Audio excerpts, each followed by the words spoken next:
I always wanted to serve on a jury. I'm really super excited to be here, so I really appreciate having me. I'm looking forward to it. Creating this whole trial, Daddy. I want to give a big shout out to the 13th Jury Podcast and Brandi.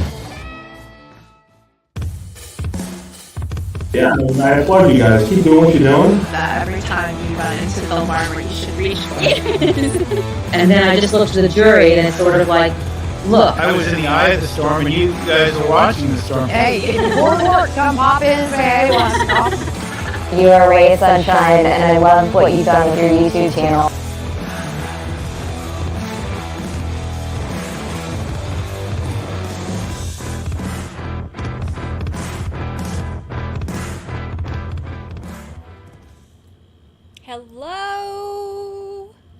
Hello.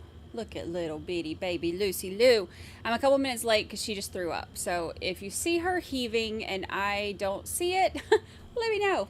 Hello. Welcome. I hope everybody had a great weekend. I did. You see how sunburnt I am? I am, look how red. Like I am like lobster status, which always happens the very first time I'm in the sun over the week. And you can also see where I'm not really red right here because I had on my big old sunglasses. So right here, I'm normal. And everywhere else, lobster. But it was gorgeous yesterday. And I got to sit out in the sun and soak in the sunshine, the vitamin D. Felt great. Finished my book.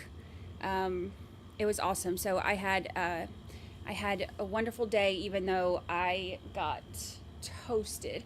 I do have aloe that I keep putting on my face to see if I can keep myself from peeling. But who knows? If I peel, I peel. It won't be the first time. I do this though every time I'm out in the sun for the first time. But you know, whatever. And you can see like right here, I'm white too, because the way I was like laying back and reading my book right here, right here, my book saved my neck right here, but everything else is red. So whatever, it happens, right? I had sunscreen on everything except for my face. I forgot to put it on my face. But normally I don't put it on my face because I don't like to put a lot of stuff on my face, but normally I have on a hat, but I just didn't have my hat on yesterday. I got out to the beach and forgot it, and I was like, I am not walking back up there for a hat, so whatever. It happens. What did I read? I read the, what was the name of the one I just finished? Greenwich Park. I started it Friday in treatment, and then Friday was like rainy here, so I sat on my couch Friday evening because the book was really good. I sat on my couch Friday evening and just read for hours while the rain was hitting the window. It was so relaxing. And then I read a little bit Saturday too, and then I finished the book yesterday out on the beach. So it was nice. It was a good book though. It was the first, I can't remember who wrote it, but I posted on Twitter. I can't remember who wrote it, but it was good. It was one of those that kind of keeps you guessing a little bit. Not too much heat for Lucy. I didn't take her out there with me because I don't like to take her out when it's, for long periods of time when it's too hot out there. So she stayed in here, but I don't know if she ate. When I got back in from taking her out a little while ago, she ate her treat really fast, and it looks like that's kind of what she threw up. So maybe it was just because she, look at her head pop up. She's so cute. Pronounced Greenwich. Okay, I got it wrong. In London. So, but that's what I read. Virginia, happy 7-month anniversary. Hi, Brandi, always lurking. Actually been a year. Happy anniversary. I'm glad to have you. I'm glad to have you lurking. I'm glad to have you pop out of the shadows and say hi as well. So happy anniversary to you. Holly Mack, our poor mod, Holly Mack, is sick as a dog today. So She will not be modding. She's just kind of hanging out with us a little bit, but she's sick, so I hope she feels better. We all hope she feels better. All right, so here's the plan.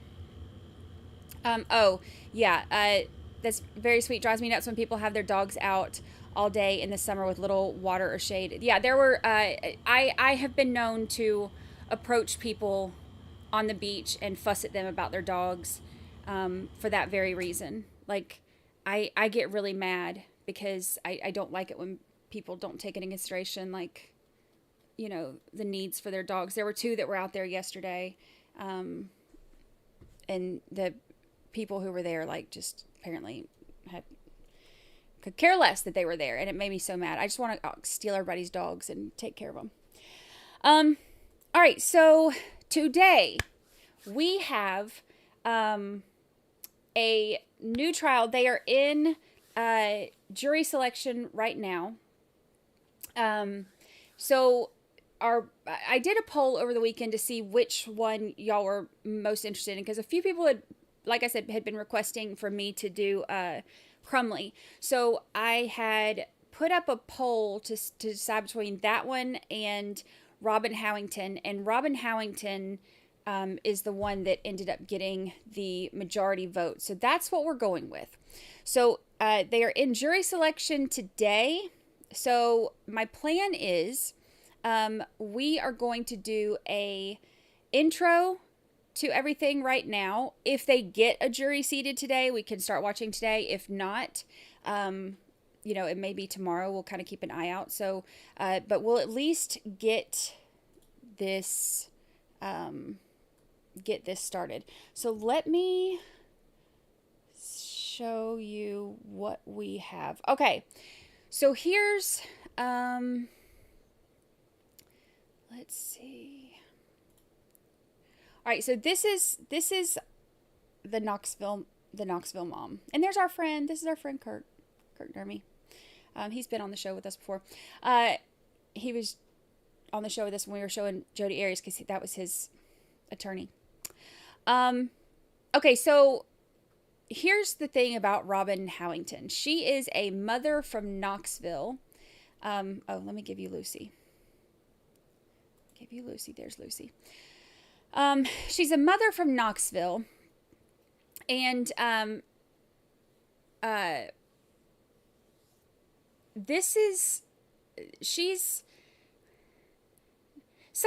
up with this lady. So she's the one. I think I told y'all a little bit about her. What was it, Friday maybe? That she changed her story like multiple times about what happened. Her daughter, beautiful daughter, you can see it in the thumbnail. Her beautiful daughter, Destiny, was shot and killed, and 5 years old. And she talked to police about it and gave like multiple different stories, which made no sense. One of them was, I think she said that it was a intruder. One of them was she said it was the biological father, and one of them, she even blamed her 2-year-old son for shooting her daughter. Yeah. So, that is what we're doing. Okay. So let me see if I can make this a little bit bigger so I can actually read it. 'Cause Lord knows my old lady eyeballs. All right, here we go. All right, so here, let me make this part a little bit bigger too. Gotta try to see what I can with my old lady eyeballs. All right, there we go. All right, so Knoxville, Tennessee. Tennessee mother will stand trial on accusations that she shot and killed her 5-year-old daughter. Robin Howington is facing 6 charges, including felony murder in the September 2019 shooting death of Destiny Oliver. And if you look at the thumbnail, Destiny is just this beautiful, beautiful girl. Just so stinking cute. So, oh my gosh, my shoulder. Oh, sorry, my shoulder's like out of socket sometimes. I don't know if it's out of socket. I don't know what happens. It just hurts every once in a while. It feels like it's out of socket. Anywho, so if I like yell and grab my shoulder, I'm just having all kinds of problems. I'm having all kinds of problems. Y'all are just gonna have to take me out to pasture. All right, let's see. Okay, so court documents obtained by Court TV detail how Howington told authorities several different versions of what happened, including blaming an unknown intruder, Oliver's biological father, and lastly, claiming that her 2-year-old son shot his sister by mistake. While being interviewed by police, she admitted to trying to destroy her cell phone in a hospital bathroom because she was scared about it containing evidence of drug sales.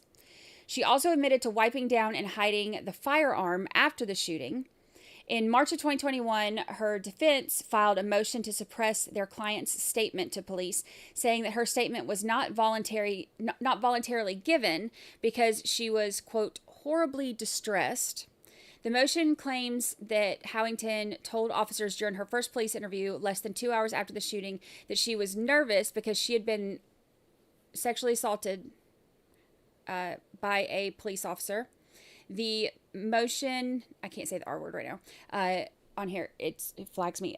The motion also claims one officer yelled after her during the interview while another hugged her, quote, without an invitation. Prosecutors responded by highlighting Howington's conflicting statements, criminal history, and lack of evidence of the alleged RAPE. It is hard to believe that Miss Howington was coerced into talking when she was never overpowered into making any admissions against herself about the shooting. She had the wherewithal to never make any statement that suggested that she shot her daughter either by accident or on purpose. Throughout the entire course of questioning, she gave varying accounts of what happened, but each new account pointed the blame at someone other than herself. Of course. Whenever investigators highlighted problems with her story, she simply pivoted to a new story. Who does that sound like? Who does that sound like that we just got done with?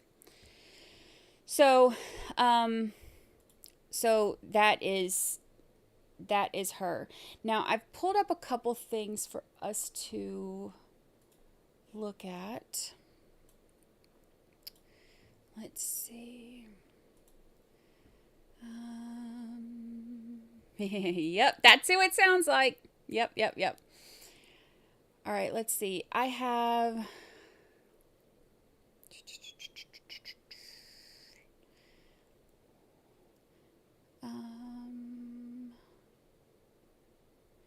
where is it? I thought I saved...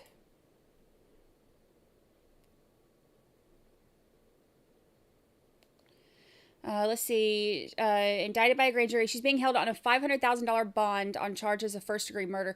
I think this is an older article, though. I believe she is out on house arrest last time I saw. I believe she's on house arrest.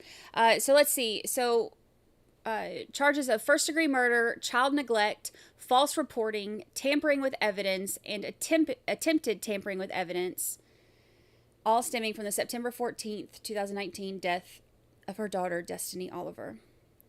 The little girl was shot in the chest inside Howington's Fountain City home. She was rushed by ambulance to a nearby hospital where she was pronounced dead shortly after arriving. Oh, so sad. According to an indictment obtained by multiple outlets, Howington allegedly tried blaming 3 separate individuals. We went over that.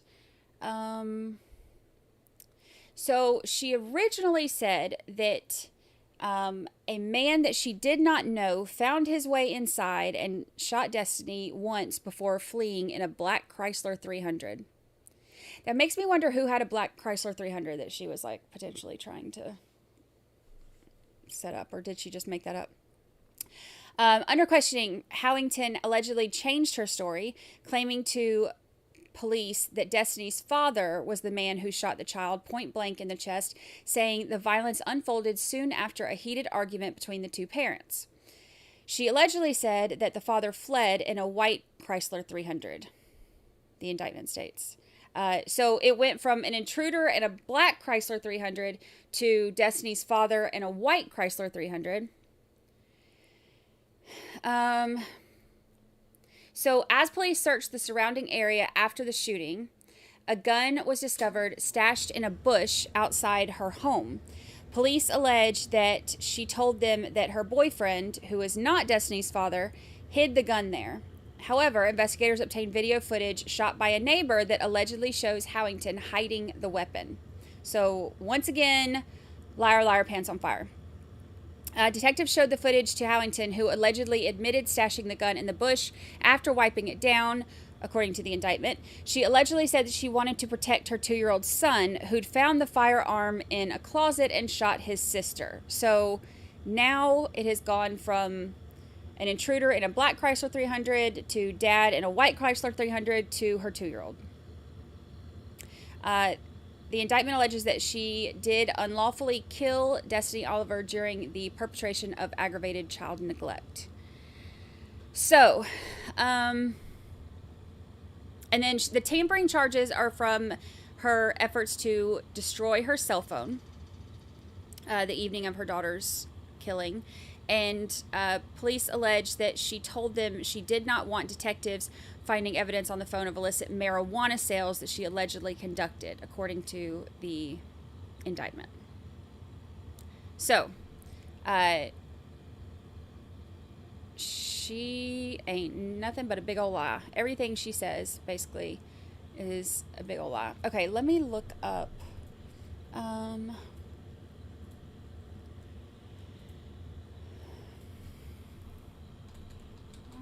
Howington.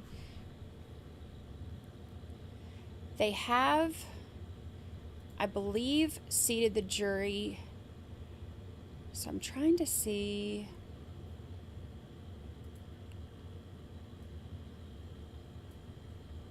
I'm pretty sure.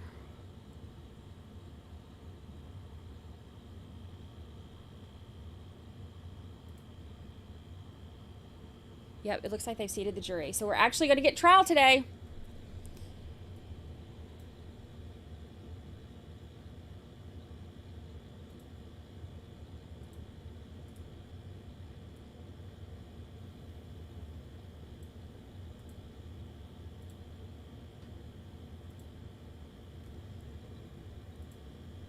Yep, they got it going.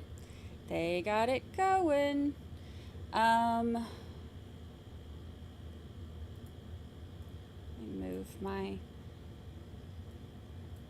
Move myself. Let's see.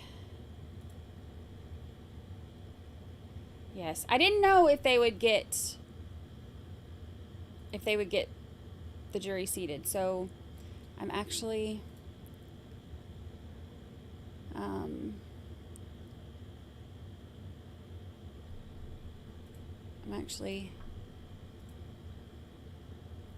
glad. So yeah, this is in Tennessee. It's right outside of Knoxville.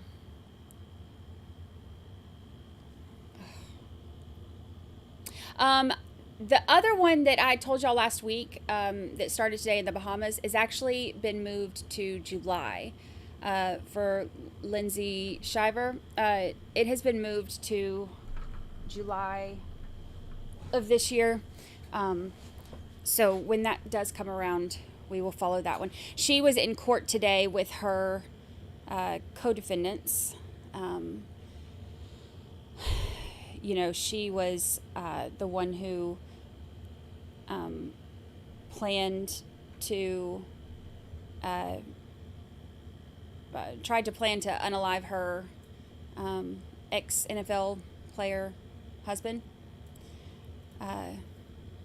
So and then got mad because and like threw a fit because he wasn't letting her see the kids as much. Like, bro, you just tried to off him, like, and you're gonna get mad because you don't. Okay, all right, you know, whatever. What do I know? But yeah, she got mad because apparently she wasn't getting to see the kids as much as she wanted after she tried to kill him. Makes sense. Fountain City is in North Knoxville and is in Knox County. So that is where this all took place. Let me see. Oh gosh. Ow.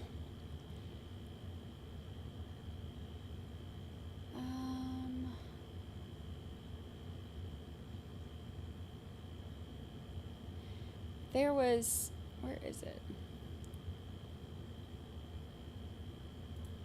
Is this it? Happening today, a judge could revoke accused murder. Oh, yeah. This is when, this is from her, this is just like a little news thing. For robbing Robin Howington's bond. Last month, prosecutors requested Howington return to jail after failing a drug test. The judge said he would review the motion and decide after seeing her next drug screening. Howington's accused of shooting her daughter to death in their Fountain City home back in 2019. Right now, she's out of jail on bond. Happening today, a judge could revoke accused murderer Robin Howington's bond. Go back. Yeah, so I thought she was out on bond because I remember reading that she was on house arrest, but yeah, that was her. Lisa Dempsey, happy anniversary, 10 months strong. I love you too, Lisa Dempsey. Thank you so much. Thank you. Happy anniversary. You live here now, going on 11 months. And I am glad you joined the cult too, yes.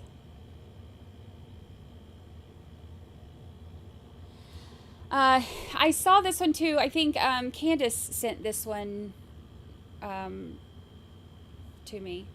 Ow. Oh, every time I move wrong.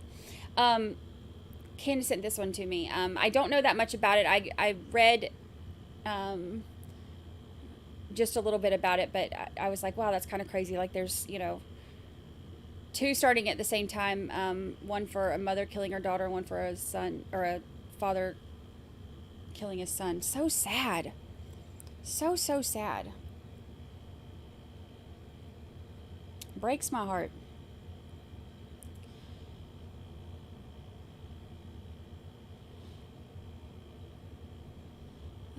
Let's see. Betsy Jean, member for 3 whole months. Happy anniversary. Happy anniversary. I'm glad you're here. You live here.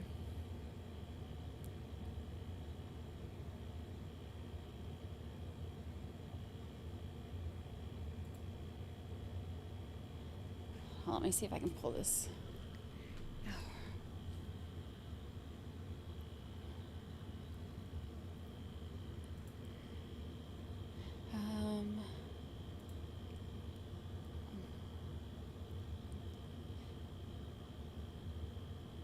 I'm trying to find. There was another video that I saw. Of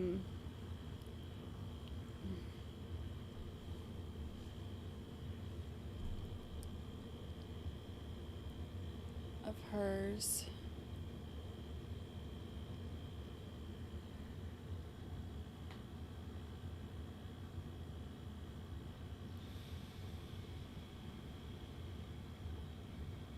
Where is it? Oh, maybe not. Maybe I didn't save it. Well, here's the one by Court TV. Here, we'll watch it real quick. This is the one by Court TV. That looks like a nice family photo, but it's not. This mother's been accused of murdering, shooting, and killing her 5-year-old daughter, and apparently has offered several different explanations or defenses, one of which is, oh, I didn't do it. It was my 2-year-old who shot and killed my 5-year-old. I'm not lying. I mean, I've never seen anything quite like this. Judge Ashley Wilcott has more for us tonight. September 14, 2019, police responded to a shooting at the home of Robin Howington in Knoxville, Tennessee. Once there, police discovered Howington's 5-year-old daughter, Destiny Oliver, shot in the chest. After being transported to the hospital, investigators discover Howington attempted to destroy her phone, claiming she was afraid it contained evidence of drug sales.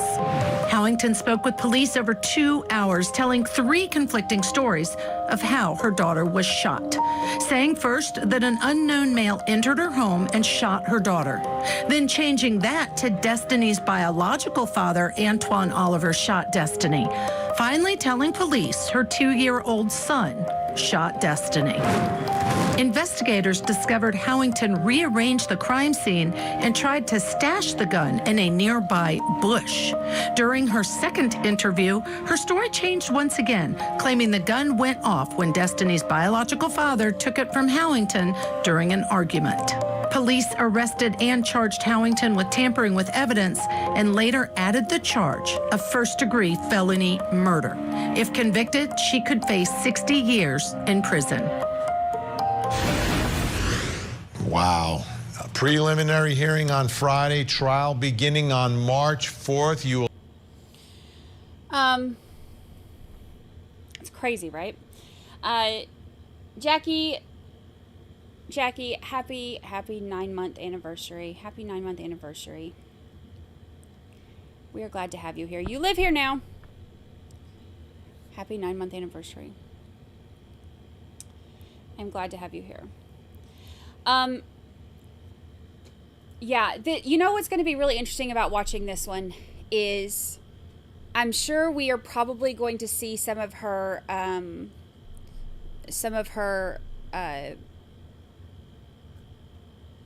police interviews, you know, and I'm curious to see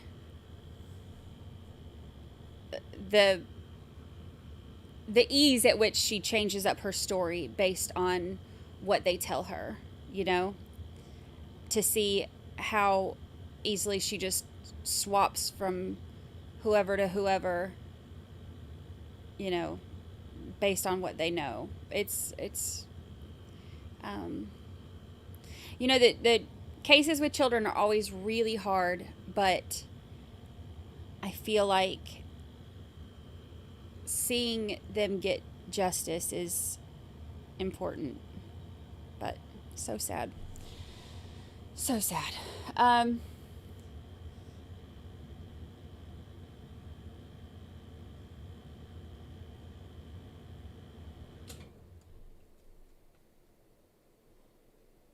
wonder if they have those. Let me see. Let me do some digging. Let me double check, because I got a message saying that they seated the jury. And they've got the stream up. But, ow.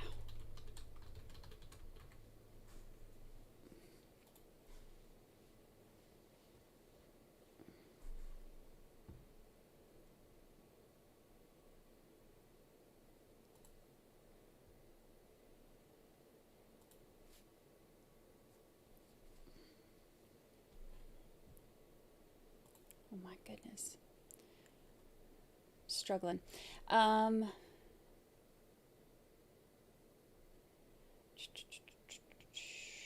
Yeah, this was September of 2019. I need to put her, because I know people will ask a million times, I need to go ahead and put in our thumbnail the other charges that she has. Oh. Let's see.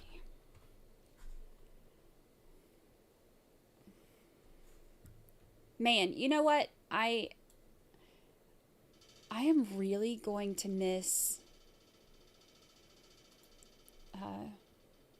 our judge from the last trial. I loved him so much. He was so great.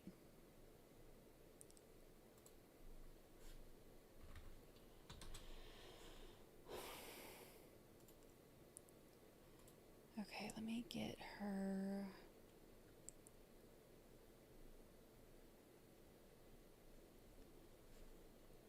All right, I'm putting it in here because I know a bunch of other people will ask. Okay, I've got the including felony murder. Oh, gosh, I keep hitting that microphone. I had to rearrange my desk, and now I keep hitting my microphone.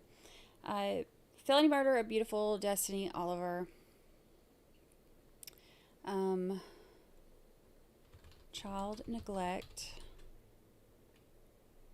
False reporting. Tampering with evidence. And attempted tampering with evidence. Save.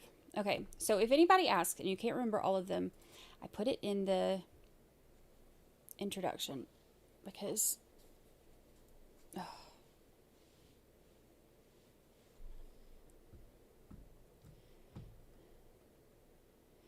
because who knows.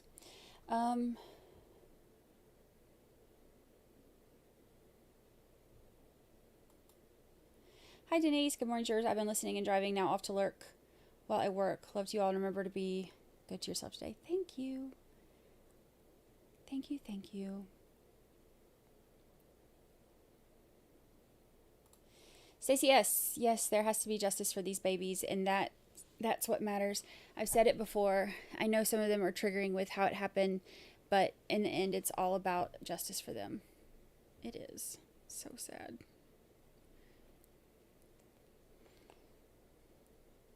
Hello, Detective Dino Kelly.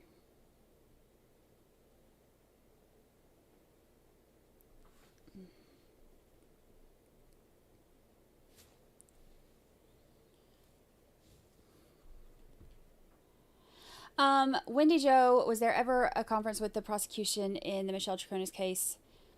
I saw the family of Michelle, but I never saw any conference. I never saw the prosecutors speak.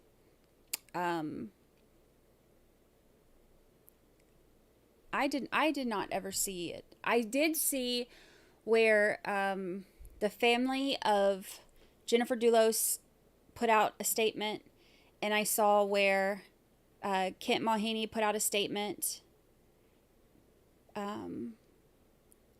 I never did see any interviews with the prosecutors.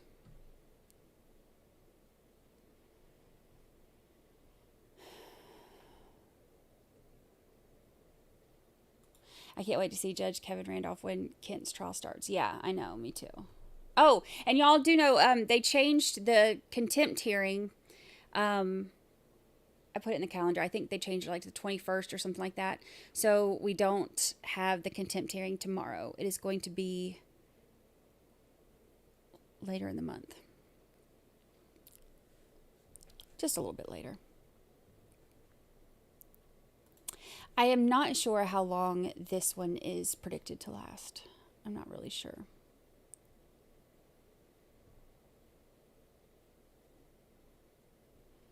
I know, I hope we have a good judge. It's going to be so hard to beat our last judge. I loved him so much. Oh yeah, Kent put out a statement. Hold on, let me pull it up.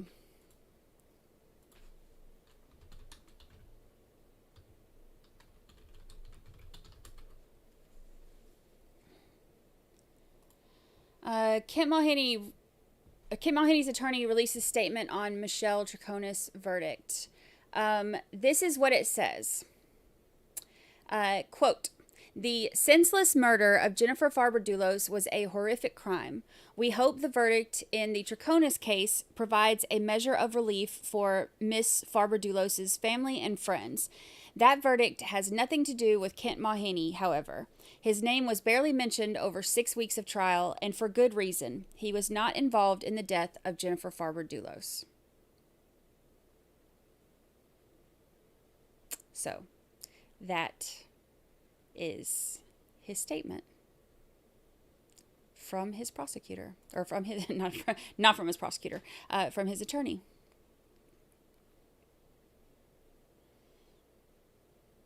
So, we'll see.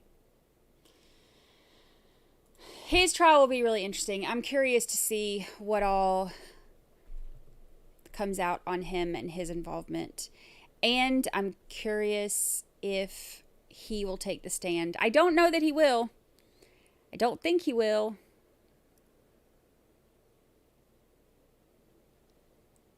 hear people hollering out there. Oh, let me show you something. Because it's so pretty out there right now.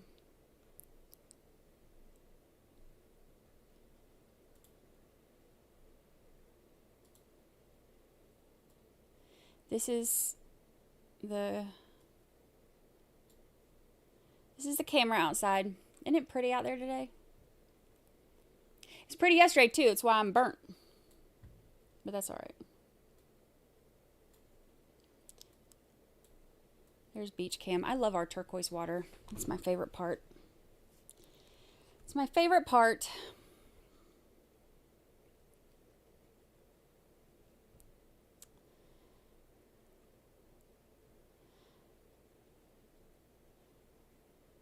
Yeah. Kent stuff is definitely going to be interesting. We'll see.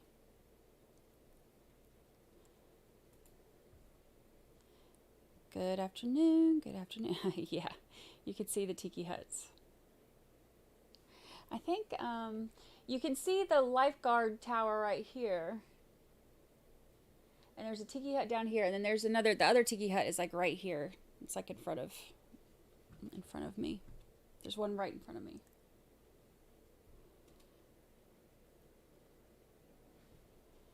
The tiki hut.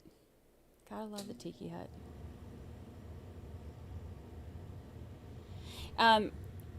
When I saw those coming out, that's how I knew it was going to be,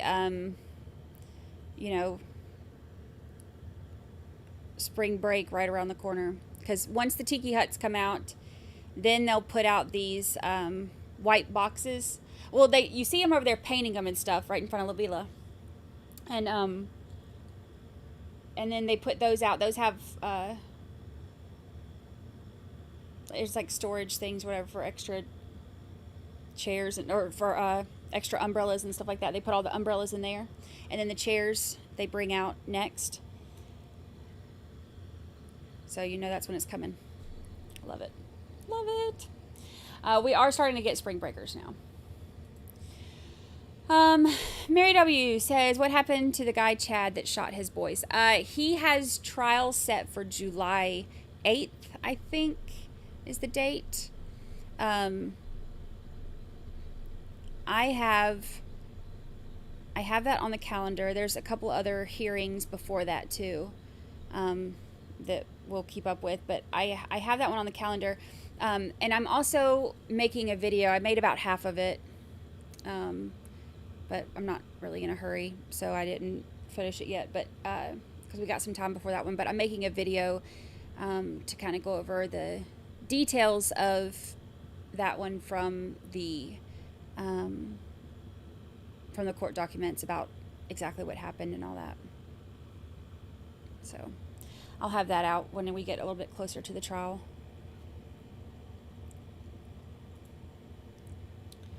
I'm really mad about that one.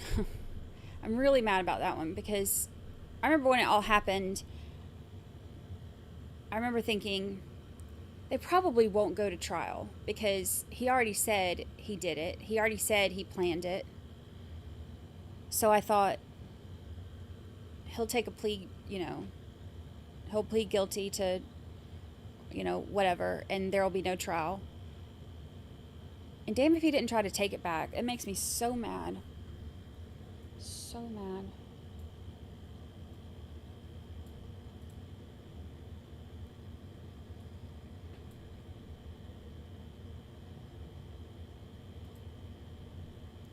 You'd think that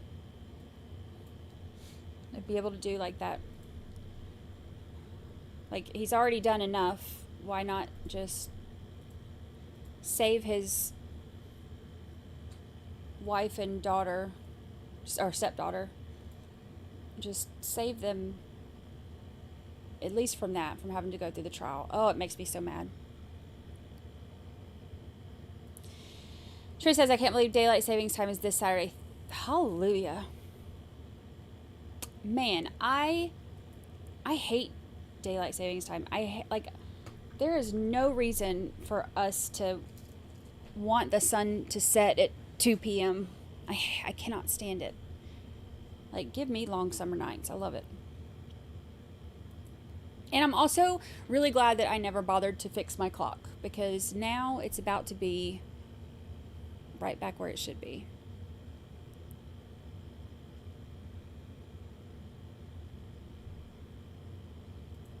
Yeah, she'll have to. I can't even imagine how. Just gut wrenching. I still hope that. I still hope he. I still hope it doesn't go to trial. I really do. But obviously he don't give two craps about anybody else. So. Yep, Lucy's on the run. Oh, she's over here laying on the... I think she gets hot sometimes in her little fur bed, because she'll come over here and lay on the wood floors. She's so cute.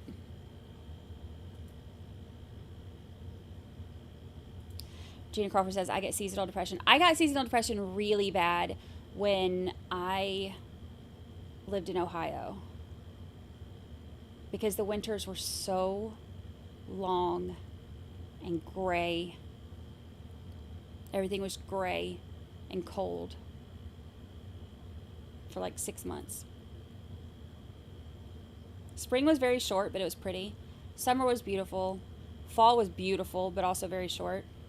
And winter was 84 years every year.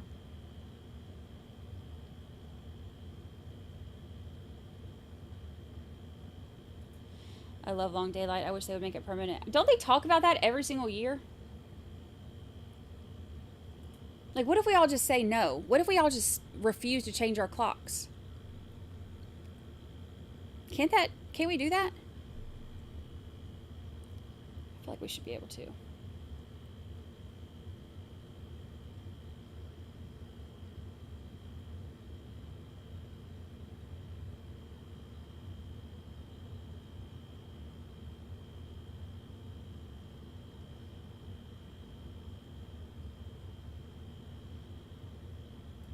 Hello. Hello.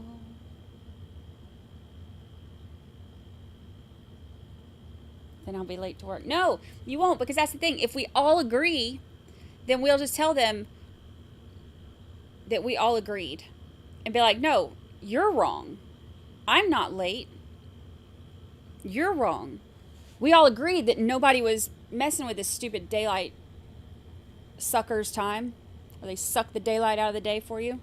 Nobody agreed to that. I don't need it to be daylight at 3 a.m. I need it to be daylight at 3 p.m.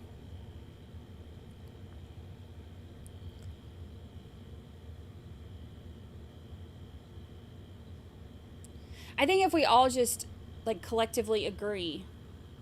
Y'all go tell all your people. I'll tell all my people. We'll all just agree to it. And we're on strike.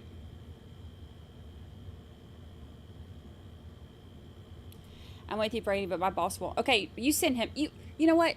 You send your boss to me. I'll handle him or her. I got this. I'm gonna write. I'll make notes, and everybody can like just download it from the website. I'll make notes that say, we've decided that we would rather. Like, we don't need to see the sunset when we're going home from the bar or whatever you do.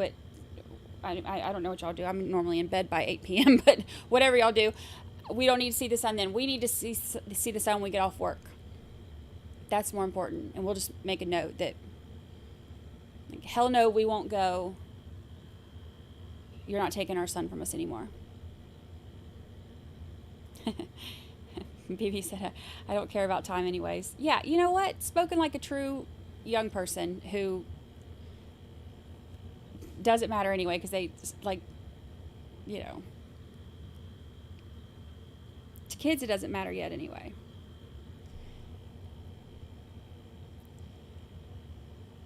Like, I already, like, I go to bed really early anyway. Like, I'm normally, like, really tired, and I go to bed early anyway. But when it starts getting dark at lunchtime, then I really, like, by like 4 o'clock, I'm like, oh my gosh, it's got to be midnight, right? Okay, I'm exaggerating. It's not lunchtime, but you know what I mean. Yeah. If we all agree to do it, we can't all get in trouble, right? Last time I had that mentality, I got like our whole senior class in trouble. So let me just stop.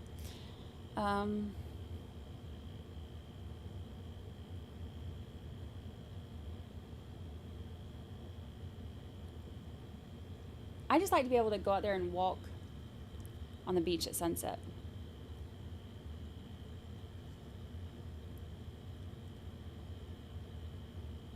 Let's do it. We'll start. We'll start. We'll just, if we all just agree, we'll be fine. We'll be fine.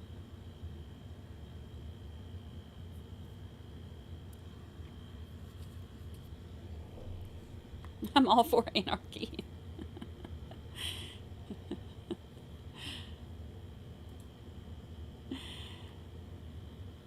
I got in trouble a lot in high school. I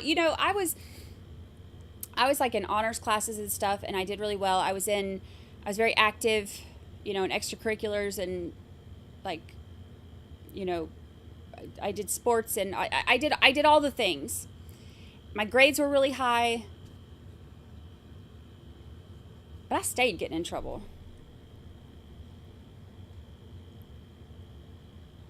Like, I bucked the system all the time. My mom used to joke because she said that every time the school would call, like, because my brother's only a year older than me. So every time the school would call and be like, Mrs. Churchwell, we need to see you in the office. She said that she would always be like, what did Brandi do now? It wasn't even an option. Like, she knew that it wasn't going to be my brother. It was automatically going to be me. I bucked the system every chance I got. But always for good reasons. Like, I fought our dress code because they changed the dress code because I used to wear pajama pants to school. Because why not? Everything's covered. These aren't like Hoochie Mama pajama pants. These are like flannel pajama pants. And I used to wear them to school. Not all the time, but sometimes. Casual Fridays and whatnot. And then they tried to make a rule that you couldn't wear them. I'm like, you have people with all sorts of nips and bits hanging out, and that's cool, but I can't wear pajama pants. It's BS. And so I bucked the system, and I contacted the local newspaper. This is a true story. I got mad about that because I was like, I don't like being told what to do. It's always been a problem. I don't like being told what to do when it's something that doesn't make sense. And so I bucked the system. I contacted the newspaper, and I told them that the school was trying to I don't know. I made a big deal about oppress us, or I don't know, whatever. But so I talked to them about it, and they were like, okay, well, write something up for us. So I did. I wrote, and I don't think they had any intention on publishing it, but I was a good writer. So I wrote an article, the man trying to keep us down, not letting us wear pajama pants. And I wrote about how, like, as young adults, we should be able to, express ourselves. And there's only so many ways that we can express ourselves, and it's not hurting anybody else, et cetera, et cetera. And so I wrote it, and I sent it to them, and they published it. I was the youngest person to ever be published in the county newspaper to write an article. It was like, guess who got to wear pajama pants?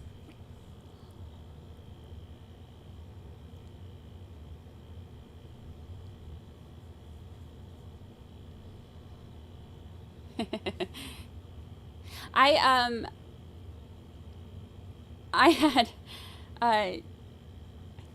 it was, but keep in mind too, I didn't know any, I didn't know any better. I was always very much like, I just wanted to, like, stand up for what I thought was was right. And like, if there's a rule that doesn't make sense, then why do we have it?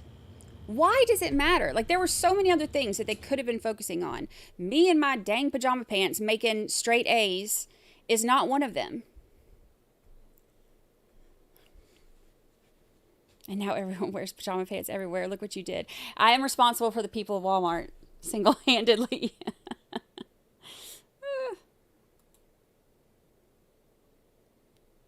Yeah, I'd rather kids be wearing PJ pants than crime. Exactly. Like, that was my whole thing. Like, I'm not doing anything.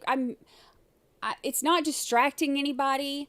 It's not like, I don't wear them every day. Like, I don't wear them for picture day, which that's only from here up anyway, so it wouldn't matter. But regardless, it doesn't matter. I don't know. I just wanted something to stand up for. Apparently, pajama pants was it. Holly Mac says, when I went to high school, we couldn't wear jeans or pants. Had to be dresses or shirts. Oh, wow. And mini shirts were in, and I had a very long driveway through snowbanks. Wow. That would be miserable.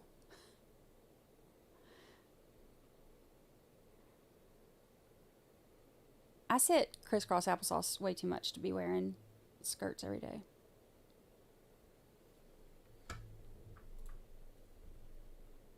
But what do I know?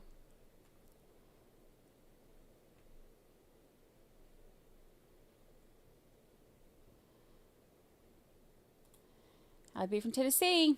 See you later. Yeah, they could have made wearing pajamas an incentive to make all A's. Yeah. They could have done so many things. There were a few things like that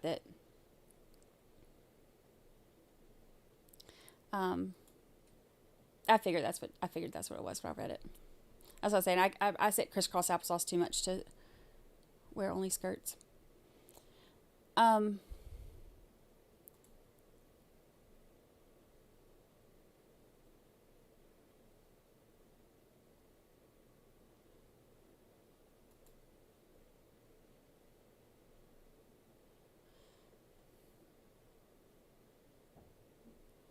What is that? Oh, oops. Okay, sorry.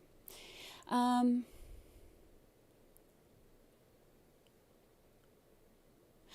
my gosh, I had Jinkos. I had a pair of Jinkos. Jinkos were great until it rained. Then you'd be like, your britches be soaking wet all the way up to your knees.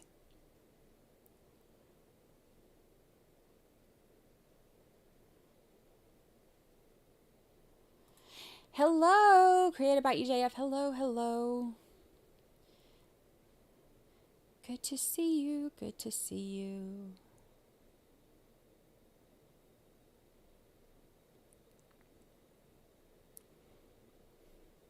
There were a few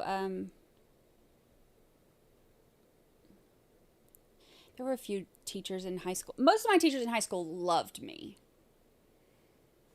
And I actually am still in contact with multiple of my high school teachers and coaches. There were a couple that despised me. My chorus teacher hated me. Me and my friend Ashley hated us. And we were in there the last period of the day, and the way that our school was set up, the chorus room was the last, like, okay, where the parking lot is, like the entrance is, well, here, let me just show you. Let me just show you where I went to high school. I'm sure it's changed now.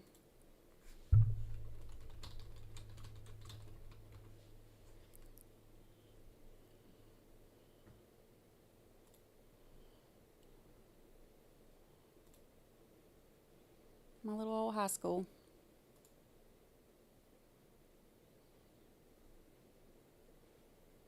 There it is.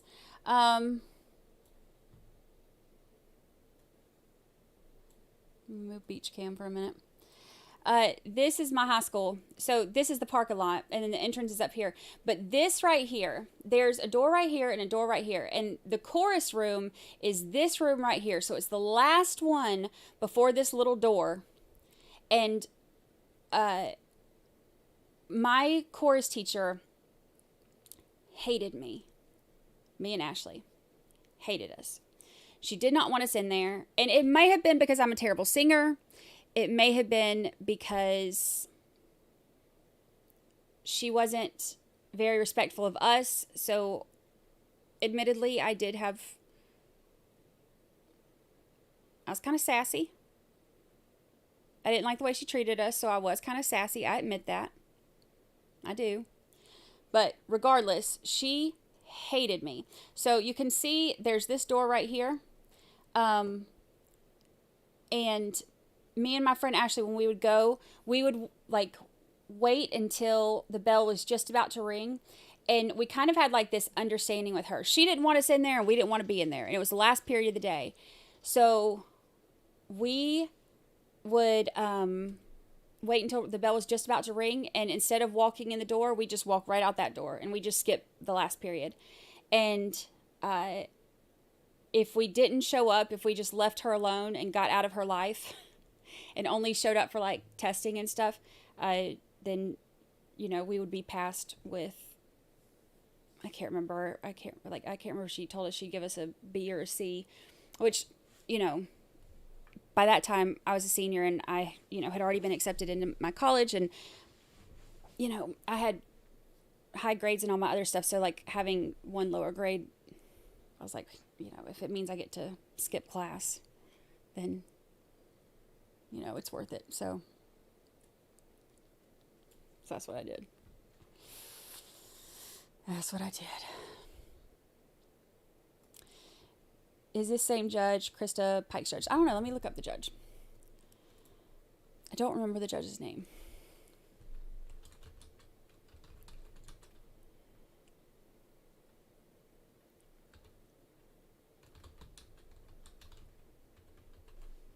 Let's see.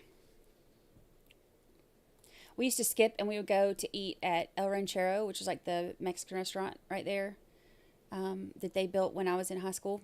And so we'd like either skip and go there or we'd go to Ryan's. Y'all remember Ryan's buffet? Love me some Ryan's.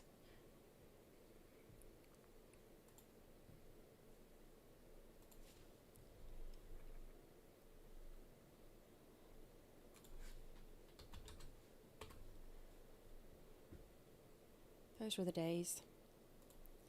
ML gifted 5 memberships. ML, thank you so much. Thank you, thank you, thank you. Welcome to our new members. You look good in green.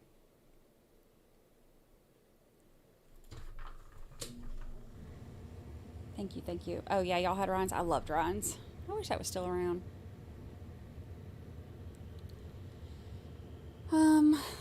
Let's see.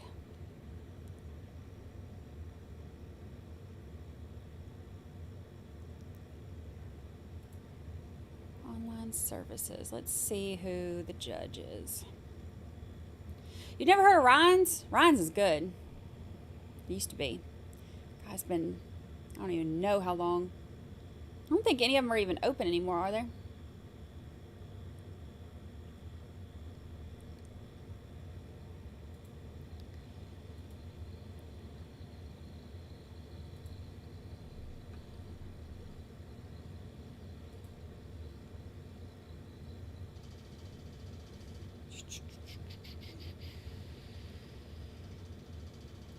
Oops, not what I wanted.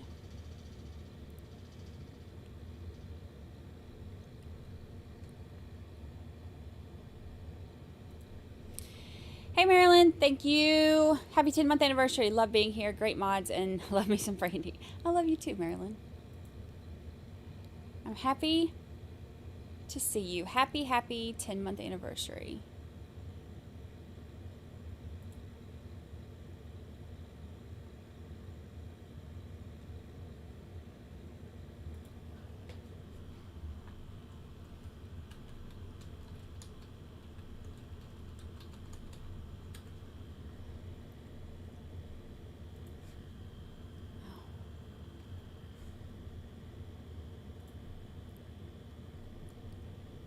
Yeah, most buffets they got rid of during COVID. All right, criminal court.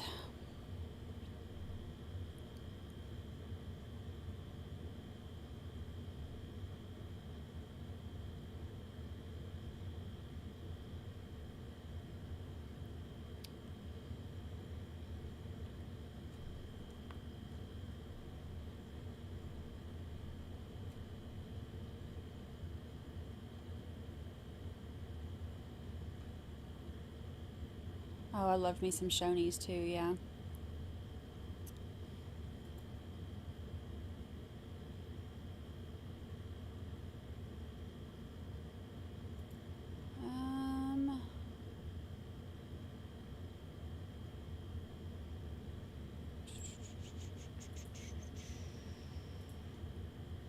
Come on.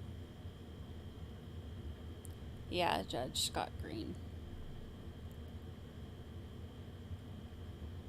Why is this doing this? What is happening to...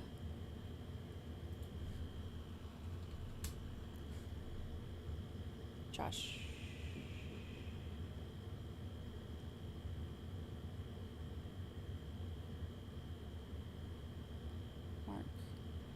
Mark Green? Mark. Third Sessions Courtroom.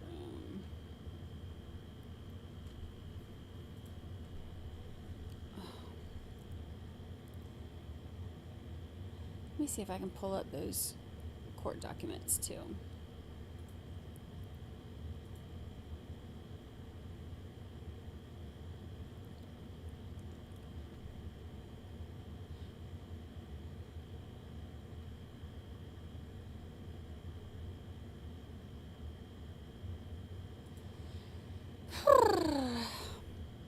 Ponderosa, I feel like I've heard of that before.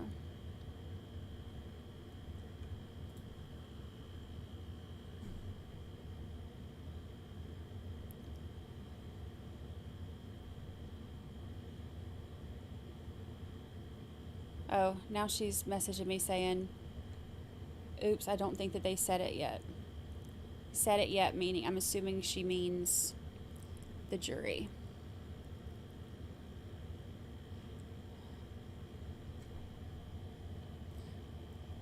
I thought I saved her arrest warrant.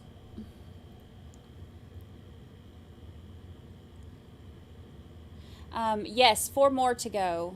4 more to go. Oh, Lucy's back. I have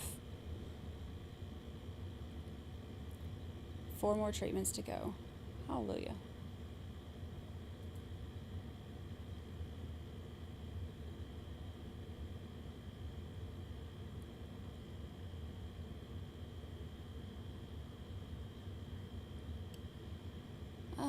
Let's see if...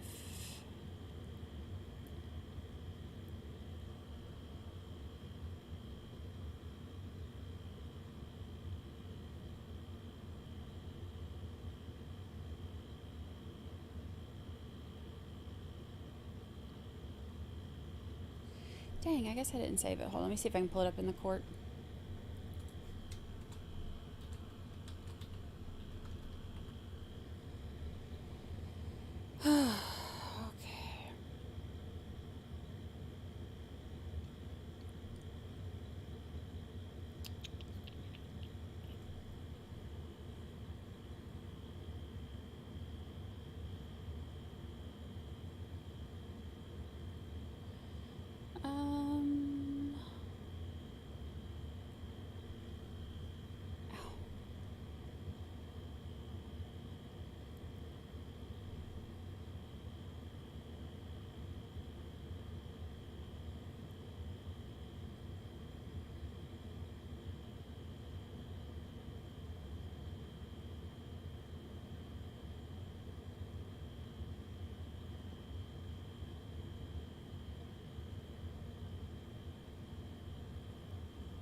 Why aren't they coming up? Hold on, let me move this over here. Let me see.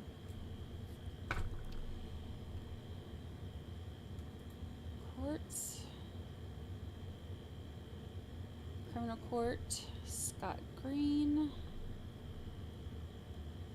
Access records.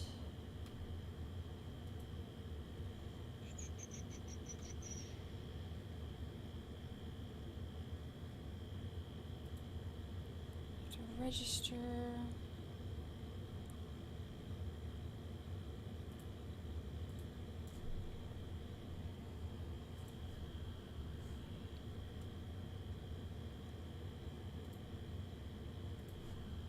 Ow. Ugh.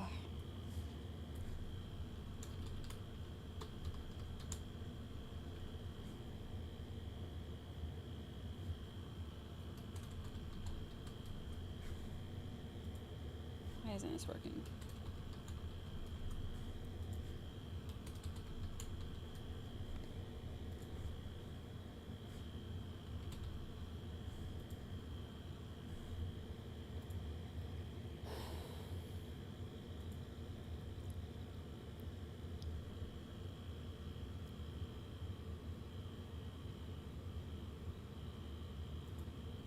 Got it.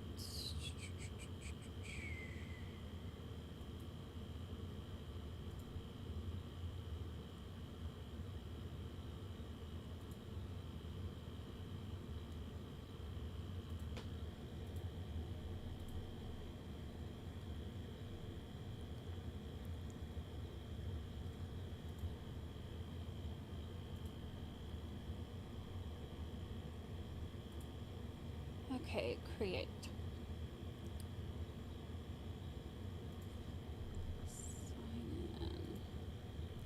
I hate when they make you go through all of this for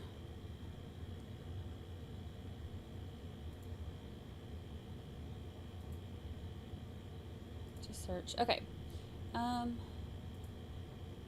party name, last name.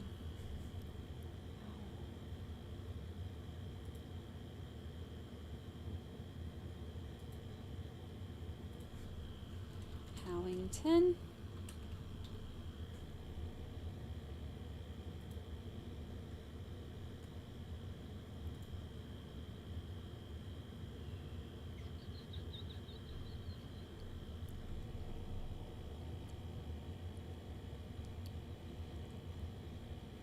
Tampering.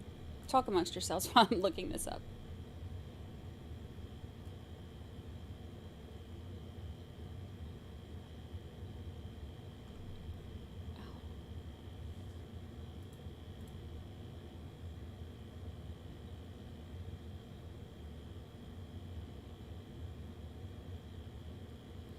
Defendant Fourth Circuit. Oh.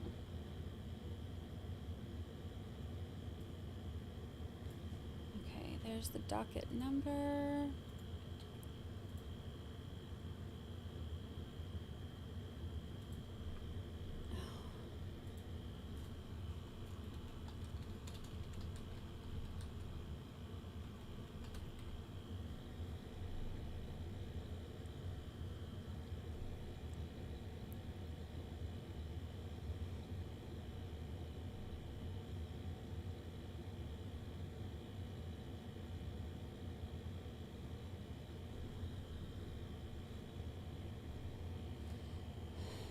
Oops, let me move this over.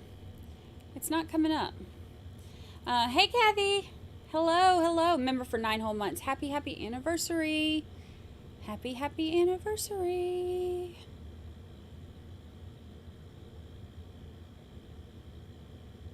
If y'all missed Kathy's live last night, if you're not subscribed to Kathy, you are missing out. I love her channel. Thank you. I think Lucy does feel better. She hadn't thrown up again since right before we started. So at least there's that.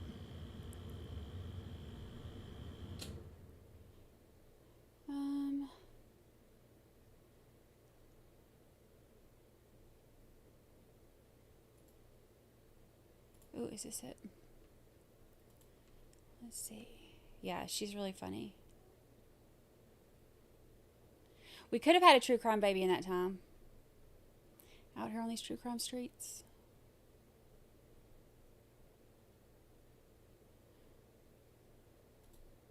Go away. Go away.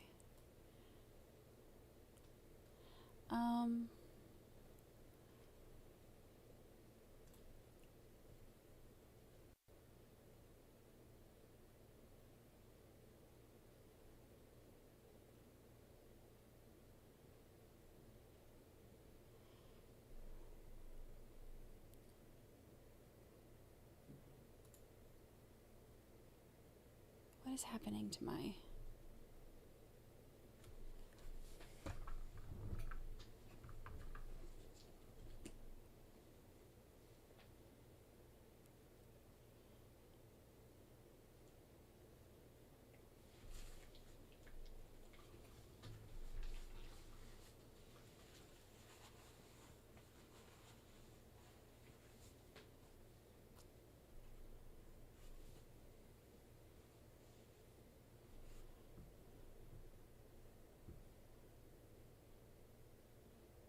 There it goes.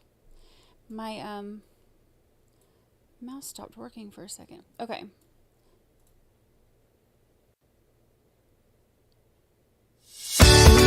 Whoa!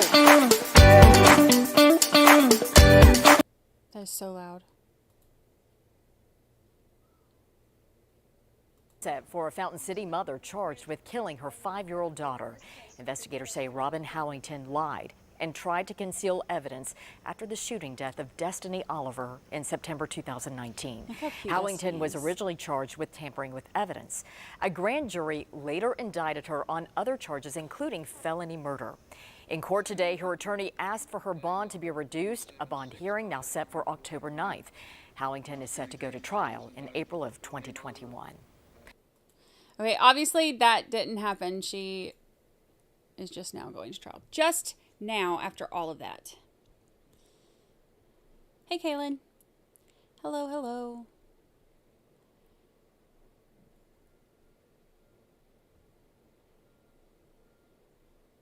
Yeah, every once in a while, one of those will be so loud that it, like, rips through my eardrums.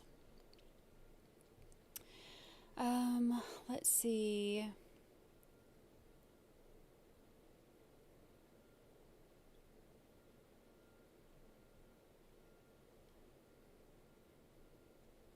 Oh, here's another thing. This part, I'm pulling up other stuff. I was trying to find where the arrest warrant is.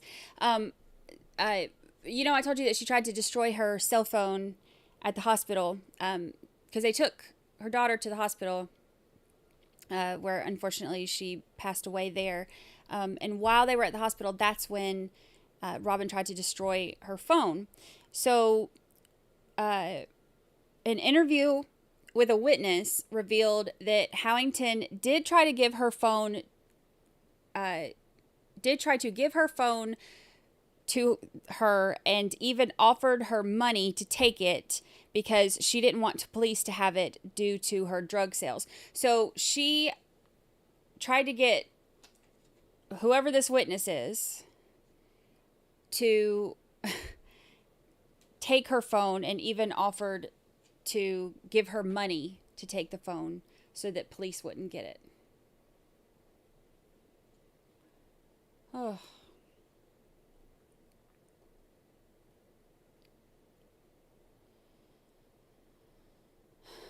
There's something else.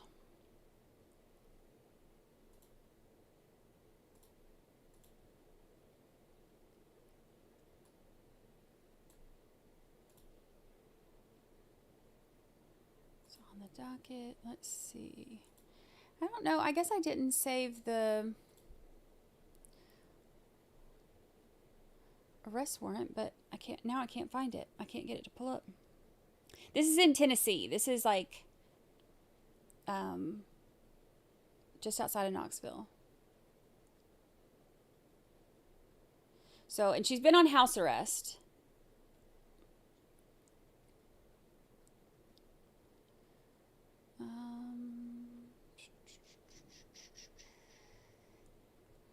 Here's the stuff about her pivoting to new stories. I guess I didn't save the...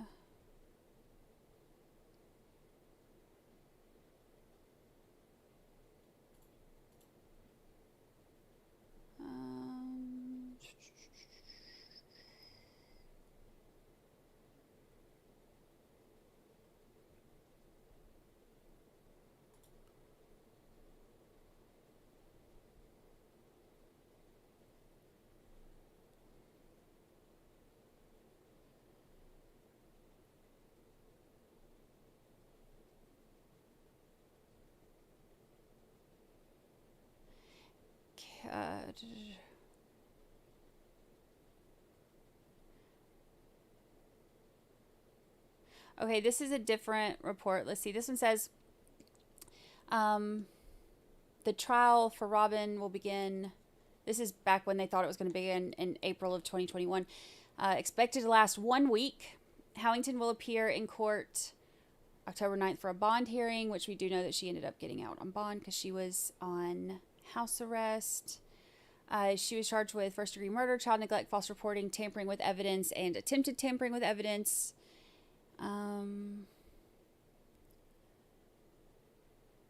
She waived her right to a preliminary hearing in December 2019, sending her case to a grand jury, which of course we do know that she did obviously end up getting indicted. Howington's lawyer said that she was already in custody as a result of driving on a suspended license charge out of Sullivan County.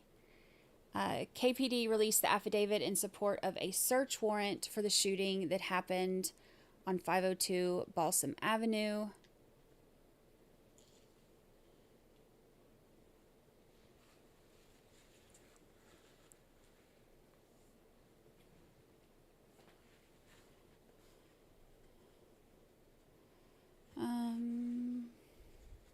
So in that first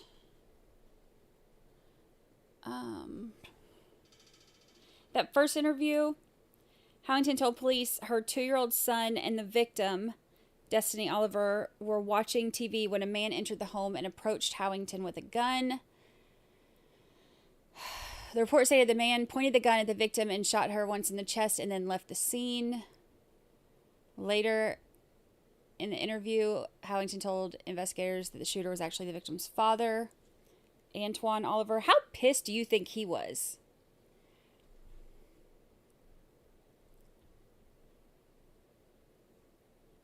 Oh, why isn't this working?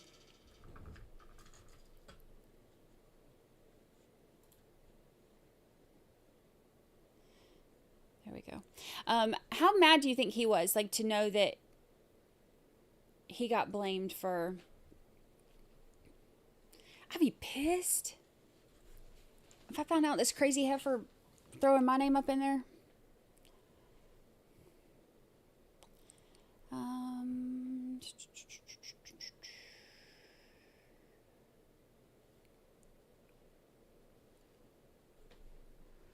Howington reportedly tried to pass her phone to a witness along with money in the bathroom of the hospital. Officials said they took the phone and spoke with the witness, who said Howington didn't want officers to have the phone because of evidence involving drug sales on the phone. Investigators said when they gained access to Howington's phone, it was wet and would not turn on. So what did she do with it in the bathroom? Ugh. Investigators said when they... Oh, I just read the part. The suspect told investigators she did not want officers to look through her phone because she didn't want to incriminate herself because she sells marijuana. Howington admitted to investigators that she ran water over her phone in the hospital bathroom in an attempt to destroy it. That video from outside the house, investigators found video surveillance of the front porch of the home. Officials said the video showed Howington walking out of the house where the weapon was located in an attempt to hide the gun. Howington initially told police that her boyfriend hid the gun in the bushes. Again, she throwing everybody under the bus. If I were baby daddy or boyfriend, I'd be pissed. After investigators told Howington they had video footage of her hiding the weapon, she told them that she was scared to tell police she had a gun in the home. Howington then, but she wasn't scared to tell them everybody else did everything. She then told police that her 2-year-old son climbed into her closet, took the gun from the top of the closet using a stool, and shot the victim.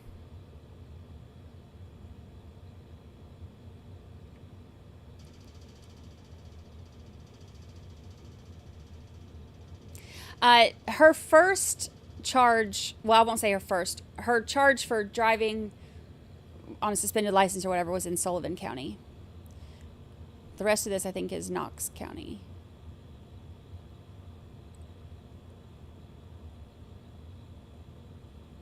Howington's phone was given to a cell phone examiner of the Knoxville Police Department to attempt to restore the phone and recover all data.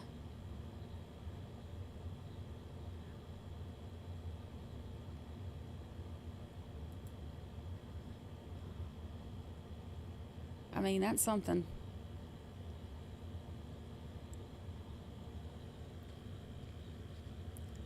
It's crazy.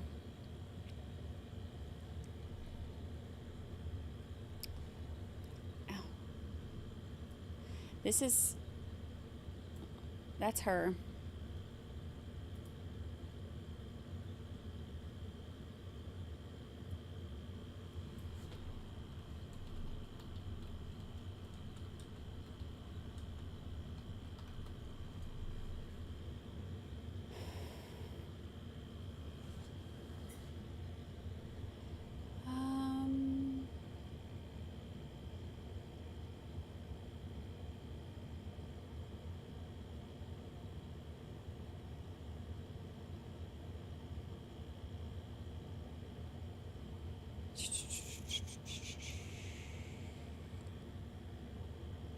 Yeah, when she appeared for the judge, she was told that the judge was told she had other warrants out for her arrest in Sullivan County. So she had warrants in Sullivan County too.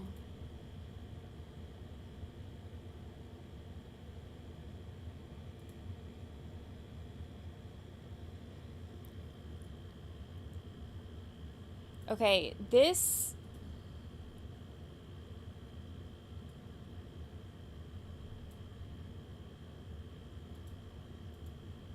This is one of her court appearances. Ms. Howington will be waiving preliminary examination today. Ms. Howington, you understand that you have a right to have what's called a preliminary hearing in this court for the purposes of determining whether or not the statement should probable cause. By signing this document, you're waiving your right to a preliminary hearing. There's no agreement. No agreement, Your Honor. You're just waiving it to the branch. Is that your decision? Yes. Okay. Thank you, Your Honor. Thank you. Let's go sit on the back.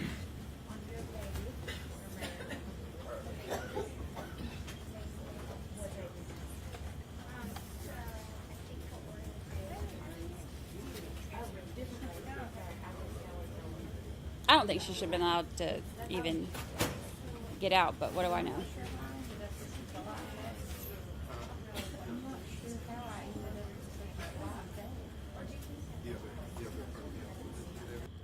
Well, I put VLP, but still, that's explained. I think that's it for her on that one.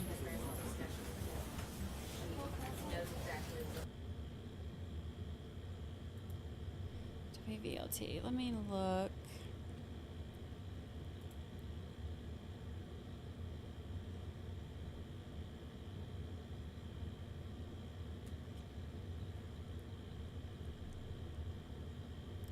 Oh man, this was just posted. 4-year-old twin boys. Oh.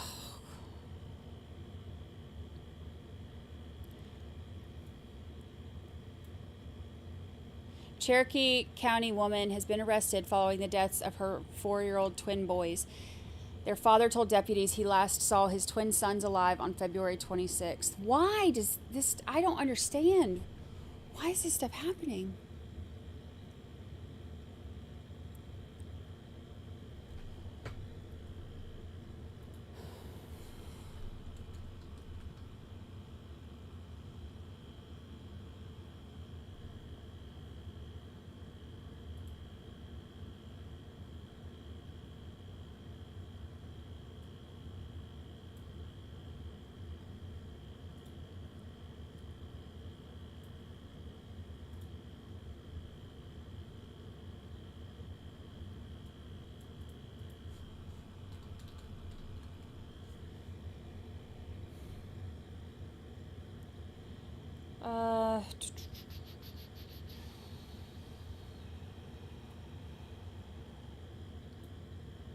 It makes me so sad.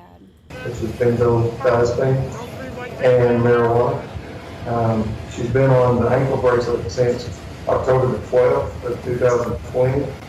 However, it was removed upon her arrest on April the 8th. She was refitted with the device again on April the 23rd after being released from Sullivan County. She has not had any unexcused tamper or violations as far as the strap on the bracelet. She obtained one battery charging violation on March the 8th, which lasted a duration of 2 minutes and 28 seconds. In this case, the court did not enter any exclusion zones or exclusion zones. She has reported as directed, both prior and post, her incarceration in Sullivan County. With regard to the drug screen that was done on April 7th of 2021, did Mrs. Howington have anything to say about the drugs that she tested positive for? So she tested positive on her drug screen. After post the drug screen, she admitted to the use of marijuana and said she had a prescription for the other substance, Panama. Has she ever provided you a copy of any prescription for oxazepam? No, ma'am, she has not. Did you let her know that she would need to provide that to you? I did. I'll pass the witness. Drop the gentleman.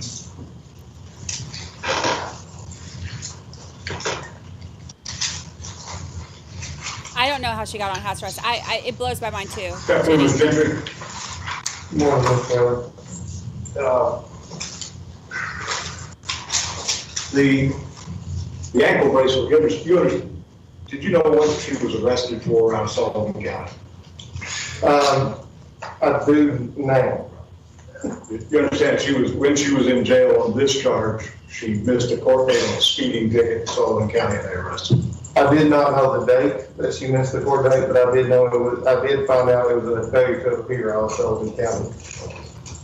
If that was in July of 2020 that she failed to appear, did you know? I just knew it was her referral to pre-trial. And you didn't know anything about the problem she had in Sullivan County before, did you? No. I'm not talking about the criminal charge. I'm talking about when she was sexually assaulted by an officer in Sullivan County. Did you know that? So this is what he's saying. This is one of the hearings from before. This is her attorney is saying that she was sexually assaulted by one of the officers in Sullivan County. Look, I am one who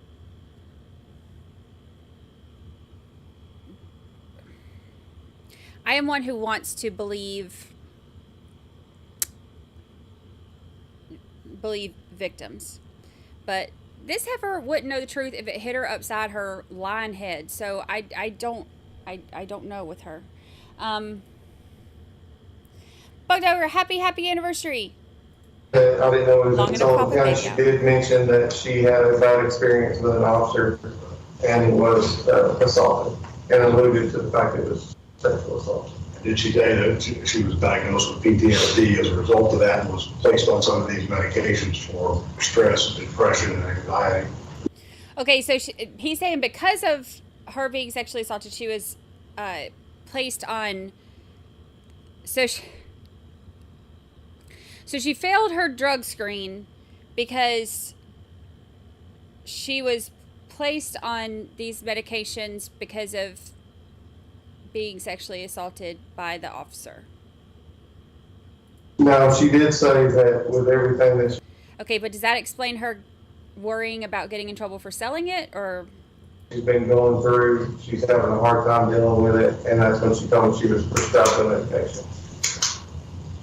And other than the 2 minute and 28 second battery violation, you didn't have any other problems with her monitoring or showing up when she was supposed to? No, the only violation she had as far as the GPS was the one battery alert, the one battery violation. And when she didn't have the bracelet on, it was because they cut it off when they took her to the penal farm That's correct. And then the next morning when she got out, she came back to you and you put the bracelet back on. She reported on April 23rd to have the device back on. Is she on a curfew? No, Your Honor. Lily's mom, thank you for gifted membership. No further questions. Any further, John? Nothing further, Your Honor. All right, you may sit down. Thank you. Does the state agree that the FDA out of Sullivan County was for a day that she was in custody here? I believe that is correct, Nikki, Your have you Honor. The only thing that was incorrect is that the underlying charge that she failed to appear for is not speeding, it's driving on a revoked license. All right, well, I can't hear So- a whole. The driving on the suspended license thing, she didn't appear in court, so she's also got a failure to appear. So her like, she ain't doing a whole lot to help herself anyway. Nikki, happy anniversary. Happy 10-month anniversary. Her accountable for picking up failure to appear if she was in our custody when she failed to appear. What is the state's position on what the appropriate sanction for this should be? Because obviously she's in a posture where she's not on probation, she's awaiting trial, and she's presumed innocent. This is an older hearing. The law This in the isn't state in this country. today. What is the state's position on the appropriate sanction for her usage of these narcotics? Judge, I think her bond should be revoked and she should be taken back into custody while awaiting trial. She's taking prescription narcotics that she does not have a prescription for. She's lying to her pretrial officer, claiming to have a prescription that does not exist. And she's also mixing that with marijuana, which there's no prescription for that substance to begin with. I think she's not doing what she's supposed to be doing while she's on pretrial. She's been given an opportunity and she's messed it up and she needs to lose that opportunity. Bam, I agree. All right. Well, it's no shock to this court that there's been a lot of reporting lately about bond and how we use the bond statutes and whether or not we're using them correctly. In this case, I mean, in any case, with bond, there are basically two concerns, and one is her appearance for trial, and the other is safety of the community. I provided the state with a list of prescriptions that I had Ms. Howington get from her Walgreens, I believe it is. But she was on that prescription. She was given that prescription because in Sullivan County, they are real fond of community service. It's kind of a requirement for most anything that you do there. She was doing that community service when she was assaulted. When she got back up there, they wanted her to do some more community service. That assault has left her with depression and anxiety, and then she has this charge. I gotta pause this for a second. Lisa Dempsey, gifted 5 memberships. Thank you so much, Lisa Dempsey, for gifting 5 memberships. Welcome to our new members. You look good in green.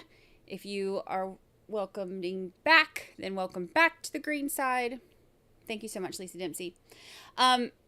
Okay, I haven't watched any of these hearings or anything, so we're watching all this together for the first time.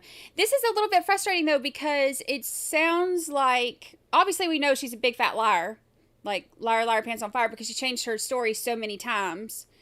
And we know that every time she got caught lying, she'd just throw something else out there and see if that works. And it sounds to me like, because she has no credibility and she keeps telling lies about other people, I am normally one that wants, like I said, I want to believe the victims. But she has a documented history of blaming other people for things that they didn't actually do, which makes it harder to give her claims any kind of weight to them. And now her attorney is using those claims to excuse her failing a drug test for taking prescription drugs that she doesn't have a prescription for and mixing it with marijuana, which she's not supposed to take while she's out on bail. And she doesn't have a prescription for that. And she was also selling marijuana. And she's not supposed to be doing that. So she's violating all of these things, and it's like he's saying that it's because she was depressed from her sexual assault. But honestly, if she's blaming all these people, like she blamed, the baby's dad, tried to pin the murder on him and then on her son and on an intruder, and then she tried to pin hiding the gun on her boyfriend and, tried to get her friend to take the phone. I mean, she's like anybody within a stone's throw. She's trying to make them go down for something to get herself out of trouble. So I don't really, you can't really put a whole lot of weight to what she's saying. So for them to sit up here and excuse away all of the laws that she's breaking because she was depressed over a claim that somebody did something that we really don't even know if it happened, that's a hard one. In which a child of hers has died as a result of her arrest and the charges. In this case, she is not allowed to have any contact with the other two children. You will be hearing as this case progresses, and even in her discussion with officers when she was questioned, those kids were a huge part of her life. They questioned why she had taken them to a park way out on Oak Ridge Highway instead of one in Fountain City near her. She said because the playground equipment's not good in Fountain City, I take them all around there so they can enjoy it. Okay, when you unalive one of your children, you don't get to pretend to be mom of the year to the other two. Especially when you tried to say that one of the other two is the one who unalived the other one. She has not dealt well with not being able to have contact with those children. She has been, she has a mother who is a Bristol, but other than that, she doesn't have a whole lot of family left.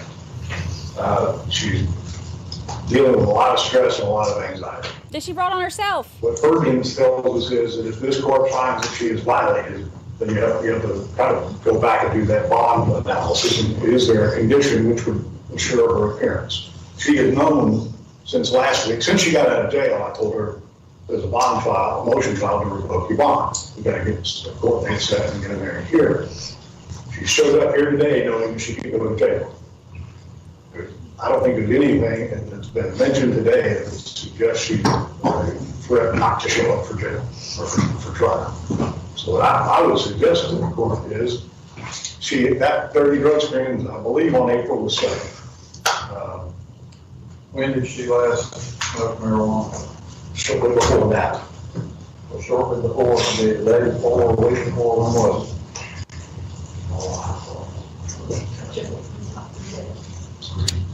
Probably about 3 days before that, so somewhere around April the 4th. She was then done 2 weeks in Sullivan County Jail.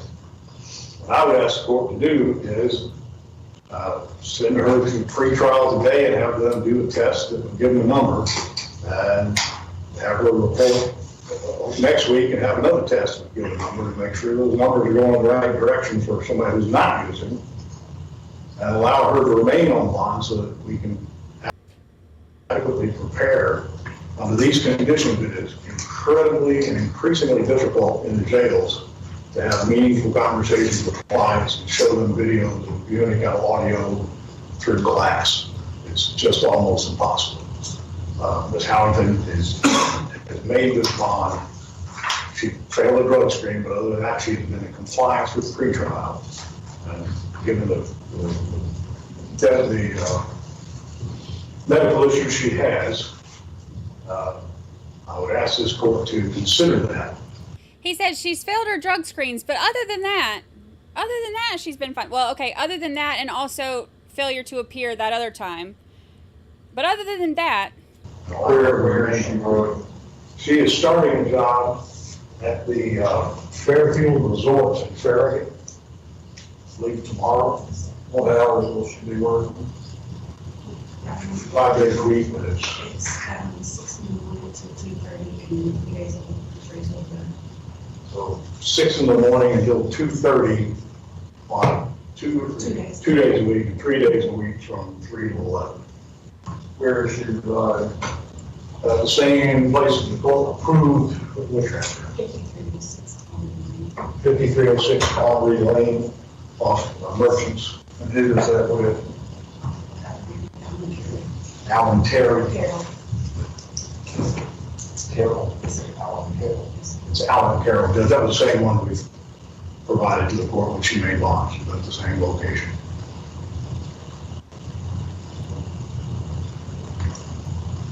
So if I could just clarify, because I do believe there might have been a misstatement, the prescriptions that were provided to the state do not show any prescription at any point in time for the substance she tested positive for. There's a number of other substances that she spilled: trazodone, alprazolam, ibuprofen. I believe that is I think this is the name brand, and the other is a derivative, my understanding. That's not my understanding from what little research I did on the substance, but neither one of us are medical experts. The substance she tested positive for is not on this list, and the most recent prescription date on this list is 2019. Tested positive for this substance in 2021. She then went to jail for 8 or 10 months in 2020. So she had a prescription for one of those substances in 2019, but then she tested positive in 2021, and he's like, well, but she went to jail. I don't know what you're listening to. I'm sorry you're under a lot of stress. I guess someone in your situation, if they weren't under a lot of stress, there's bigger concerns there because the wires probably don't connect correctly. But that does not give you the excuse to use substances. I'm not holding it against you that you failed to appear for a court date. You were in the Knox County Jail when that court date happened. I'm not going to hold that against you. But it's against a lot of people. Don't think it's any big deal to smoke weed. Maybe on some level it's not. But it is in this state if you're under a pretrial bond condition or on probation where you have to maintain good citizenship and not violate the law. It's that simple. We're on Colorado. It's against the law to smoke up here. I'm going to hold a motion in advance. I'm going to add a couple of additional bond conditions. We'll hold a motion in advance, and we're going to come back in about 30 days and see if the system is clean at that point in time. If it's not, that's going to tell me that you smoke more weed or taking more drugs than you weren't supposed to, and you're going in custody.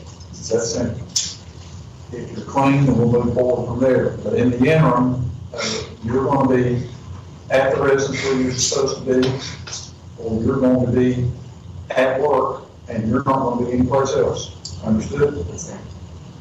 So in essence, you're going to be under house arrest until I tell you differently, unless you're at work or you're meeting with your auditor. Let's go out 30 days.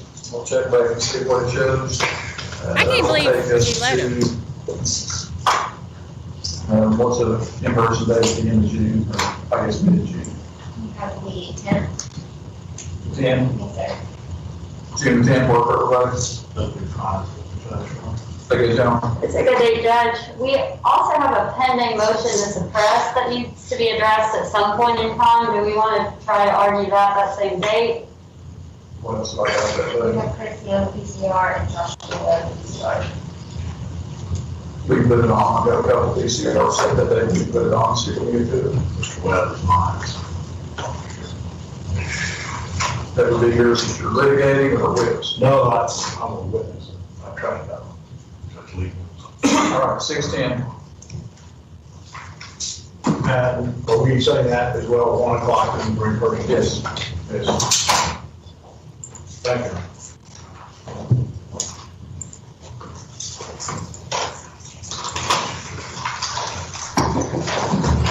All right, put Mr. Spears' case on 5/12. Mr. Mr. Haley's going to go out and meet with him before then, so we can take the case. I mean, to me, that's just a few too many chances.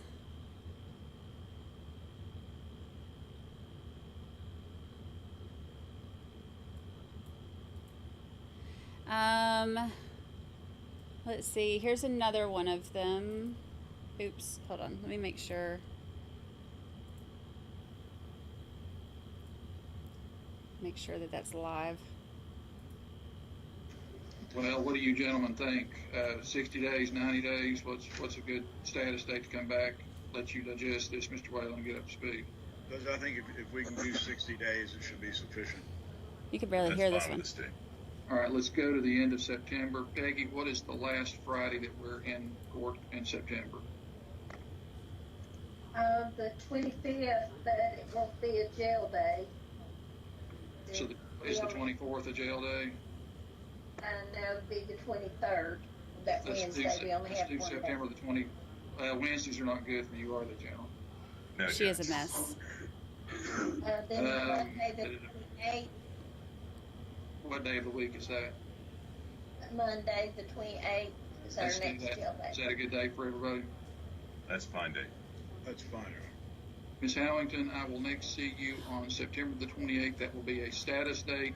In the interim, One your of attorney the is going to be receiving discovery from the state of Tennessee. He'll need to go over that with you. There may be an obligation on your part to provide what's called reciprocal discovery. He'll discuss that with you, and there will be discussions about resolving your case. I will see you back on the 28th. If your case cannot be resolved, we'll pick a trial date. I'll see you back then.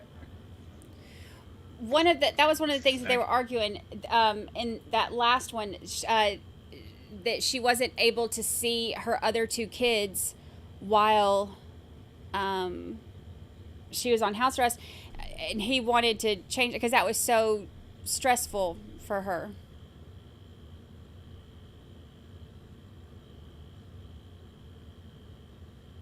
I mean,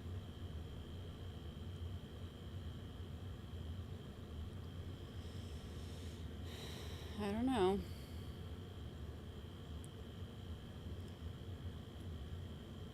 Those are the only hearings I see.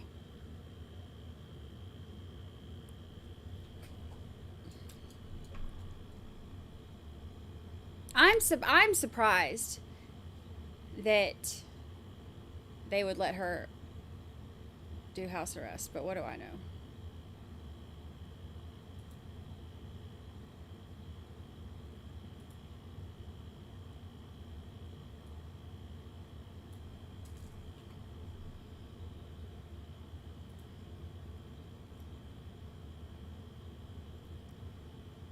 Let's see.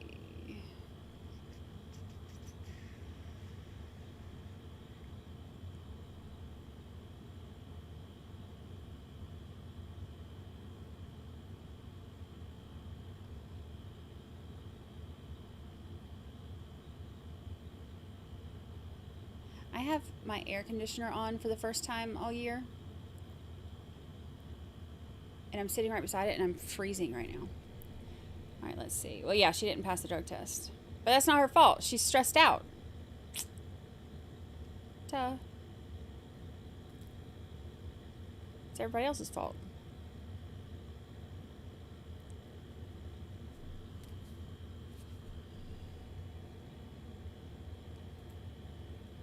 Stupid.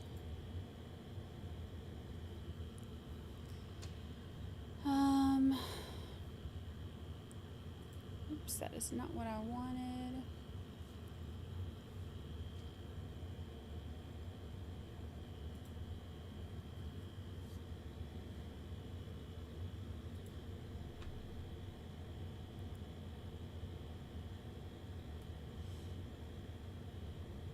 Those are the only... Oh. Hand is cramping.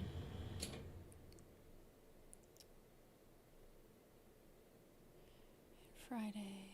Those are the only ones I see.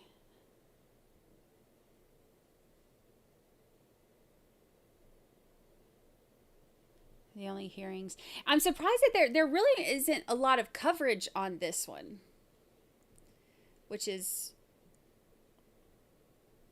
interesting. also surprising. Let's see.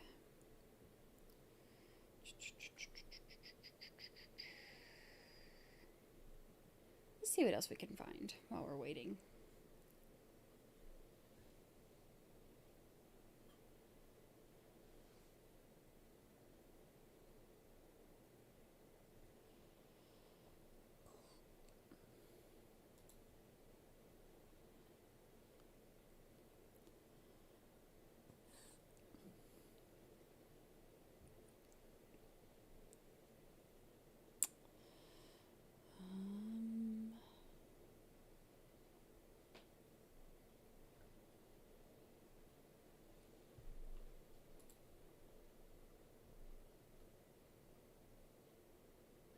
Yeah, I'm surprised there hasn't been more coverage.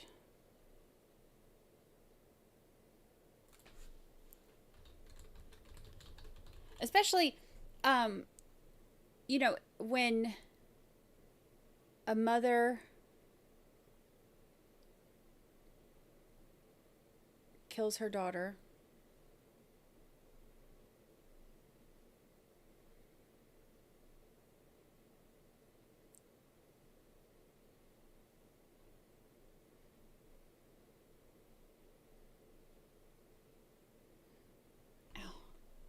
and then it has all these weird stories. I don't know what time it's supposed to be starting. It's supposed to be starting sometime this afternoon, so we're just kind of on standby. They just said it's starting.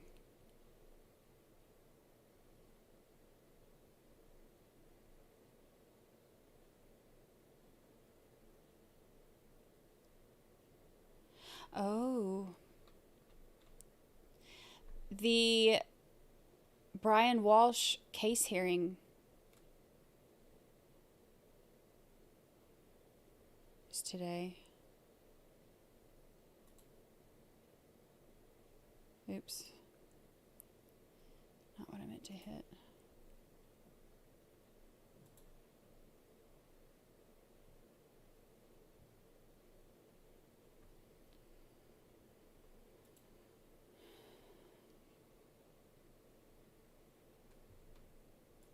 See if we can find.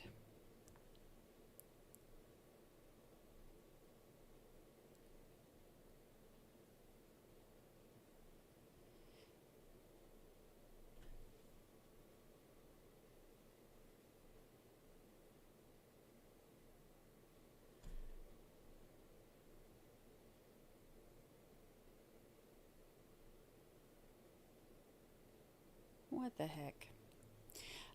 Yeah, we can watch the last few minutes of that.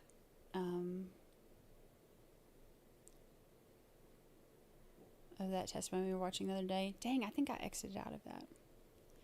The Brian Walsh thing won't pull up. Let me see if I can pull up the. Let me go to my history. Let me see if I can find the one we were watching.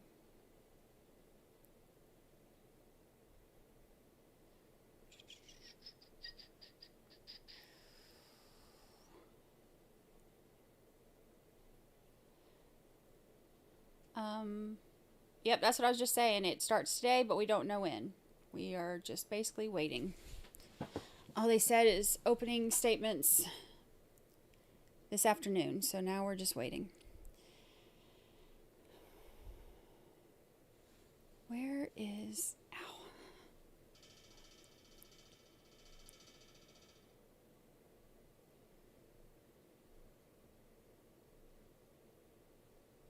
Ow. Here it is.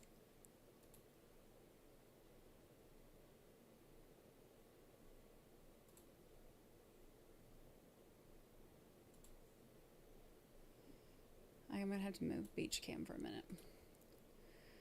We will...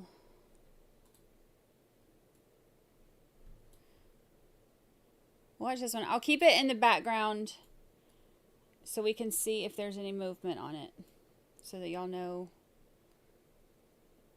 when it's starting. Okay, this is the one we were watching the other day. There's About 15, 20 minutes left of this. And then I think I maybe checked for a pulse or something, but I definitely remember like checking for the breathing through the nose. You said that she was near those French doors that open to your bathroom. That is correct. Did you notice the blood on those doors at that time? No, I did not. Now, when you said that when you went upstairs to take Elena up, you heard wheezing out of Andrine. Did you think to call EMS, somebody to try to help her at that time? So at that point, I didn't think she was like, like some type of critical condition. I'm just thinking she probably got the wind knocked out of her from the kicks. From simply just 2 kicks and being thrown to the ground. That's it, correct? Correct. Now, when you come back downstairs and you find out that she's dead, what time is it? It was sometime after 12, probably soon after I got home. So you're not exactly sure. Is that sometime after midnight? Correct. I know when I got home, the whole altercation occurred in a few minutes. So if I got home at 12 o'clock, it was probably over, like the fight probably 12:05, like for sure. And so that's when you started to try and cover your tracks, correct? At that point, no, I went outside. I know I went outside for a minute just thinking about the whole situation, but it was shortly after that, maybe half an hour, 45 minutes. I'm not sure exactly, but it was after that point. So when you went outside to collect yourself, were you trying to think, what do I do to cover this up? No, I wasn't thinking about covering it up immediately. I'm thinking about, oh my God, what the hell just happened here? And I'm thinking about how messed up the whole situation is. Like, the first thought that I had was, oh my God, Andrine's dead. I'm probably gonna get blamed for this. Elena's not gonna have basically any appearance. And then the second thought I had was, why the hell did this have to freaking happen to me? Because the whole freaking night I spent trying to avoid any kind of situation like this. I left the house purposely to avoid any kind of physical contact. I stayed out several hours trying to avoid any kind of physical contact. When I got home, I'm not expecting anybody to be up. Elena's supposed to be going to school in the morning, getting up at 5:30, and Dream's supposed to be going to the gym at 5. Here, I'm going to object to narrative at this point. How did this happen to me? Now, during that whole time frame that you're thinking about this whole situation, did it ever occur to you to get help? At that point, I wasn't thinking about getting help because there's no one to help. You never thought, I need to call EMS, maybe they can revive her, nothing like that? I never thought about calling anybody to revive a dead person, so I'm not sure what you're asking. You're not a medical doctor, correct? No, I do not have any medical background. So you didn't know if there was any life-saving techniques that might have been used at that time? No, I was not aware of any of that. Now, at that point, is that when you go to the garage to get the trash bags for your wife? I know at some point when I got back into the house, I was thinking I need to get her out of the house. And it's at that point I went into the garage and got the trash bags and then went inside the master bedroom and put her in the trash bags. Now, are these just trash bags that you use in your kitchen? No, these are trash bags these are the big black trash bags that you would get like for trash, like you have leaves and stuff like that outdoors that you would put in those types of trash bags. And how many bags do you get? Just 2. And you take these bags and you go back into the master bathroom and you put these bags around your wife? Correct. You said that you used something to tie around the bags, is that correct? Yes, like a belt. What? A belt. A belt? Whose belt? I don't remember whose belt, but it was a belt. Where did you get it? Where did you get the belt? It was somewhere in one of the closets. And you said that you then dragged her body to your Malibu, correct? Correct. Where was your Malibu parked? At this time, it's parked in the driveway. Why are you putting it in her trash bags? I mean, why not? Are you trying to make sure that you don't get caught? No, I'm thinking about getting her out of the house, so, like, I mean, I'm not sure what I'm trying to say. Where in the Malibu do you put her? In the trunk. So you open the trunk and you. He's toss so the body nonchalant. into the trunk. I wouldn't call it a toss because she's pretty heavy, so it's like I described the scene already, sir. Now, you said that she's pretty heavy. Andreen worked out, correct? Yes. Often. Correct. She did CrossFit. Yes, sir. You were in pretty good shape back then as well, correct? Yeah, I do like, training for like the PT test, so I'll do like push-ups and sit-ups and run like a mile and a half. Okay, so you would work out as well, correct? Yes. So you get her into the trunk and you go to Speck Road. Why Speck? Like I said, I had gone there like the year before for a soccer match. So I kind of knew on that road there was like a field, like just like those types of fields that you saw. So I knew that's how the location looked, just from going there the year before for a soccer match. You know it was remote? Well, I'm not thinking about remote because it's pretty close to my house. It's not that far. You'd agree with me that the field where you dumped her body is like ranch land, correct? It's like what? Ranch land? I don't know what ranch land is. They're not houses on that property, correct? Right, there's no houses on the property. It's just a field with high grass and shrubbery, correct? So at the time when I put her there was no field with high grass. It was in the wintertime, so there was no high grass. Okay, so what Mr. Kobandi testified to about the grass being that way in February is not accurate. So the pictures I saw during Mr. Kabandi's testimony was in July. When I went there March 1st, it looked nothing like that.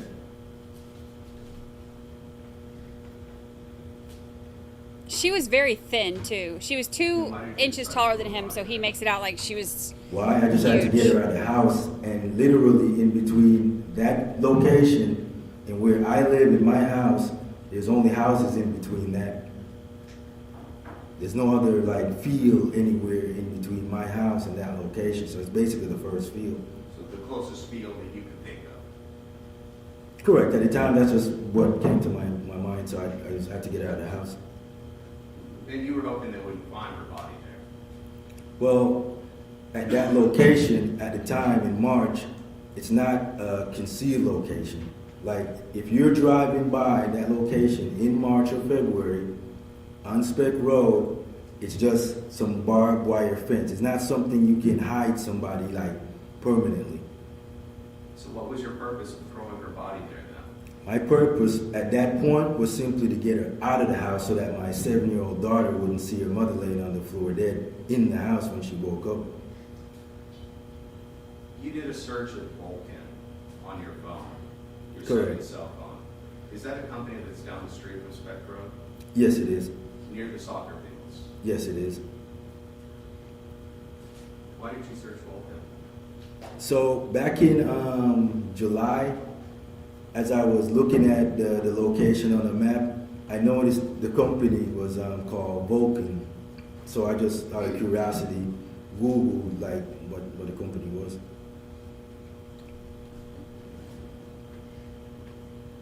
Now earlier,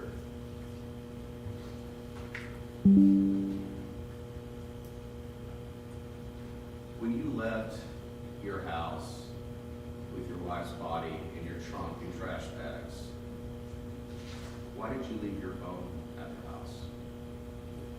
I didn't have my phone on me. I was just thinking about moving her out of the house. So, like, I don't know, why would I be going down the street and take my phone with me? You had your phone on you earlier today at various places you traveled. Yes, when I left the house, I had the phone on me, but at this point, I'm just trying to get the body out of the house. Like, I'm not thinking like, why would I go get my phone while I'm trying to drag somebody out of the house? Like, why would I go back in to get my phone? That doesn't make any sense. Were you trying to make sure that you wouldn't be tracked at that location through your cell phone? No, I'm not thinking about not being tracked at that point. I'm just thinking about getting her out of the house. Now you're in cybersecurity, correct? That is correct. So you know how those things can be tracked, correct? That is correct. So you're saying that didn't even enter your mind? At that point, I'm just thinking about getting her out of the house. Looks like they're in there. Are you satisfied? Yes, I told him, I said, I thought he was worried about running over to speak with my machine, with my case. I never thought about internal with my machine. That did, it sounded like it did. That did.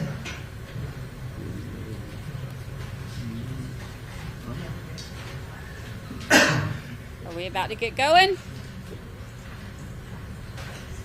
He's so cold when he talks about what he did. Crazy.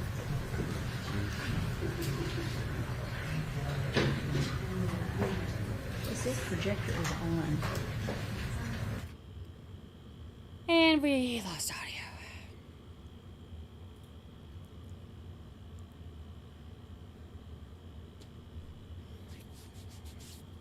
So close. So close. But they're in there. So that means they're about to get started.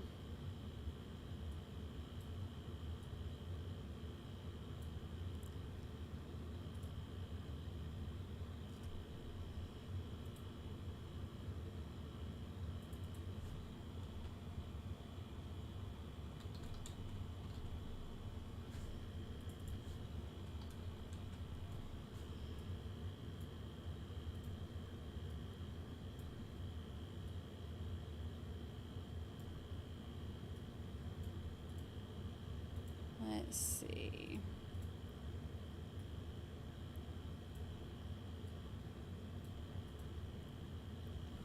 Okay. I know, it's like a teaser. It's like, is that commercial like, ooh, you almost had it. Gotta be quicker than that.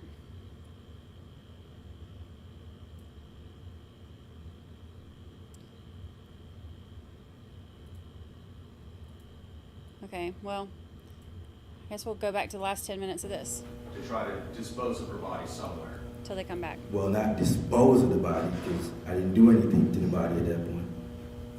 You did move the body, correct? Correct. Now, when you take the body out to Spec Road, 680 Spec Road, how did you get her through that barbed wire fence? It was quite a hassle, but like I said before, the barbed wire isn't that sturdy. But I either like forced her through on the bottom, or like got her on like the bottom and like rolled her over the bottom. I can't remember exactly, but it's definitely either one of the two techniques. Okay, and I think on direct examination you said that you can't remember small details like that after close to 4 years, correct? Correct, but it just makes common sense. Like, how else would I get it through the fence? It's either going to be in the area underneath or barely directly above the small details like the disposal of your wife. Sir, it's 4 years, sir. But like I said, it's definitely one of the two situations.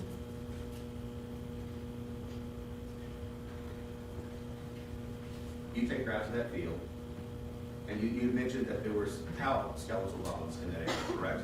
Correct. When I drove her across, like the field, like where I actually stopped, at that point I stopped because I'm pulling her this way. So I can't really see what's behind me because I'm pulling her and kind of struggling backwards. But I know exactly where I stopped. I noticed at that point that there was some kind of like skeletal remains of a cow or something. Oh. So when you came across those bones, that's where you... Trying this case. Ready, Mr. Whalen? Issue occurred to me. Shouldn't have asked, should I? I got a juror in the box, and I can't find anywhere on the juror list Mark Webb. And I asked him, "Are you Max?" And he said, "No. There's a Joseph, a Joshua, and a Mark, and a Brittany." Unless he had maybe uses Joseph Mark or something, I don't know. But I've never had it before where I couldn't find the juror to look on the sheets. Raise that issue before we accepted the panel. Well, I'm sitting there looking down the list trying to find him at that. Well, there is some egregious problem with him serving as a juror that comes to your attention. We have two potential alternates. We will address it, but otherwise, let's get started. All right. We ready to bring him in? Bring the jury. Lost a juror already. They ain't even got them in there yet. And they're already having jury problems. Ain't even got them in there yet. Jurors be buck wild these days. Buck wild.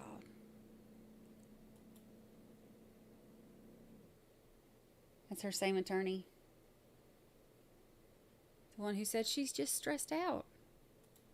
She's following the rules except for all those ones she broke.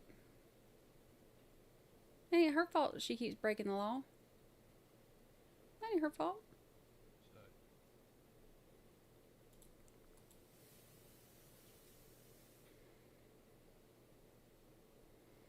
Bring the jury. Look at Newman. Love him. Love him. They got to swear them in and all that too.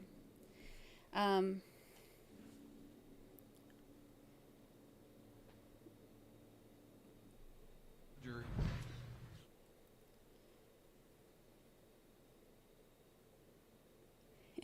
If they already have jury problems, we're off to a real bad start.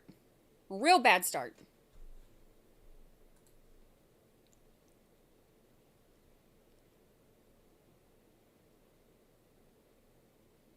Is Tommy her attorney?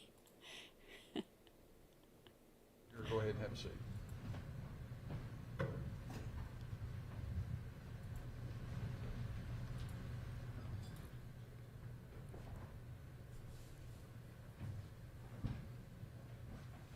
Everyone may have a seat. Waive the call for the state or the defense. All right, ladies and gentlemen, we are ready to get started trying this case. The first thing that will happen is one of the assistant DAs, either General Ammons or General McDermott, will read the indictment in this case. I want to remind each of you the indictment is merely the formal written accusation. The fact that this document exists in no way impairs Ms. Howington's presumption of innocence. After the indictment is read, Mr. Whalen on Ms. Howington's behalf will enter a plea or pleas. Thereafter, each side will be recognized to give an opening statement. I'll talk to you just a few more minutes about that here in just a moment. General McDermott, you may read the indictment. Presentment, case number 117659, State of Tennessee versus Robin Rebecca Howington. Sworn July 1st, 2022 by the foreperson of the grand jury. State of Tennessee, County of Knox, Criminal Court for Knox County, Tennessee. The grand jurors for the State of Tennessee, upon their oaths, present that Robin Rebecca Howington, on or about the 14th day of September 2019, in Knox County, Tennessee, and before the finding of this presentment, did unlawfully kill D.O. during the perpetration of an aggravated child neglect in violation of TCA 39-13-202 and against the peace and dignity of the State of Tennessee. Second count, the grand jurors for the State of Tennessee, upon their oaths, further present that Robin Rebecca Howington, on or about the 14th day of September 2019, in Knox County, Tennessee, and before the finding of this presentment, did knowingly neglect D.O., a child 8 years of age or less, so that the health and welfare of said D.O. was adversely affected and resulted in serious bodily injury in violation of TCA 39-15-402 and against the peace and dignity of the State of Tennessee. Third count, the grand jurors for the State of Tennessee, upon their oaths, further present that Robin Rebecca Howington, on or about the 15th day of September 2019 in Knox County, Tennessee, and before the finding of this presentment, did knowingly neglect D.O., a child 8 years of age or less, in such a manner with a deadly weapon so that the health and welfare of said D.O. were adversely affected in violation of TCA 39-15-402 and against the peace and dignity of the State of Tennessee. Fourth count, the grand jurors for the State of Tennessee, upon their oaths, present that Robin Rebecca Howington, on or about the 14th day of September 2019 in Knox County, Tennessee, and before the finding of this presentment, did unlawfully initiate a report to an officer of the Knoxville Police Department concerning an offense within the officer's concern, knowing that the information relating to the offense was false, in violation of TCA 39-16-502 and against the peace and dignity of the State of Tennessee. Fifth count, The grand jurors for the state of Tennessee, upon their oaths, further present that Robin Rebecca Howington, on or about the 14th day of September 2019 in Knox County, Tennessee, and before the finding of this presentment, did unlawfully and knowingly conceal things with the intent to impair the availability of said things as evidence in an investigation, and said Robin Rebecca Howington, knowing that investigation was pending and in progress, in violation of TCA 3916-503 and against the peace and dignity of the state of Tennessee. How's she already crying? Sixth and final count. The grand jurors for the state of Tennessee, upon their oaths, further present that Robin Rebecca Howington, on or about the 14th day of September 2019 in Knox County, Tennessee, and before the finding of this presentment, did unlawfully and knowingly attempt to alter things with the intent to impair the availability of said things as evidence in an investigation, and said Robin Rebecca Howington, knowing that an investigation was pending and in progress, in violation of TCA 3912-101 and 3916-503, and against the peace and dignity of the state of Tennessee. Mr. Leyland, on behalf of Ms. Howington, how does she plead? Ms. Howington pleads not guilty to each and every count of the indictment. All right, ladies and gentlemen, the indictment has been read. A plea of not guilty has been entered as to each of the counts alleged within the indictment. The issues have been joined for trial. It is now time for each side to provide to you an opening statement. A couple things about opening statements. I want you to listen carefully what the lawyers say. They're going to give you an overview of where they believe the evidence will take you over the course of the next several days. But I want to remind you once again, what the lawyers say is not evidence. The evidence that you must base your verdict upon in this case must have come from this witness stand or from an exhibit introduced through the various witnesses who will testify. The state has the burden of proof. For that reason, you will always hear first from the state. General Ammons, you are recognized on behalf of the state for your opening statement. Thank you, Your Honor. Here we go. September the 14th, 2019.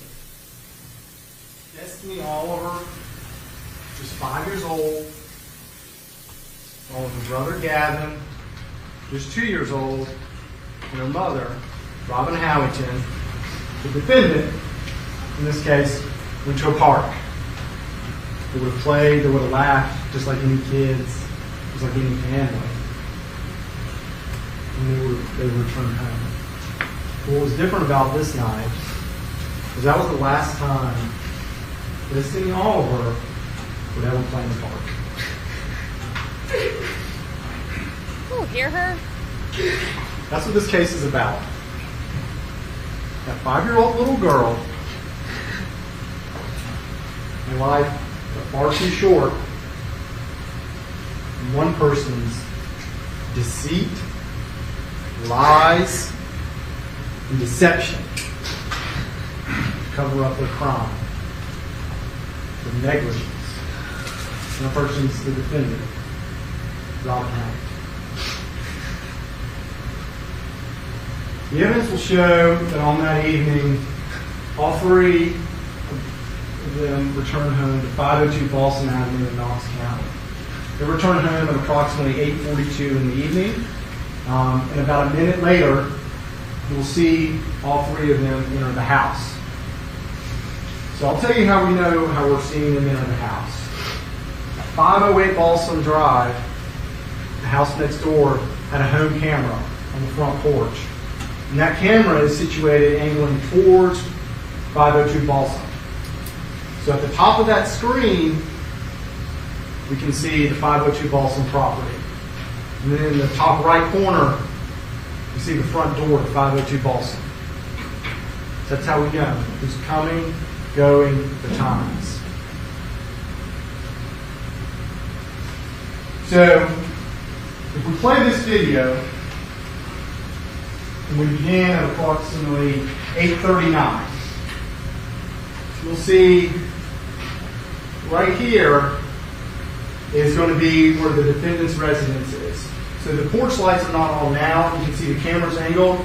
And we believe this right here to be is a spider web.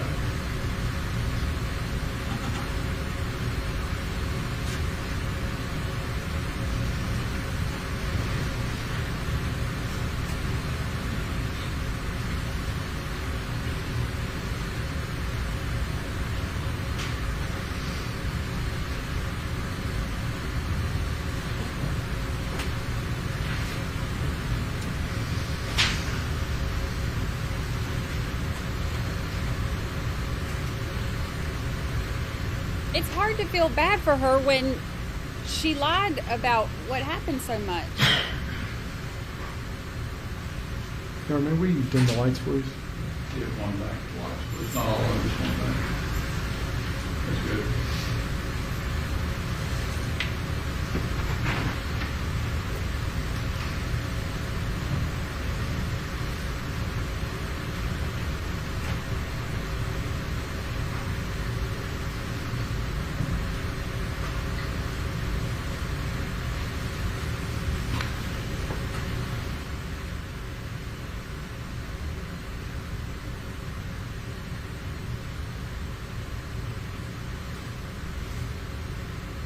Right there we have a vehicle arriving outside 502 Balsam, outside the defendant's residence. You'll see the lights are dim there, but not all the way off now.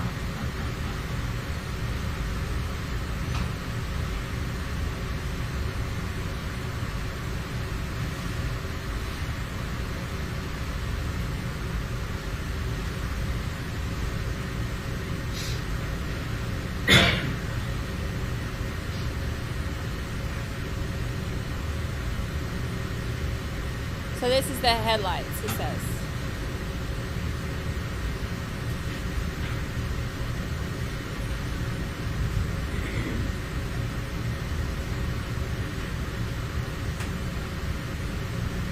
Oh, this reminds me of the Pangalangan trial.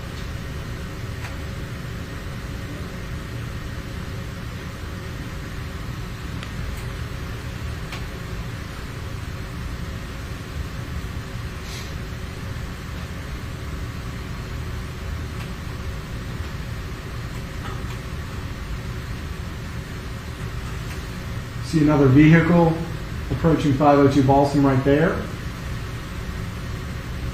He's going to back up. And that's the defendant, Destiny, and Gavin.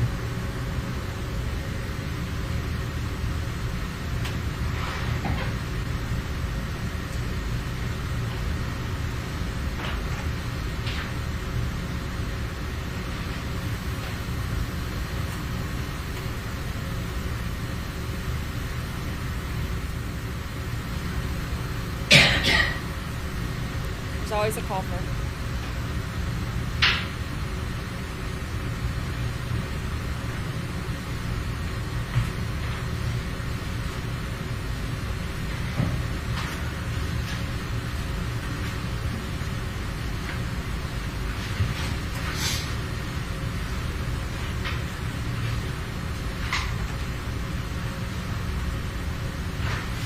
You see the porch light just turn on there. That's 502 Balsam. Oh, yeah, you see you a can see small individual, which is Destiny, entering the residence right now.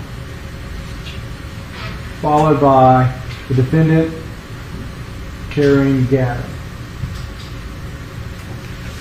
Notice the car remains outside with the vehicle lights dimmed once Ms. Howington and Gavin and Destiny go inside 502 Balsam.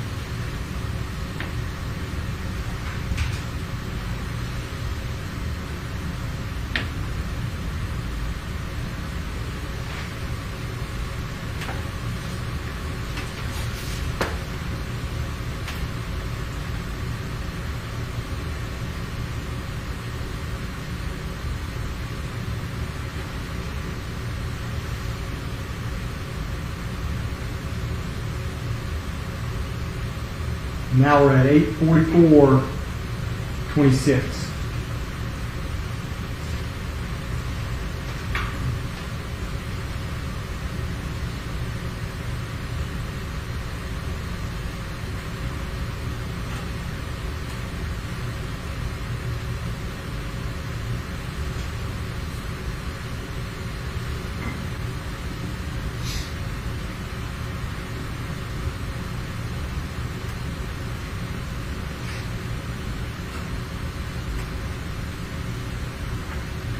In approximately 1 minute, you will see motion at the door to 502 Balsam.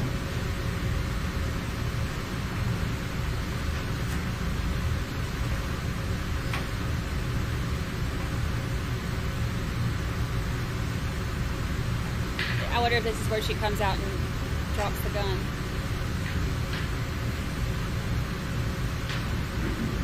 In the bushes.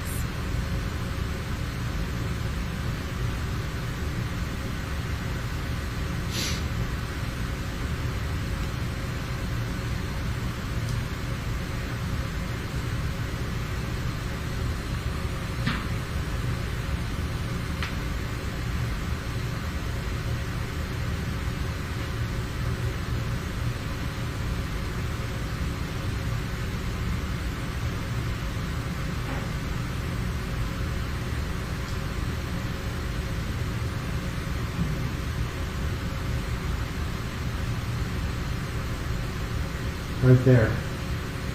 Movement out the front door, 502 Balsam, 84605.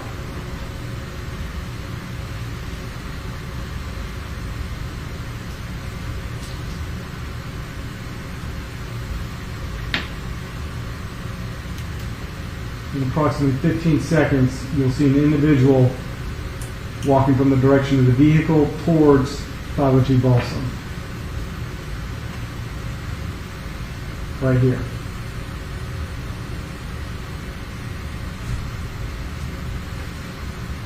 And the individual is entering the residence approximately 8:46:43.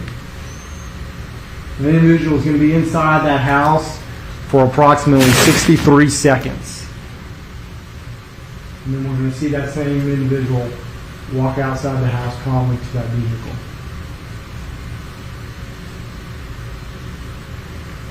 What is it?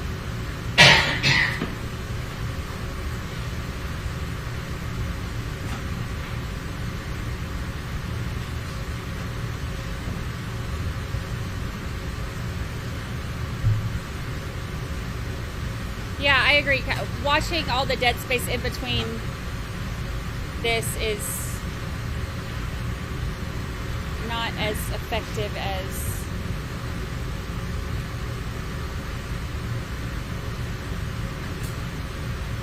I think it should be.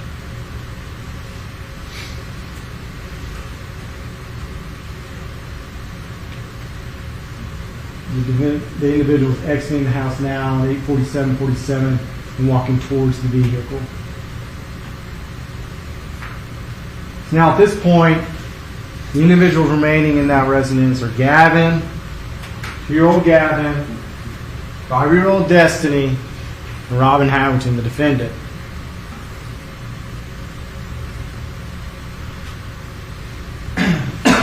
In approximately 10 seconds, you're going to see the defendant exit the house and go towards her vehicle.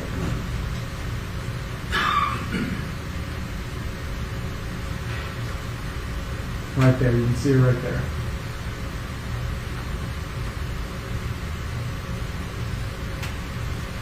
See the lights.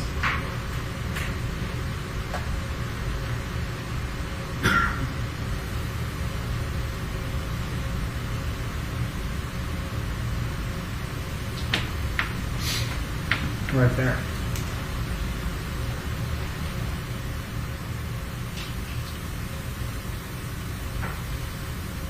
The defendant's vehicle then moves up closer towards 508 Balsam. Then parks still outside of 502 Balsam, her own residence.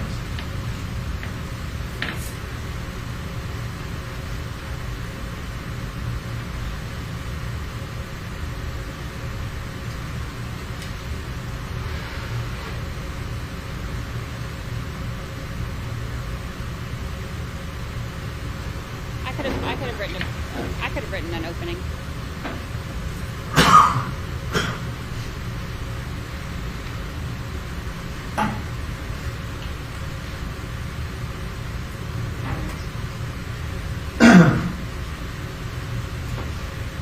The defendant will enter the house back again at 8:50:15.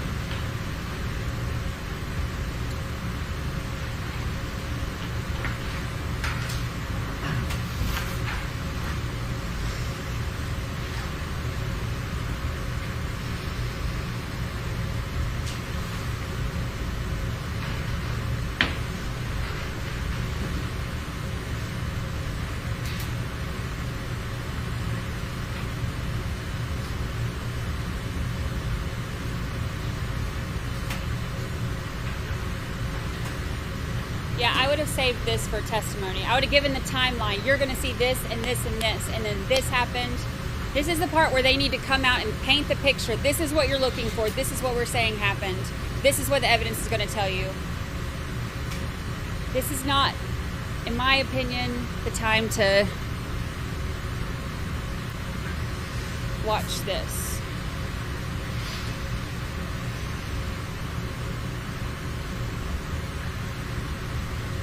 Maybe like just a PowerPoint with like a couple snapshots, like you're going to see, we're going to show you where they come out at this time and they do this and this is what happens.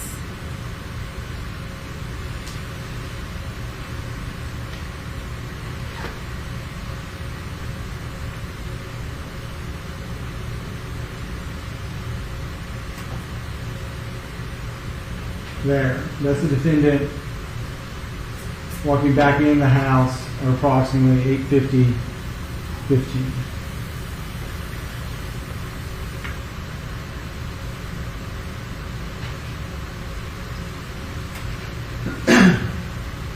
The things are about to change. Because at 8:53, Robin Howington calls 911. Destiny's been shot. That's what she says. Destiny's been shot. And a random black guy did it. That's what she says. You're going to hear that 911 call during this trial, and that's what she says. Destiny's been shot. It's a random black guy. Just walked in off the street and popped Destiny. That's what she told 911. But there's more going on during that 911 call than Robin Howington tells 911. And the reason we know that is because of 508 ball sign. Because that camera catches some other things going on. At 8:53, the defendant's going to exit that house and hide that gun under a bush. She's going to hide her gun. The gun that was used to shoot and kill Destiny under that bush. She's right outside the house. All while she's on the call with 911. She's shaking her head. She's hiding her gun. Well, Destiny is bleeding out on the couch. Alone. She is hiding the gun. While her daughter dies alone in that room. Woo.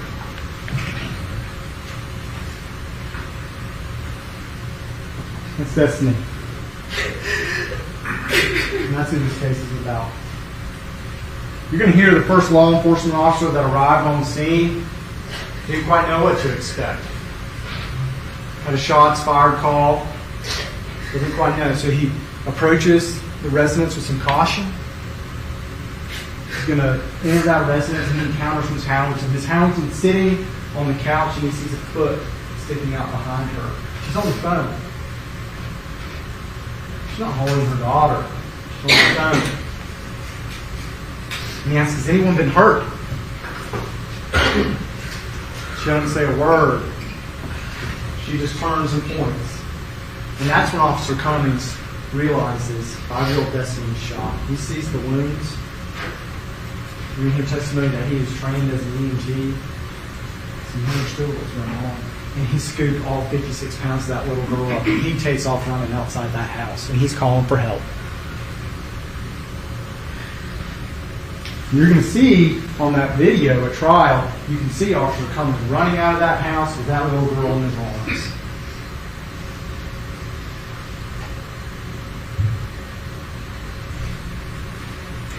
You're also going to hear at trial, law enforcement continue to respond to the scene. Detectives Riddle and Wardlow are going to arrive at the scene. They have a report that a 5-year-old girl has been shot dead in her house. It's a serious crime. You're going to hear that the defendant continued to say it is a random black guy when she speaks with Detective Riddle at 502 Boston. Destiny is going to be transported across the river to UT Medical Center. She has a gunshot wound in her hand and her chest.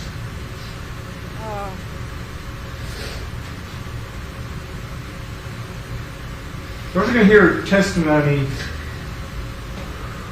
from the KPD officer that transports Robin Howington to UT Medical Center. They got Destiny. They got her out of there as quick as they could, and they got her to UT to get help. Detective Riddle, he's just trying to get some idea of what's going on. Who did that? Who's the random black guy? He's got a 5-year-old girl that's been shot and killed. It's a random black guy.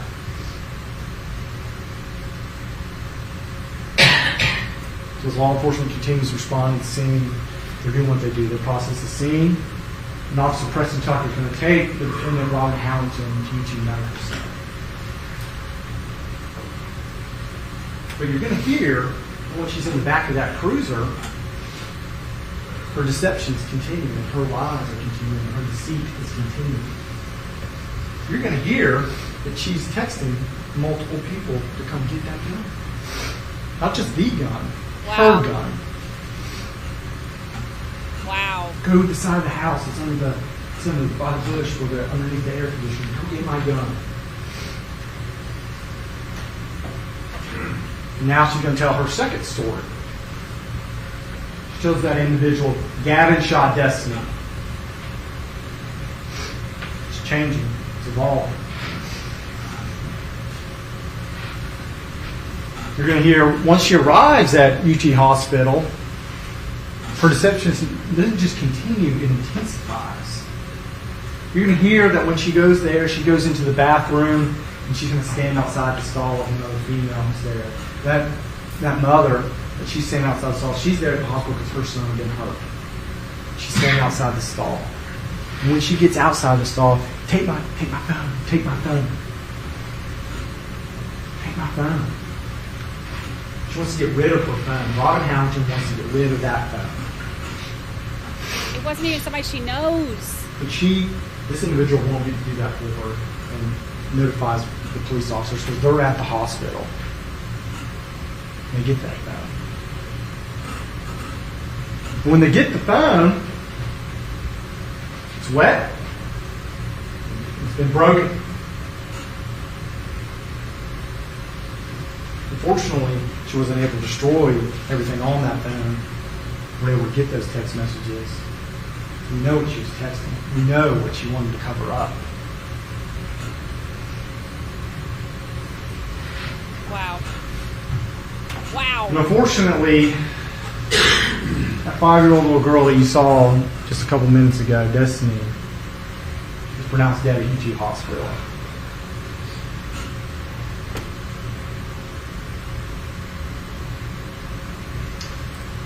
Next, you're going to hear that this is a homicide investigation. This is serious.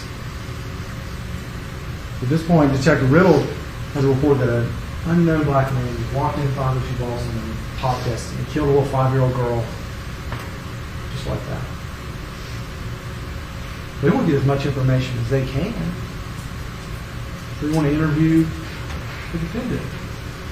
What did she tell them about this? Because they want answers. I mean, a 5-year-old girl has been shot and killed. She's transported to the Knoxville Police Department where you're going to see that Detectives Riddle and Bartlett speak with her.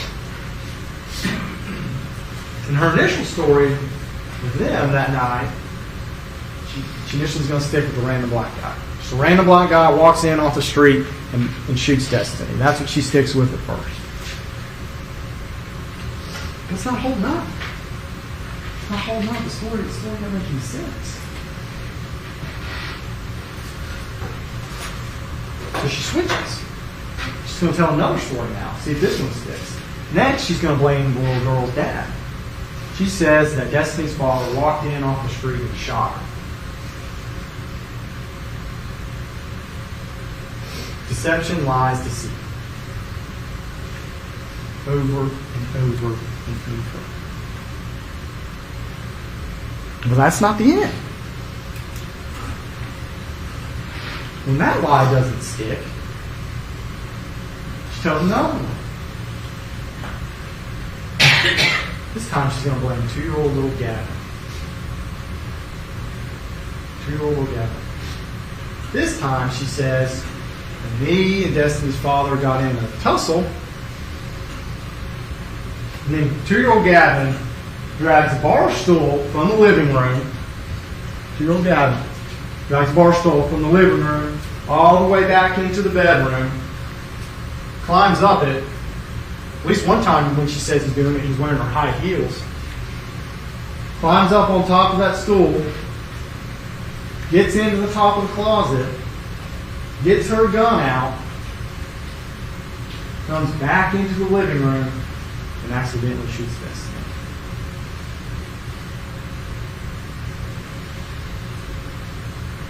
Well, that story doesn't make sense. Because when that little boy's measured, well, Gavin, it's even outstretched, it's short. Couldn't have gotten up in that top of the closet. He's short.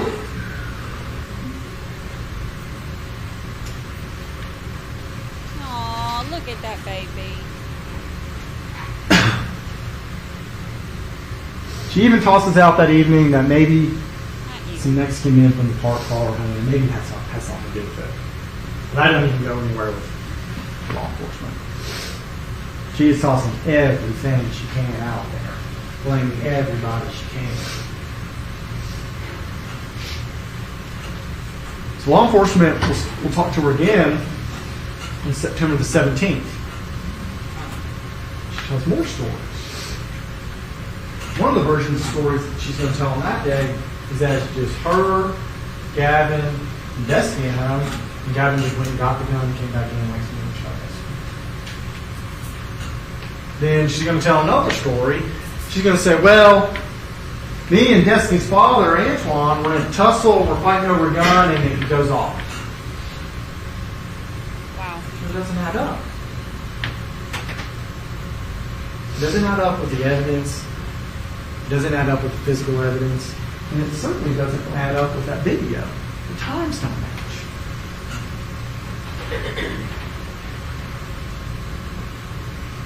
Think about that. That's so many more stories than I even knew.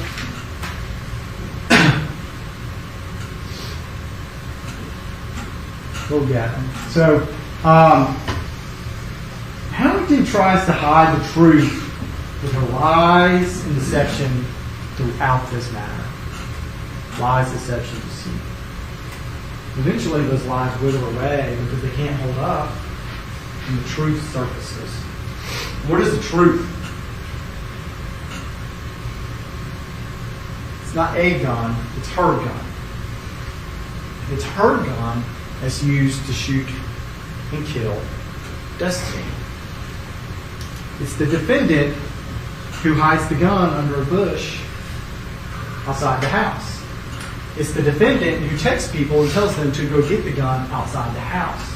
It's the defendant who then tries to get rid of those text messages, telling people to go get the gun, her gun, that was used to kill Destiny.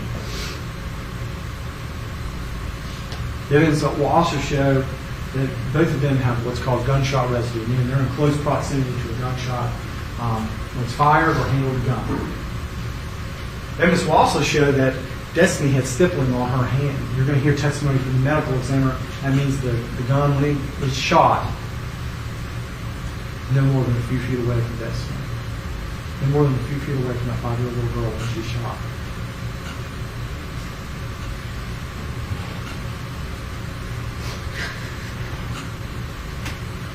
And the one thing to remember as we sit through this case, you're going to hear testimony, you're going to see exhibits, you're going to see videos. And some of it's not going to be easy to watch, easy to see. There's one thing to listen to. Throughout all of the defendant's inconsistencies throughout this entire case, Look at her leg. there's one consistency. There's one consistency. Not once did she take responsibility for anything. Not one time did she take responsibility for our Destiny getting shot, killed. Ladies and gentlemen, that tells you everything you need to know. Thank you, Your Honor. Thank you. Mr. Whalen? Thank you. The judge told you that opening statements are not evidence. And I'll tell you one thing you can do. You can hold us to those statements. If you recall on board iron, they stood up there and said, well, nobody's going to try to tell you that Miss Howington intended to shoot her daughter. That sure sounds like what he was saying at the end. Her gun. She had the gun. All these lies, all these inconsistencies. I want you to pay attention to that stuff. Because we've talked already, and you will hear again, that she was suffering from post-traumatic stress disorder for about 18 months, medically treated. And the police go through her purse at the end of the interview and ask her what every one of them's for, and that's what they were. She tells them that she's been raped and she's nervous speaking in a room with two male police officers. There's a female police officer right out in the hallway. They don't offer to bring a female in. The two of them sit there and talk to her, and when she says she's been raped, Mr. Riddle there loses his mind. He jumps up and starts yelling and screaming, "Are you fucking kidding me? That's what you're concerned about? Your daughter's dead." Now, how do you think that helps with PTSD? This is the interview room that we're in. About an hour into it when they're talking to her, they keep telling her, she blamed it on the baby's daddy. You're gonna hear by the end of this, the first person in that interview room who mentions the baby daddy is his partner, Mr. Wardlaw. What about him? He can't be happy that you've got this baby, you're not in a relationship with him, but you got this other boyfriend. And then they start talking about all the kinds of problems they've been through. And they start talking about, yeah, we kind of think this might be a domestic. And then Mr. Wardlaw says, I'll tell you what, I'm going to shoot straight with him. I believe the baby daddy did. I think he's mad because you got another boyfriend now. I think he came in, he just shot that daughter, your daughter. He might have just been trying to scare you. Riddle there says, Mr. Hammer says, I think he's right. He hit it right on the nail. He did it. We've known this was domestic all along. They ask her, do you think he's capable of doing that? It wasn't him, I promise. And they stay on it. It's him, it's him, it's him. And she finally says, all right, you're right. Okay. Now we got to see the video. Okay, you're right. Okay. I can't do this anymore. She didn't lie about him and say he did it. They did.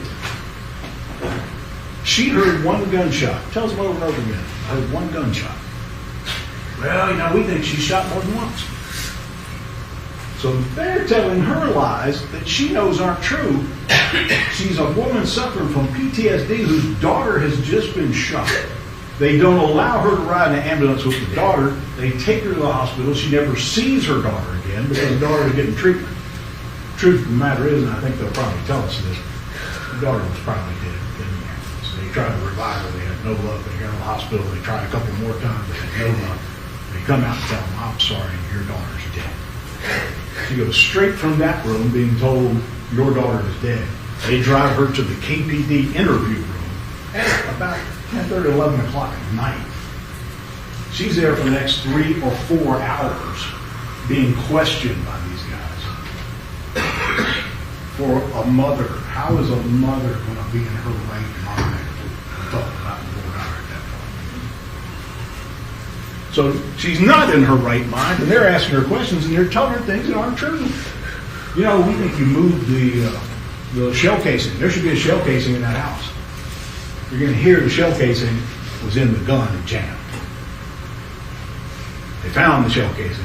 It was there. We think, we don't know if it even happened there. There should be a bullet there. There's no bullet. It's not in the couch. It's not in her. It was in a cushion on the couch. But they're just telling her stuff because they can't wait. They can't give this grieving mother till the next day to talk. No, we gotta do this right now. At 3 o'clock in the morning, we're gonna have you sit in an interview room with 2 male police officers. And if you mention the fact that a police officer raped you, we're gonna yell and scream at you, so that's gonna help. So the woman who is not in her right mind is taken in there and held for 3 to 4 hours being questioned by professional murder investigators. Which means it can't be an accident because professional murder investigators are handling it. There is no way, there is no fact, there is no set of facts that's going to allow them to accept that this is an accident. They've taken a family tragedy, a horrible tragedy. She's very upset seeing Gavin up there on the wall. She has not laid eyes on him in 5 years because DCS and the court won't let her until this case is resolved. He disappeared in the night that night. They've got her, taking her to the hospital. They take Gavin to a family neighbor to stay. Her daughter's gone. Her mother's died during the pendency of this case. She hadn't seen Gavin since it happened because they have never seen an accident. Wow. They have never seen an accident, a tragedy that they can't make worse. That's out of line. Think about that for a moment. She is charged with felony murder. That is first-degree murder. Under state law, that's about the worst charge you can be charged with. That was really out of line. Because of an accidental shooting involving a 2.5-year-old. So you listen carefully. They just stood here and told you. You don't about contradiction. She's texting this Joey kid who sometimes painted her house, does some yard work. She's texting him right after it happens and says, "Will you go get that gun? Gavin shot Destiny." Immediately, she tells him, "Gavin shot Destiny." She tells them as they eventually get around to it, she made up the other story to protect Gavin so he wouldn't have to live with this. Once she has done that, she's sticking with that story. Is that the best idea at the moment? Maybe not. But again, she is a grieving mother who cannot be in her right mind. She is suffering from mental illness from this PTSD. She's treated for it. A gun goes off. Her daughter is grievously shot. When they talk to her on 911, they say, "Is she responding?" No. Blood is pouring out of her chest. She's not responding. She still has the 2.5-year-old child running around in the living room, crying and screaming and not in his right mind, probably at that point. And there's a gun on the floor. She takes the gun out, she puts it in the driveway. You saw that photograph of Charlie Brown's Christmas tree. She hid that gun under that bush. When you see the photographs they took that night, when you go around that corner, it's pitch black leading up to that bush. Drops the gun on the ground. She wants the gun out of the house. Why is her daughter dead? Because of the gun. That is the enemy at the moment. Get it out of the house. So she takes it out there and drops it.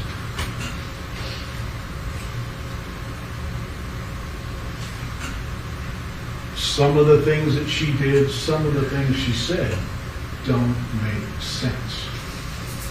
They're irrational. Sort of like what someone might say if they're not in their right mind. And I told you I wouldn't ask you to do this, but you're going to have to at some point ask yourself, if you were in her position, would you be making rational decisions in that moment?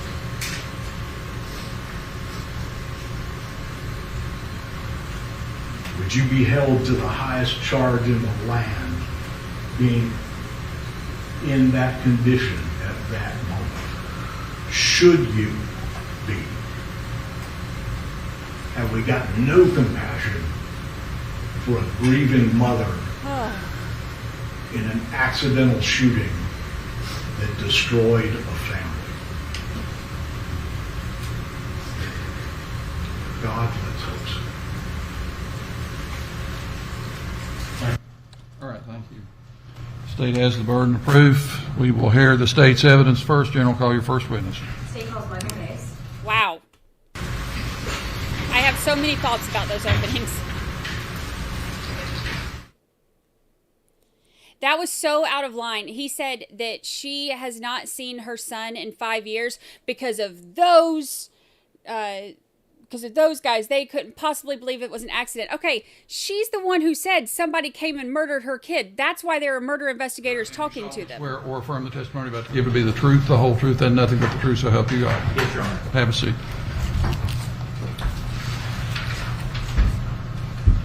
Oh, they got me mad already. Can you introduce yourself to the jury, please? My name is Michael Allen Mays. And can you spell your first and last name for our court report? It's Michael Mays. And Mr. Mays, where are you currently employed?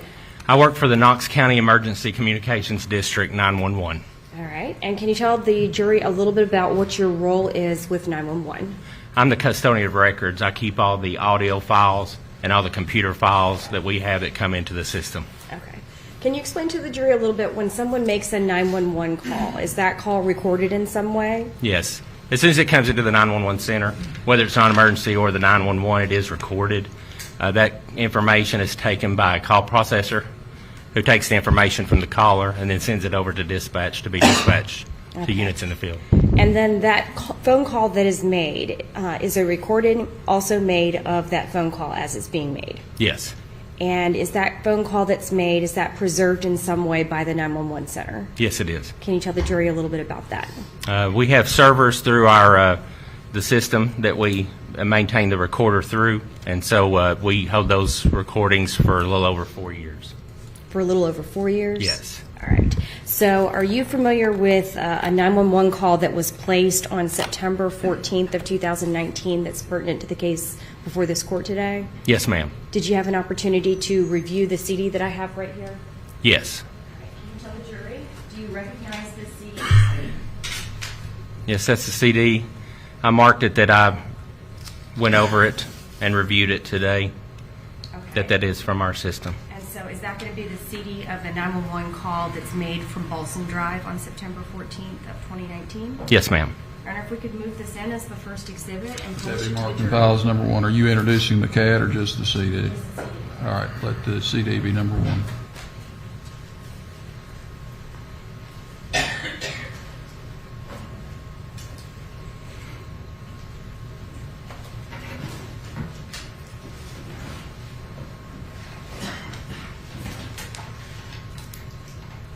Mr. Mays, when a 911 call recording is preserved, is there a tag or something that indicates the time the call was made or anything like that that happens on the CD as part of your record?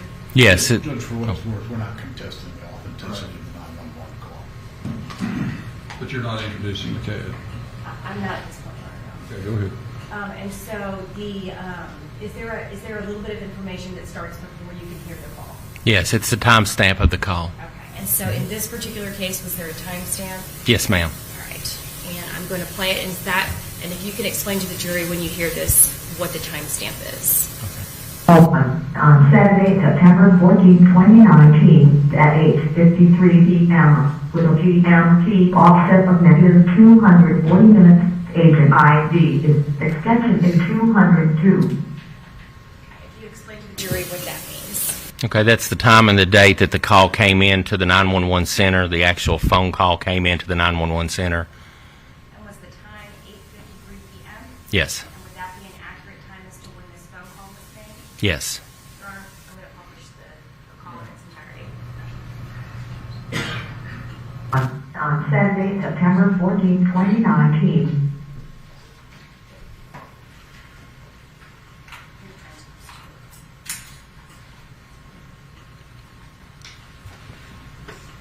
Is this a transcript of the call? Yes, Your Honor. Ladies and gentlemen, a transcript is being passed out to aid you as you listen to this 911 call. The transcript is merely an aid. The evidence is the call that you actually hear, so if there is a discrepancy between the transcript and what you hear on this recording, the recording controls. Everybody understand that? Now, for the record, can we make the transcript? Mark the transcript for ID only is number 2.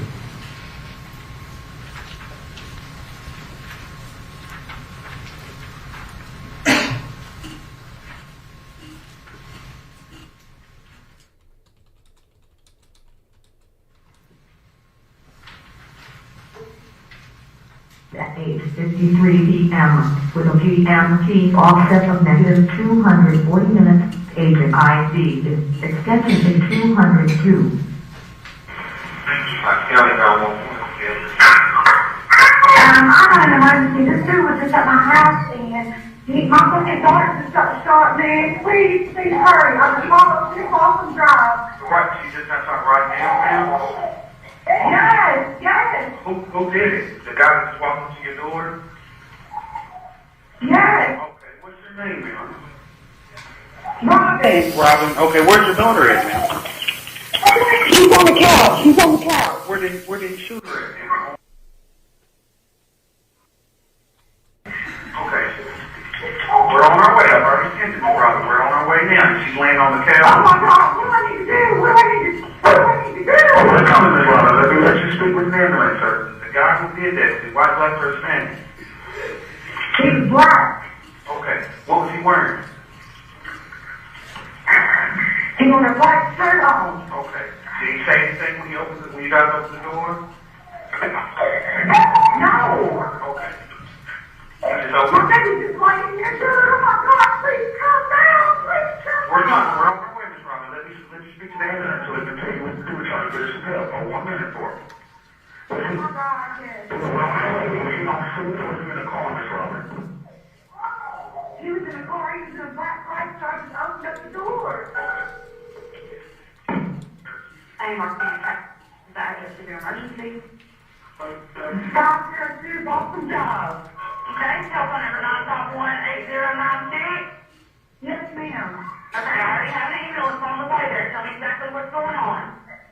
I had a man that just came to the fucking door, man, and he fucking, I don't know what the hell happened. The door was unlocked, and he came in here, and he fucking shot my daughter, dude, and she's laying here, and she's not fucking breathing, dude. Please come. She's not breathing? No. Okay, do you want to try to take CPR? Please just come on, this is on the light and everything. She is breathing. She is breathing. She is breathing? Yes. Okay, how old is she? She's 5. How old? 5. 5? Yes. Okay. All right, I've got help on the way. They've been on the way since your very first call, okay? Is that how you're crying? No, that's my son. That's your son. Okay. Yes. Okay. They're coming to you as fast as they can, I promise. Okay, you said she is breathing. Is she able to speak to you at all? Is she conscious at all? No. Destiny. Oh my God, I can't believe this shit. Okay, and you have no idea who it was that shot her? No, I just know. My boy was right. Okay. They're here. All right. They're here now. Okay, all right, go talk to them. Okay, bye-bye.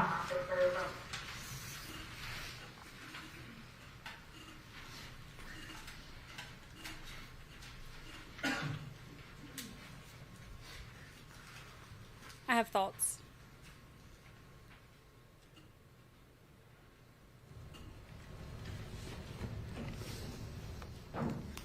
Hey, Selena.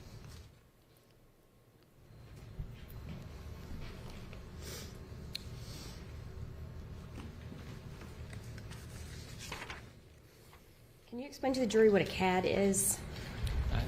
That's the name of our computer system, and it stands for Computer Aided Dispatch. Okay, and tell the jury what is the purpose of a computer animated dispatch? The computer basically takes the call of service and the information that we put into it, sends it to the agencies that are going to be responding. In this case, it was law enforcement, medical, ambulance, and fire for first responder. They all get the information that's put into it by all the agencies that enter information into it, and then we can at any time export that. Okay. And so when an officer is out on patrol, some of them have computers in their car, is that correct? Yes. Okay. And so as somebody is relaying information to 911, is 911 also in contact with getting that information into the computers that the police officers have? Yes, we send it to their computer, and we also do a verbal announcement. So let me ask you, do you recognize this document? Yeah, this is the CAD of the incident in question. I wonder if we could make this Exhibit 2 or Exhibit 3? You mind?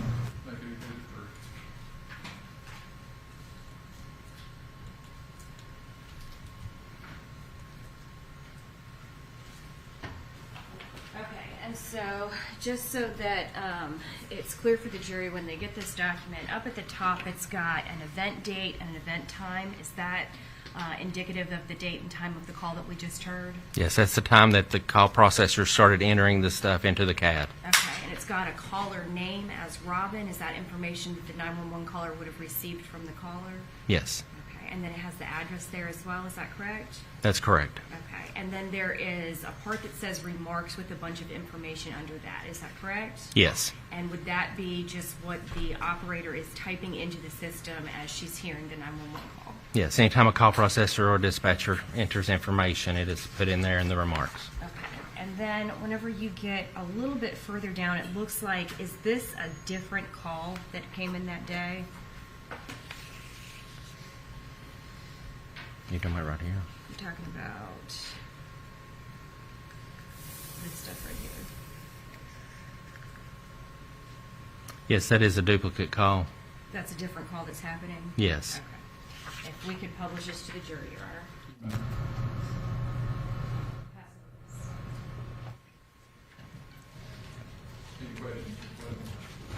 Just briefly, you don't have that CAD report up there in front of you, do you? No. That the time on there, if I tell you it was 20:53:54. Yes. Does that sound right to you? Yes. That did sound right, yes.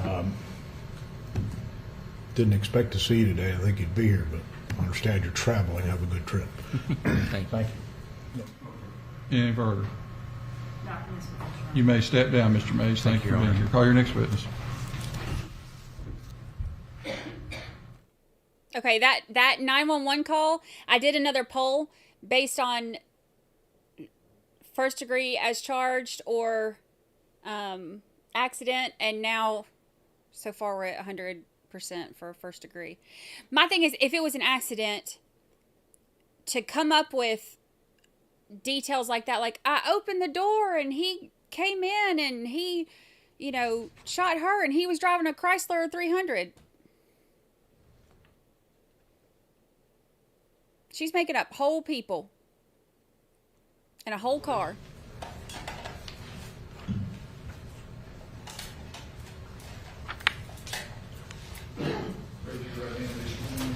solemnly swear or affirm the testimony about to be the truth, the whole truth, and nothing but the truth, so help you God. I do. Have a seat, please. Hey, Adjust the thanks so microphone much. if you need to so that you can speak directly into it.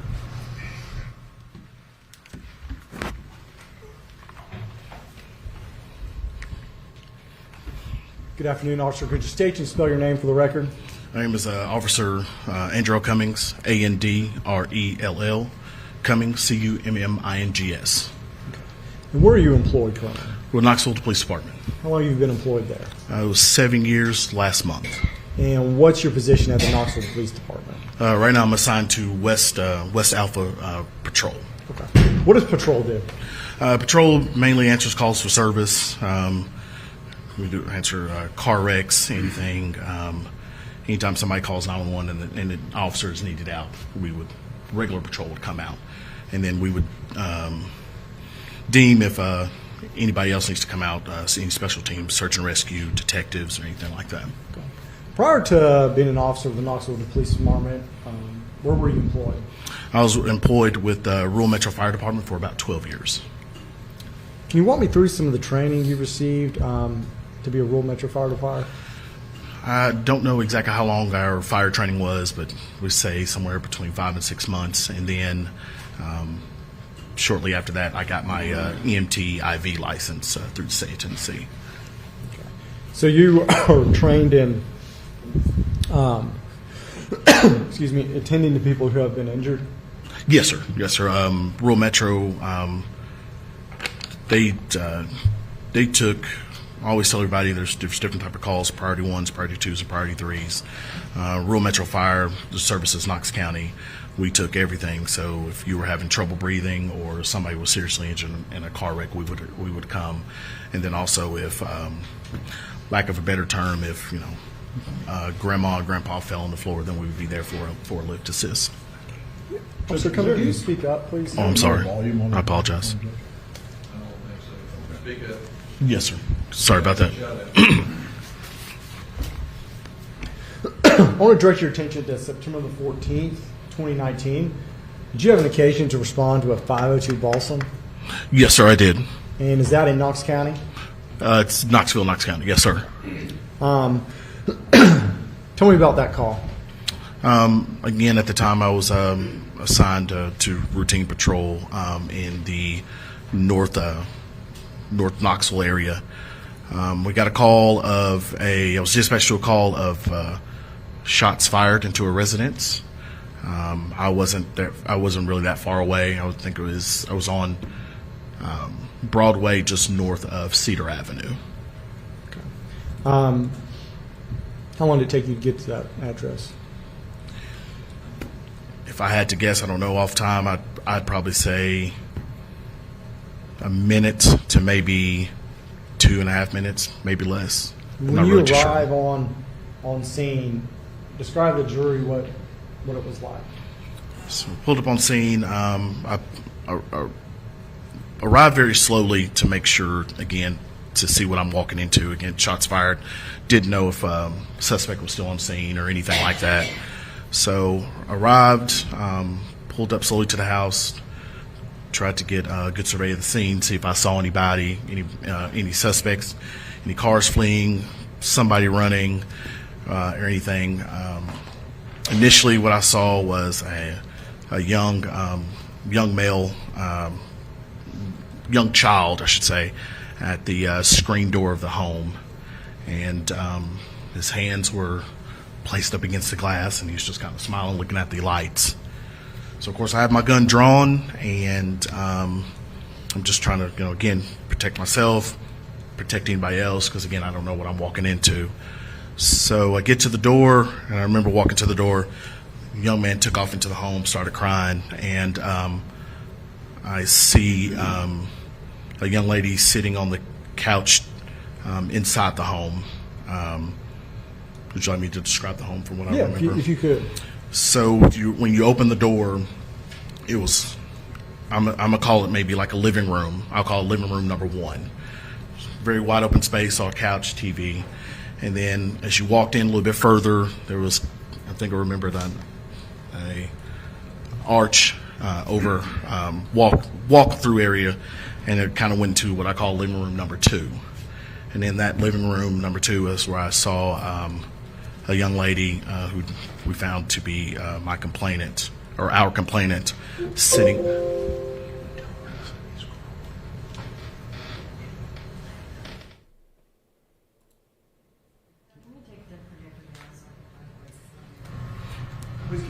No problem.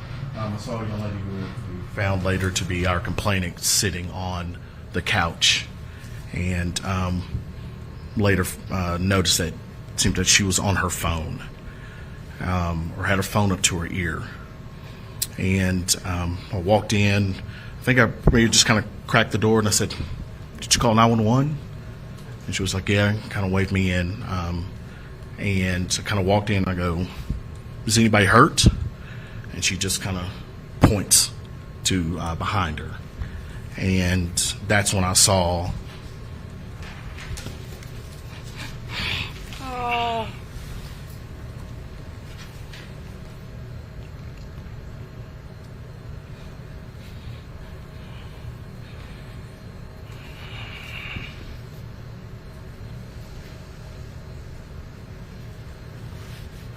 Sorry. Oh.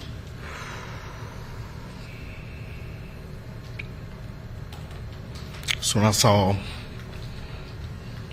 a foot of a young child just over the armrest of the couch, and at that point I just holstered up, grabbed her, and ran outside. And as I'm walking outside, I am assessing her for injuries. I noticed a defect to her hand. I can't remember if I saw a defect to her arm, or I say a better choice of words is a hand wound or an arm wound. I know I saw a hand wound, and I can't remember if she had on a dress or a shirt, but I remember looking up under her shirt or whatever she had on, and I saw a chest wound. So at that time, I immediately got on the radio and told them and said, "Hey, we have a victim, and you just go ahead and send everybody in." With that type of a call, KFD or Knoxville Fire Department is automatically dispatched along with EMS or AMR Rural Metro. I don't know. I went to the back of my car and just kind of, again, assessed her again, checked her all over so I could give a good report to the EMS and fire crew that was arriving.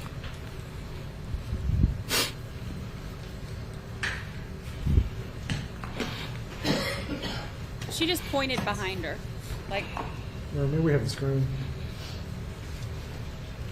And Officer Cummings, do you recognize that picture right there? I do, sir. Can you tell the jury what that is? That would be the. I don't know the correct address, but that would be the house that I responded to that night. Okay. And do you recognize this? From that angle, it looks like it could be the couch that I saw our complainant sitting on, but I'm not really too sure because I'd have to. I don't remember going that far into the house and seeing it, but I think that is the couch. Okay. Tell us about Miss Howington's demeanor when you encountered her. One of the things I'll always remember that sticks with me is just how quiet it was. I've run thousands of calls with Rural Metro as an EMT and as a police officer here with Knoxville. I've seen some things and I've done some things. And I've run calls where everyday people who just witnessed something who are hysterical, rightfully so, I understand. But this particular scene, or upon my arrival, it was just very quiet. I didn't have anybody yelling.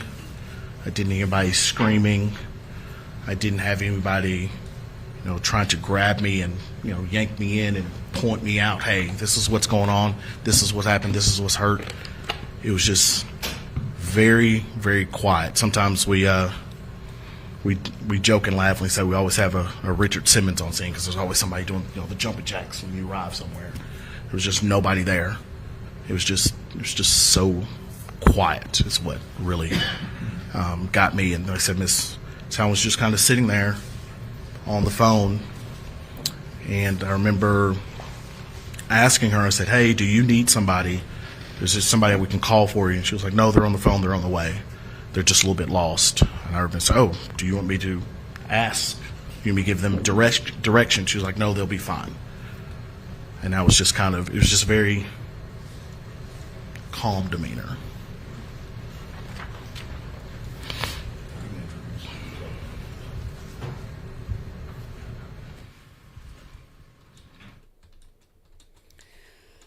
Wow.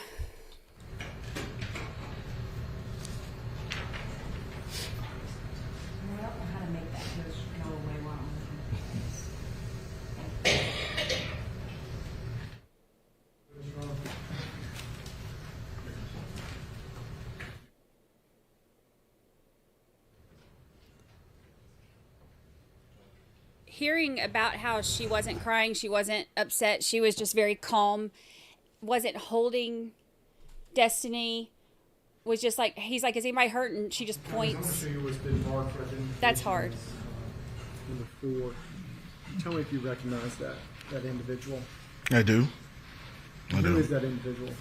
This is a victim from that night. I don't know her last name, but I know her name was Destiny. But this is Destiny. And that's the girl you encountered that evening?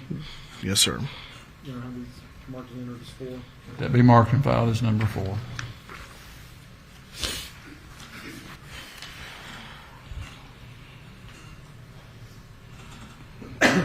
After you leave the house with Destiny, what do you do?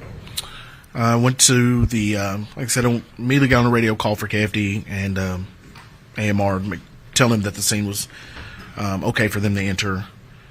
I put her on the back of my trunk, or the back of my car, back of my cruiser, and like I said, I'm just trying to assess her for injuries. So I can give a good report. And also, I'm checking for, again, what's called ABCs, airway, breathing, and circulation. I did not feel a pulse. She was not breathing.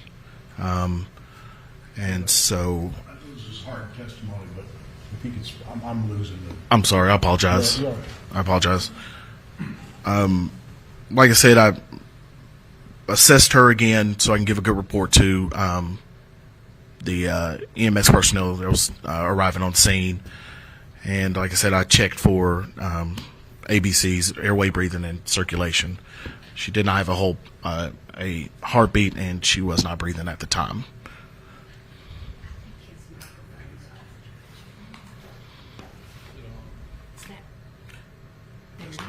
I never touched it. I promise you, Your Honor, I never touched it. Oh, there it is. There it is. Much better. Sorry about that. I did. Don't tell my mom. So, once EMTs come and they take Destiny, what do you do next? If I remember correctly, kind of passed off some information to my supervisors and other officers who are remaining on scene, and we formulated a plan that we're going to go down, head, I think it would have been westbound on the road, and to see if we could locate any type of security camera footage. Would it be cameras on the home or any type of Ring doorbell cameras? Were you able to find any? We did locate. I remember 3. 2 of the residents said that their Ring doorbell cameras weren't working, but the next door neighbor's camera, he had a security camera over his door that faced the residents. And did you, did you review that footage? We did. He was able to pull that footage up, and watching that footage, we saw, and I'm going to speak from the standpoint of as if the house is behind me. Looking at that footage, and again, the camera footage is coming, if the house is behind me, the camera is to the left of the residence. So at one point we saw a car pull in and basically park parallel to the road, almost, if you want to say, in the yard of that residence, with its back towards the camera. And then another vehicle pulled in parallel to the road, almost facing in front of the residence on the opposite side. So they're basically parked like this. Again, if my back's to the house, the 2 cars are parked like this. This car came in first, this car came in second. And it looked as if 2 individuals and like 2 kids went into the house. I'm not too sure how much time passes, but then you see an individual come out and get in vehicle number 1 and leave. I say a few seconds or so, I can't be sure of the exact time, a few seconds or so after that, you see somebody come out of the house, hop into vehicle number 2, move vehicle number 2 and put it in the spot where vehicle number 1 was parked. And then that person gets out of the car and goes back in the house. Sometime after that, again, I don't know exact time. I don't think it was very long. Somebody comes out of the house, and you can see that they came to, which again, the house is behind me. They come to the left side of the house, kind of like in the yard area, and then they go back in the house. And then sometime after that is when the 911 call was made. Did you have an occasion to go look on the side of that house that night? We did. So a couple of us got together and decided to go search that, again, we'll say the left side of that, the house in that yard. And there on that side, under a bush, we found a firearm.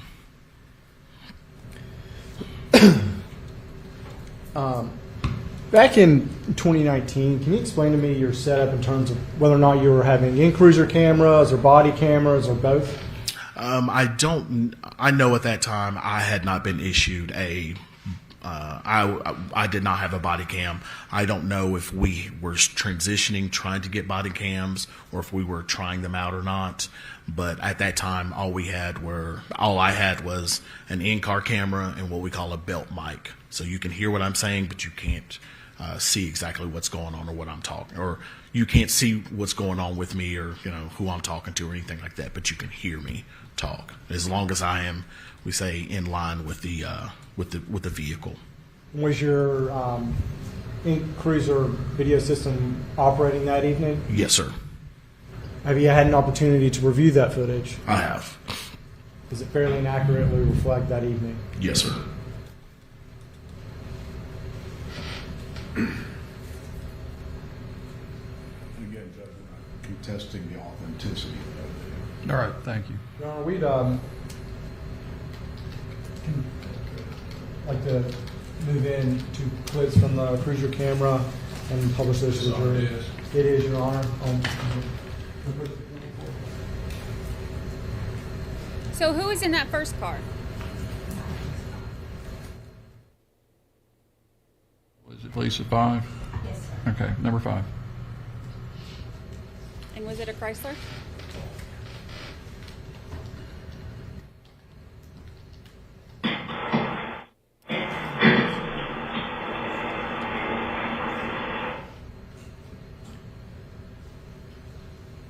Officer Cummings, what are we looking at here?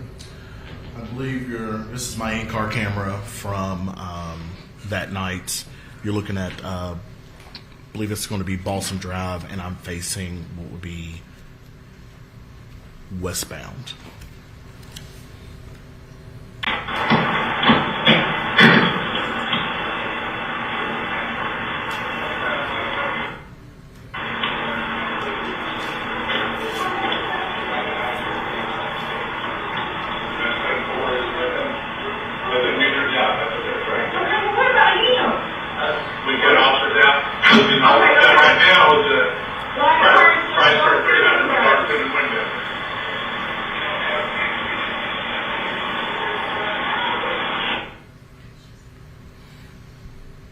What did she say on that?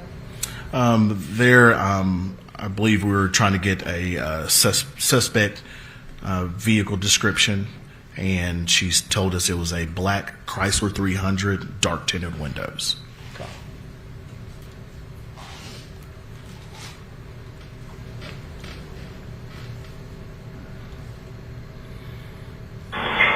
Man, is this your car? Okay, all right. Just one? Okay. Again, are we still sitting in front of 502 or Balsam right there? Yes, sir. And what does she say on that video? There, I was trying to ascertain how many shots that she may have heard that night. She tells me she only heard one shot. And who is the female's voice we hear on that recording? That would be Miss. She identified herself as Robin Howington that night, the mother of the victim. You see Robin Howington in the courtroom today? I do. Could you point her out and describe what she's wearing? She's sitting at the defense table going to say black jacket, pink top. Your Honor, may the record reflect she's identified, or he's identified. It shall.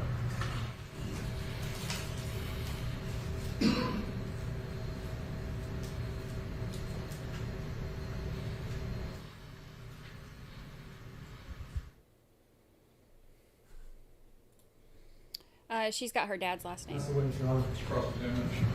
Thank you.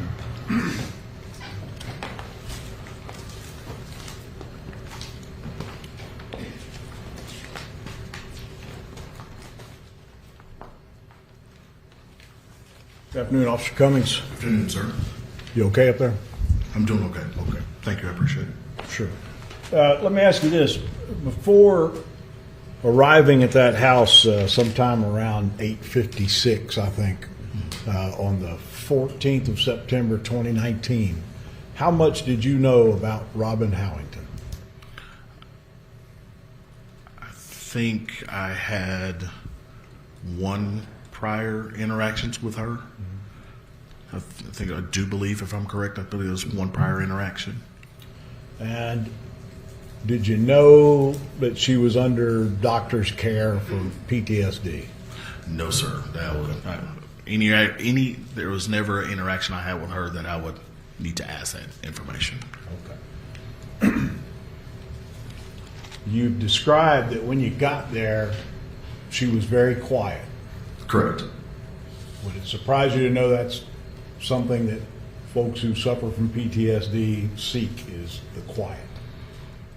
I would have to take your word for it. I really don't know, but all you're saying is that you said you made thousands of calls, right? Correct. And sometimes people are hysterical. Correct. And sometimes people are not. That is correct. And she fell in the spectrum of hysterical or not. Are you asking me which one she fell? Right. She fell into the spectrum of not.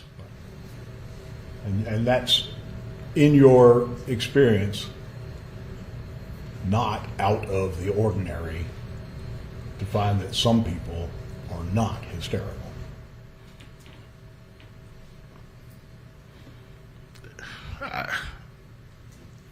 Is it out of the ordinary? Have I had people who are hysterical and people who are not hysterical? Absolutely.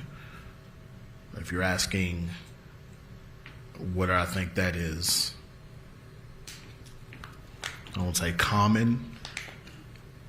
For me, I would say it's more abnormal. Of course, you'd have to know something about that individual, wouldn't you? Like that she had PTSD. That might be the difference. I guess so. Yeah, I would say that probably add to it.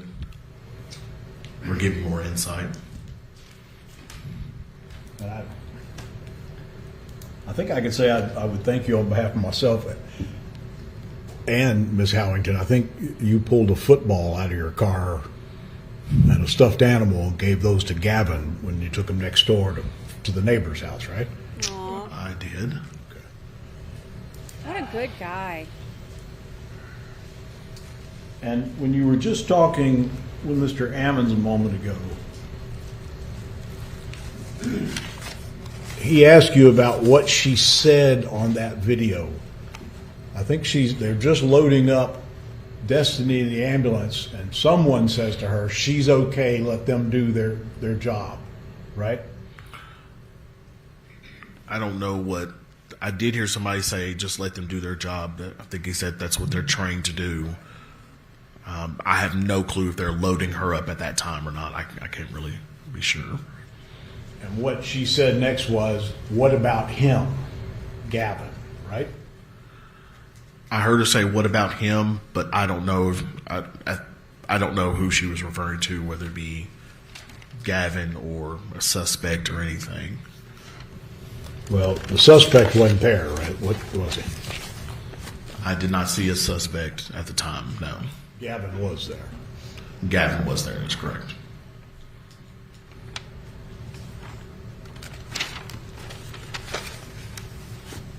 And let me ask you if I got this right. You were asked about the video. You're talking about the video from the house immediately to the right of Miss Howington's house, right? If you're looking at the house. If you're looking at the house, yes, it'd be the house to the right. Okay. The one, and you've seen that video. Yes, sir. With that stinking spider web that keeps bouncing around in front of the counter and the porch, right? Remember that? I don't remember a spider web. You say that you see the car pull up and you see 2 adults and 2 children go into the house. I said it appeared to me like 2 adults and 2 children do go into the home, yes. Okay. And if I tell you that's probably just a little wrong, would that surprise you? Yes, it would surprise you. It would surprise you that there were not 2 adults and 2 kids coming in out of the car? I'd be very surprised by that. And how many times have you watched that video since September 14th of 2019? I couldn't tell you. When was the last time you looked at it? I could not tell you exactly when. Not in preparation for trial, you didn't look at it? No. Okay. I would pretty much say that night's pretty etched in my mind. Etched in your mind? Correct. But you would agree that it's possible for you to make mistakes, right? Anything's possible, yes. 5 years later. What's he getting at? Come on now. It's easier to make a mistake about what you saw in a very short video. What are you trying to say? A dark night from a ring camera. I would say on a night to where I carry a lifeless 5-year-old, it's pretty hard to not remember a lot of things. Well, let me ask you this. I want to go back to when you first get there. You say you walk in and you're in a first living room. That's what I call it. And then there's another living room, another room with a couple of couches. The first one's got a couple of couches. I believe so, yes. And you walk back there and you see Miss Howington sitting with Destiny. Correct. And you see Destiny's condition and you pick her up and head out the door. That is correct. And you said you checked the ABCs and she had no heartbeat and no breathing. That is correct. And as another old emergency medical guy, can't stay alive if you got no heartbeat and no breathing in you. That is correct. You're probably not alive if you got no heartbeat and no breathing. I believe they would consider you clinically dead. There was nothing else she could do for her daughter at that moment, was there? Nothing you could do. Oh, Jesus. Are you asking me, is there anything I could do, or what? Well, let's break it down. Bad question. I'm sorry. No problem. There's certainly nothing she could have done at that point with a child with no heartbeat and no breathing. I'm going to respectfully disagree. What would you have had her do with that child with no heartbeat and no breathing? At least CPR. Do you know if she ever had any training in CPR? I have no idea. You had lots of training in CPR. 911 asked her. I had too. You can hurt somebody Quit with shaking CPR, your head, can't you, if you don't know what you're stupid. doing. This is true, yes, sir. And if you don't do it right, it's pretty meaningless. This is true, correct. So, what did you do to save Destiny's life that night? Like I said, I assessed her for injuries, make sure that I could give a clear and accurate report to what I saw and what I observed. And like I said, at the time it took me to observe her and check her for injuries, EMS was already on scene, and I passed her off. You didn't do any CPR on her or anything? No, sir, because again, like I said, at the time, by the time I realized that she was lifeless, EMS was already on scene, and I had passed her off. And at that point, how long do you think you'd been on the scene? I don't know. couldn't tell you an exact time. A couple of minutes. Again, I couldn't give you an exact time. You arrived a couple of minutes after she made the 911 call. You said a minute to 2.5. I believe so, yes, sir. And you were a trained EMT. Correct. You don't think she was, do you? I have no idea. I never asked. If I tell you she's not, would that surprise you? No, I'm not. Sorry. No, I don't. No. Again, like I said, that was any interaction I ever had with Ms. Howington. That was never something I needed to ask her. And it's not like everybody you run into is a trained EMT either, is it? That is true. Sit down. Thank you, officer. No further questions. Look.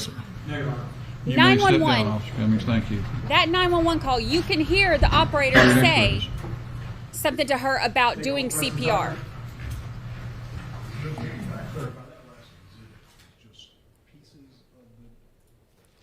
Good job, Officer Cummings. Not a KPD. Representing the cruiser video of Officer Cummings.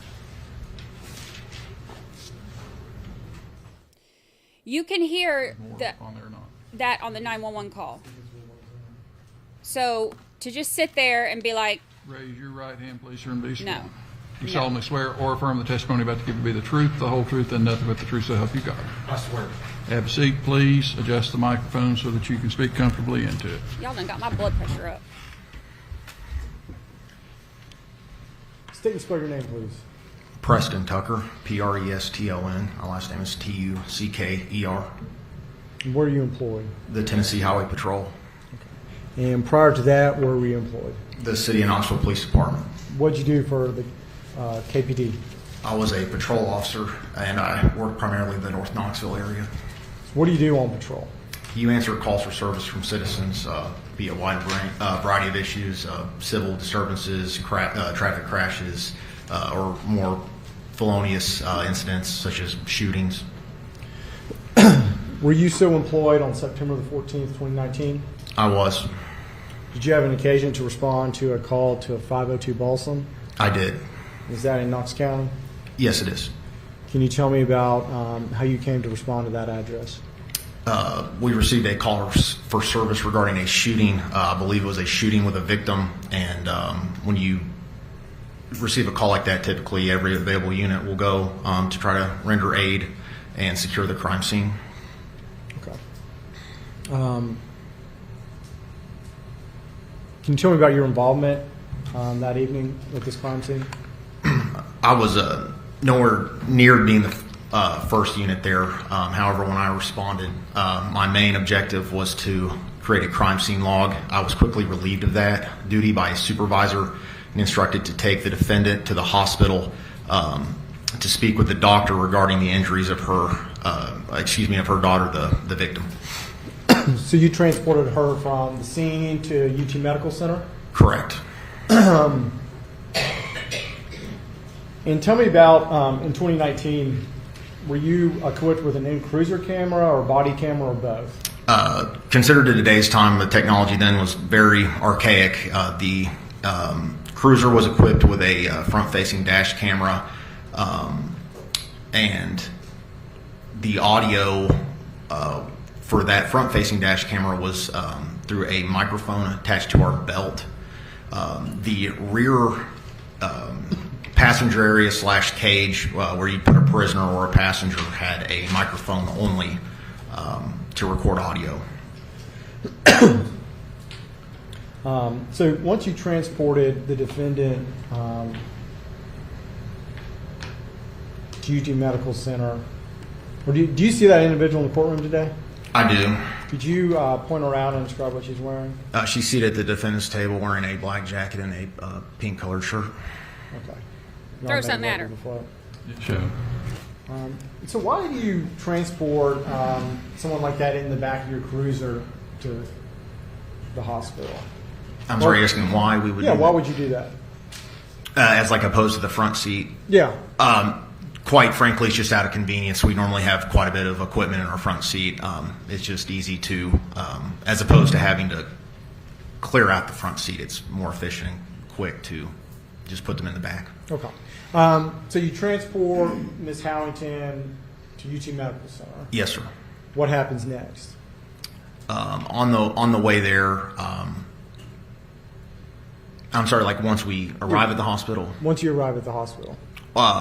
We enter the hospital. I remember at the time Investigator Wardlaw was there. I think he spoke to the defendant, but mainly we were just waiting for the doctor to come into the ER waiting room area to receive an update.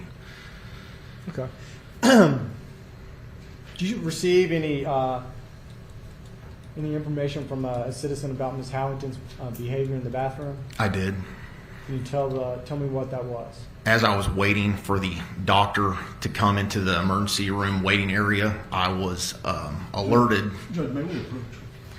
No, we're getting to the tea. We wanted to hear this. Tell us all about her trying to get rid of that phone to somebody she don't even know in the bathroom at that hospital. Tell me all about her trying to destroy evidence instead of worrying about her daughter.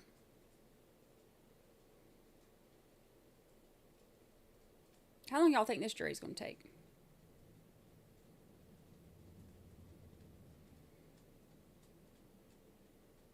The only thing that's going to take this jury a long time is because there's 6 different counts, but it won't, because they'll have to go through all those instructions and stuff, but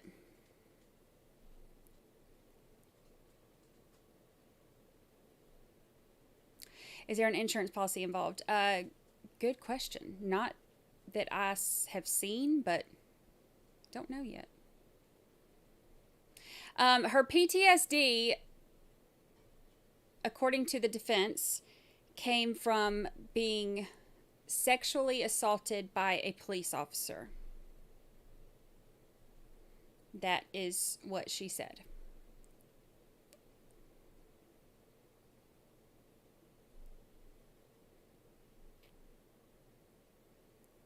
I don't know what she got in her mouth. Looking like a cow or a cow chewing cut, but it is. I'm not gonna say I hope she chokes on it. I just hope it gets caught in there a little bit. That's all. Look who's back. Ladies and gentlemen, there's an issue that I need to take up in your absence. I don't think that will take us very long, but given the fact that it's 5 o'clock, the lawyers have graciously agreed to quit working you for today. We're not going to finish this case up today. All of you know that. It's going to take us several days to try it. We've had a long day of jury selection, so we're going to break for the evening. I need to give you a few instructions before we break, though. As I told you earlier, this is not a sequestered jury, so you're on the honor system. Do not attempt to learn anything at all about this case from any independent source, including but not limited to the internet. You have seen television cameras around. You have seen reporters around. There will be media reports about this case tonight. You are instructed and ordered that you cannot read those media reports. So if you go on to wherever you get your local news, be it the local news station, Knox News, wherever you get it. If you click on that news source and there's something about this case, click away, turn the channel, don't watch it. Do not attempt to read anything at all about this if you get the News Sentinel tomorrow, although I think it would be somewhat of a miracle if there was something about this case in the News Sentinel tomorrow. But don't read anything at all about the case. Don't attempt to learn anything at all about the case. If anyone attempts to speak with you about this case, give them the benefit of the doubt. Say, I am a juror. I cannot speak to you about this case. If they persist, you let one of my bailiffs know and I will deal with that person. Finally, you are forbidden to speak to anyone at all about the case. And for at least half of you, that means your significant other tonight is going to ask you, where have you been all day? What's that case that you're spending all day on, all week on downtown at the City County building? Make me the bad guy, okay? Tell them that the judge said, I can't talk about it because you can't. And here's the reason why. your spouse or significant other might very innocently do one of the things I just instructed that you can't do. Let's not take the risk that person, that your spouse might impart some knowledge to you that he or she had learned from some outside source. I need all of you to be in a position to judge this case based only on what you have heard in this courtroom and no place else.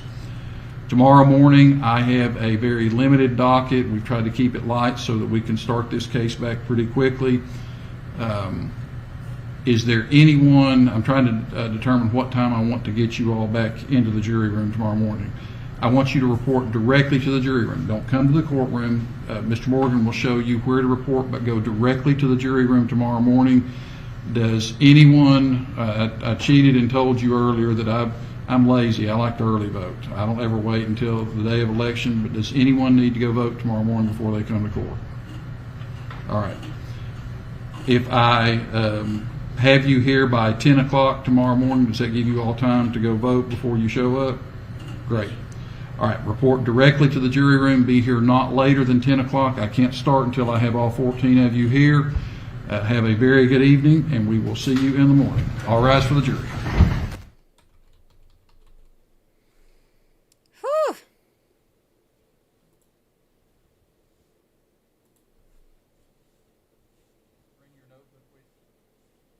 You're in the jury room.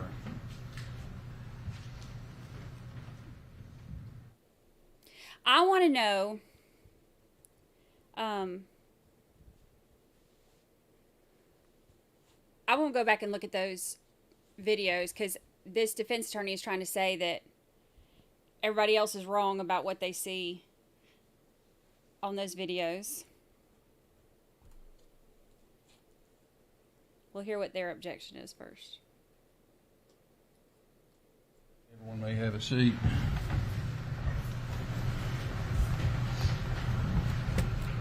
Approach the bench one more time before we take up the rest of Trooper Tucker's testimony.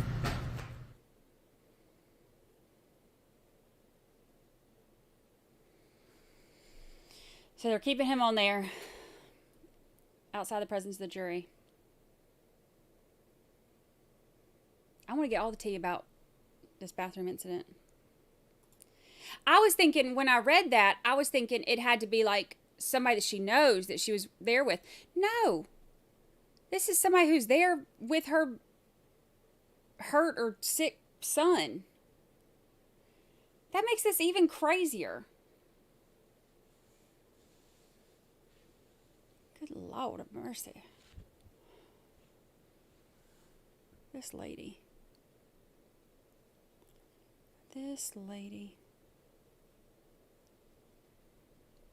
Not you. You're a different lady.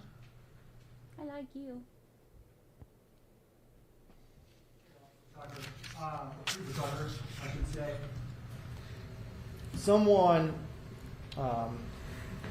contacts you about Robin Howington and that cell phone. Can you tell the judge about that interaction, how you came to be involved with that cell phone? I had a female citizen approach me while in the, I had a male citizen approach me while in the waiting room, and he alerted me to the fact that Ms. Howington had attempted to, in some way, give his wife her cell phone. It was a very brief conversation with him. I wanted to immediately get to Ms. Howington in the women's restroom and try to obtain this phone. There was a little delay because I was just, to be candid, didn't want to barge into the women's restroom. So I tried to get a nurse, and it was kind of like playing the telephone game. Like, I need you to try to find this woman that looks like this and ask her about her phone. So eventually I kind of put half my body in and make eye contact with her. And I believe I said something to the effect of, I need your phone or give me your phone. I was able to obtain her phone after requesting. Went into the women's restroom? Yes, sir. And when you entered the women's restroom, was there anyone there besides Ms. Howington? Your Honor, I cannot recall if there were others there or not. Where was she and where were you? I believe, I don't know when I was actually communicating with her. She was like outside of the stall. I can't remember if she emerged from the stall, but she was standing just in the, kind of in front of the sink area when I was communicating with her. Tell me about the first thing that you remember asking her and the first thing that she responded and said to you. Your Honor, just due to the time that's passed, all I can remember is I demanded her phone, and she relinquished it in some capacity. Okay, so she had the phone in her hand. You didn't have to retrieve it from. I don't believe it was laying on the counter or laying somewhere else. I believe it was in her hand and she handed it to me. But again, the time has passed. I don't want to swear, not 100% on that. Tell me about the phone's condition when it was handed to you. I know it was off personally because I know Detective Wardlaw at the time made a comment that it was turned off and it couldn't be turned on. And through rewatching my body camera footage, I made a comment when I was talking to detectives on the radio that it was off. So I know it was in an off condition, not powered on. All right. And what other conversations, if any, did you have with Ms. Howington about that phone or any other topic? We did not speak much about the phone. Once I had it in my possession, it more transitioned into waiting on the doctor, and then the doctor came, and then we discovered the condition of the deceased. And that was all once you were back out in the waiting area, correct? Correct. So I guess what I'm trying to get at is that the time elapsed in the restroom was very minimal, right? And the conversation concerning the phone was ideally minimal, or identically minimal. It was just brief. Okay. All right. Any other questions? Any questions you want to ask him, the jury out? I just want to ask this, Trooper. Have you reviewed your audio lately? Yes, sir, I have. Okay.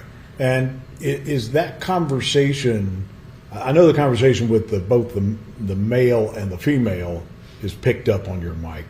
Is the conversation you had with Ms. Howington in the bathroom picked up on the mic?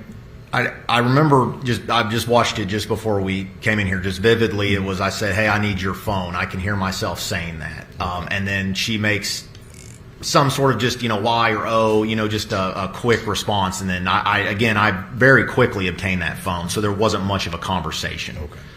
So that was the end of the conversation you had with her about the phone. Essentially, the majority of my conversation concerning the phone is talking to detectives on the radio about it. And is that discussion captured on your in-car video? It's pretty clear, yes, sir. Nothing further. All right. Is there anything objectionable about this? About what he's just testified to, no. I think it was getting ready to go to a different place. There on the recording, there is something at which the woman is explaining why she was offered the phone, and that it had the woman being Miss Howington, or the witness, the citizen who's reporting this incident. Okay. Makes a statement which is, I think, not admissible through this witness. All right. Well, as far as that statement, we'll cross that bridge when we get there. We'll have to address that when, I don't know what the witness's name is, when she is prepared to testify, but for this witness, for Trooper Tucker, I don't see anything that's a problem here. I think he was getting ready to say that, though. That's why it seemed to me that's where that was going. Your Honor, we anticipate Ms. Sands is going to be here tomorrow. Do you want us to have her here early to have a jury out hearing, or what is? I mean, we could. What do you anticipate? Trooper, you can step down. Thank you. Is he allowed to go home? He's free to go. You're going to be here tomorrow at 9. But be here. You're the witness on the stand, so I need you here, ready to climb back up on the stand. Be here by 9:45, and hopefully we're going to be starting 10:15 or so tomorrow morning. No problem. All right, I'll see you in the morning. Yes, sir. So I'm assuming that they're proffering this because I just heard the defense attorney say that there's a statement that's heard on that body cam audio that he said is not admissible Decide through this this without witness. hearing her testimony, but can you have her here around 9:30 tomorrow morning? I think the victim witness coordinator just stepped out with that last witness. Let me ask her.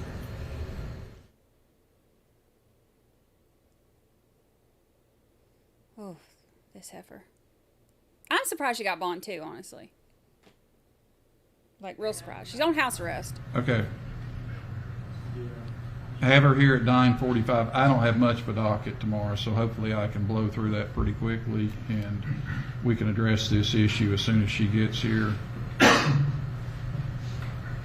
Have any of you given thought to jury instructions on possible lessers? And obviously, I'm not going to make the final decision until we hear all of the evidence in the case, but what is the state seeing as lesser included offenses of the principal count felony murder?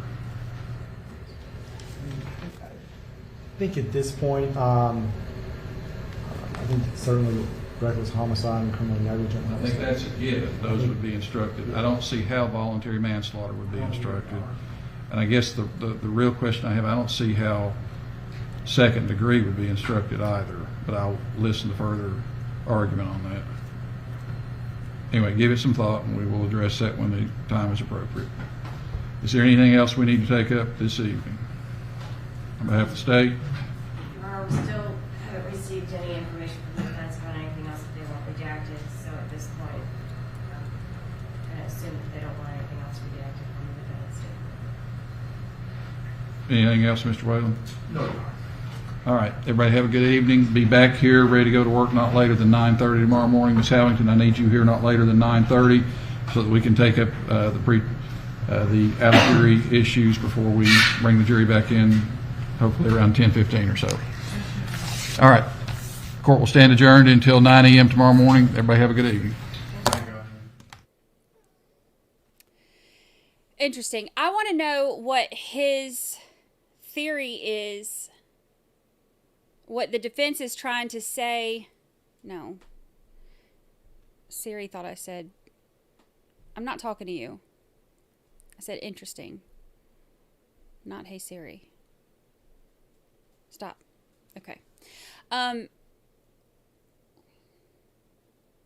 Look how swollen her eyes are.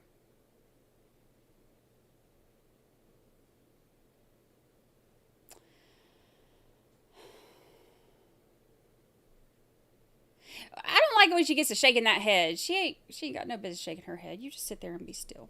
Be quiet. Mind your business. I want to go back and look real quick before we end for the day. Because now he's got me...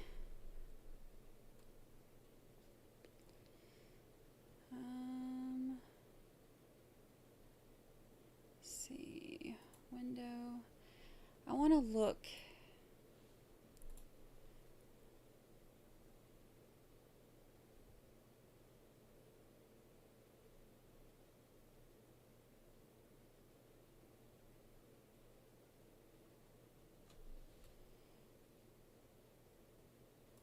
We played this video,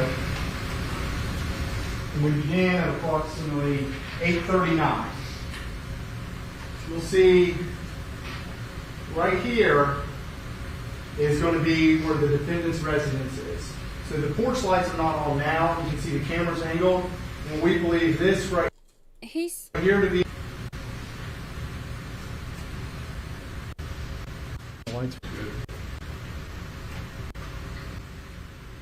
All right, so there's the one car. So that one officer said that one car came in this way, the other car came in this way. Right there we have a vehicle arriving outside 502 Balsam, outside the defendant's residence. You'll see the... Okay, so I want to show you too. Let's see.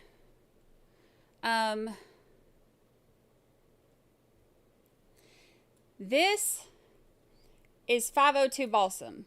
Wait, where'd it go? That's not 502 Balsam. How did I end up over here?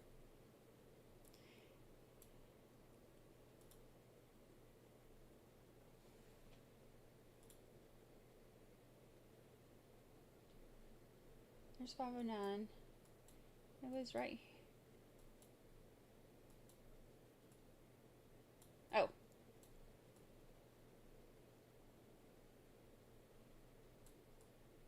Lord of mercy, I need my glasses on.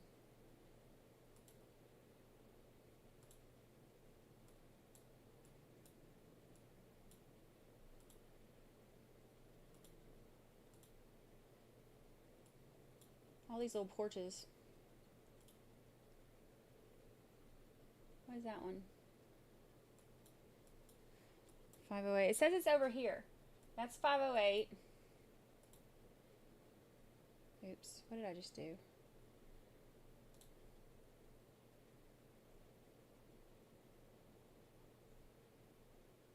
Two Balsam. There. Street view. This is what it showed me for 502 Balsam.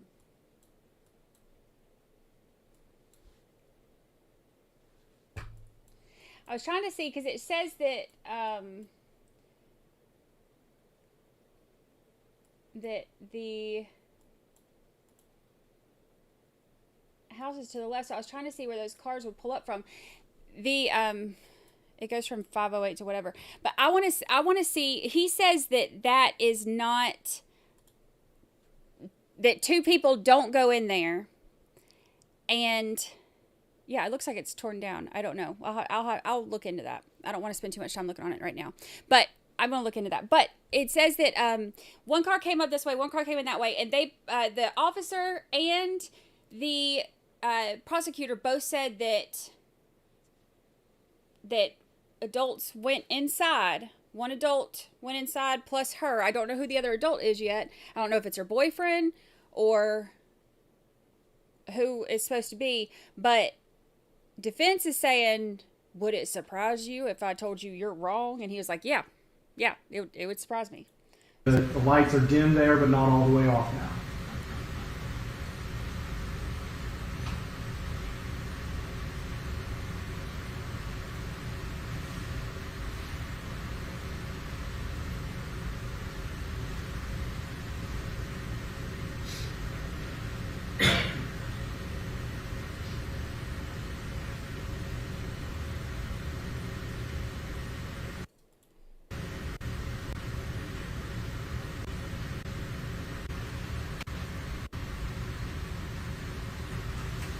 See another vehicle approaching 502 Balsam right there.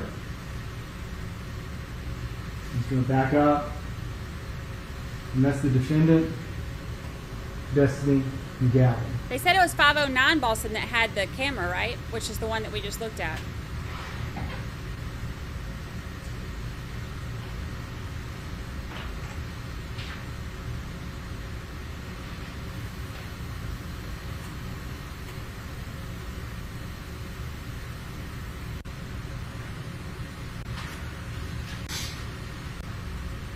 We see a small individual, which is Destiny, entering the residence right now. Followed by the defendant carrying Gavin. Notice the car remains outside with the vehicle lights dimmed once Ms. Howington and Gavin and Destiny go inside 502 Balsam.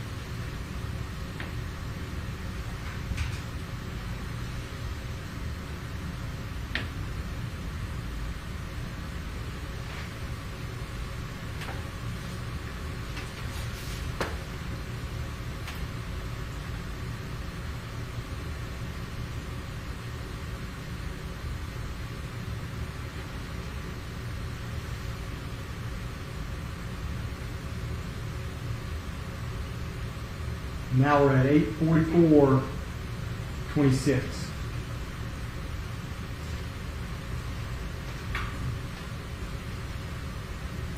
Is this where they said the other one comes in?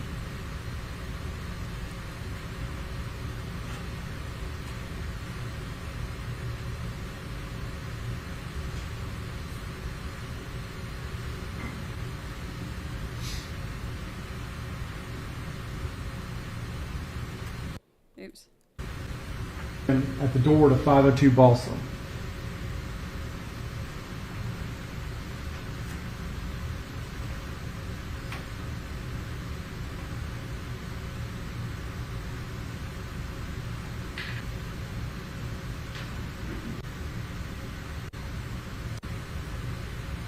This is why we shouldn't have to wait during all this. They should just get to the parts. That dang spider web is driving me crazy.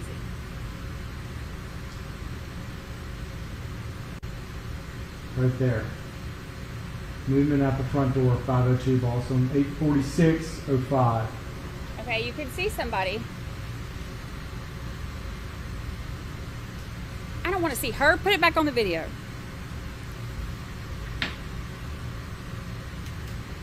In approximately 15 seconds, you'll see an individual walking from the direction of the vehicle towards 502 Balsam. Right here.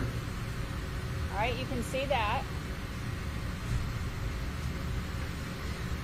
And the individual is entering the residence approximately 8:46:43. So then what is he trying to The say? individual is going to be inside that house for approximately 63 seconds. And then we're going to see that same individual walk outside the house calmly to that vehicle.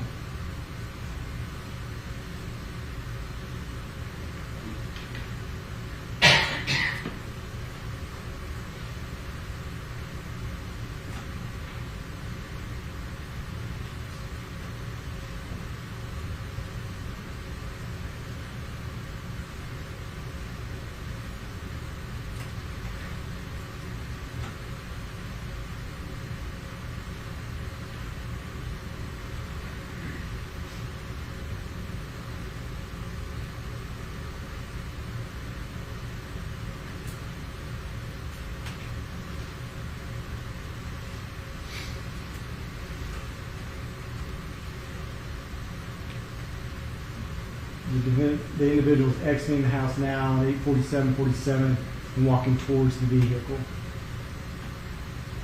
Okay, you can Now see at this that. point, the individuals remaining in that residence are Gavin. So that makes me curious about what the heck. He was a defensive tactics instructor. What the heck they're trying to say is defense is saying that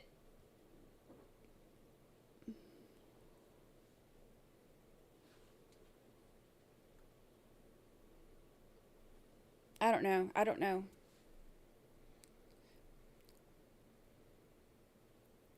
The rope-like thing is, they said that's like a spider web or something.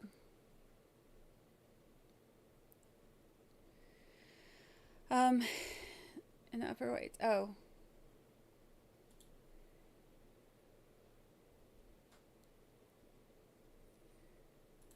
Okay, hold on, let me look.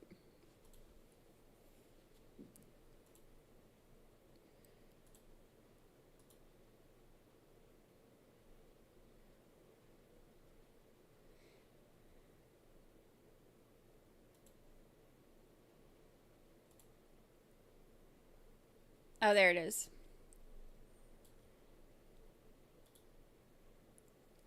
Okay, this is before it was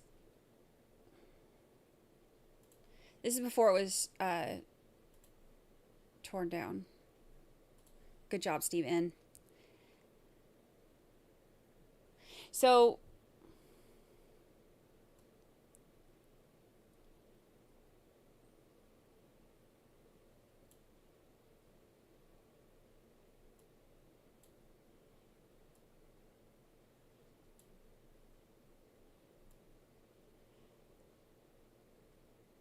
interesting. So that's where the two cars came. Well, I'm curious to see what they try to say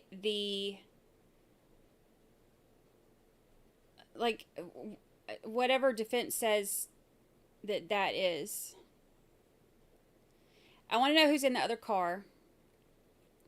And I want to know if it was a Chrysler 300. And I want to know why they were there. And why they left. And why a minute later that shot was fired.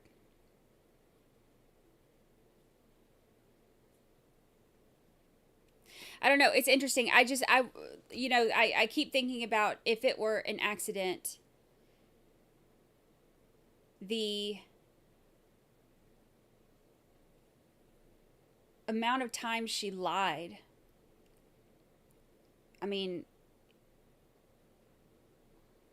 that even on the 911 call, the 911 call, like, you know, she's already lying. And then when officers are there, she's like, I don't know, her behavior is just bizarre. And defense kept referring to her as a grieving mother. That's not how she was behaving. Like, I know that there's not one way that you would behave. Everybody reacts differently, but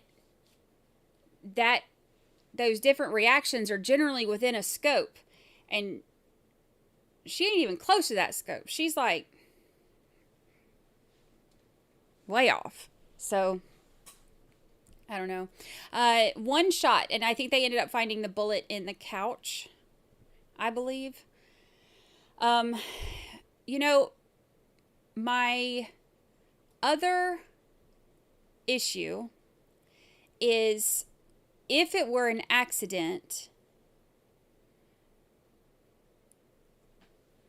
the hand, in all the stuff I read about this, it was all like a chest wound. Opening statements are the first time that I heard them mention the hand. Normally, accidents happen, maybe I'm wrong.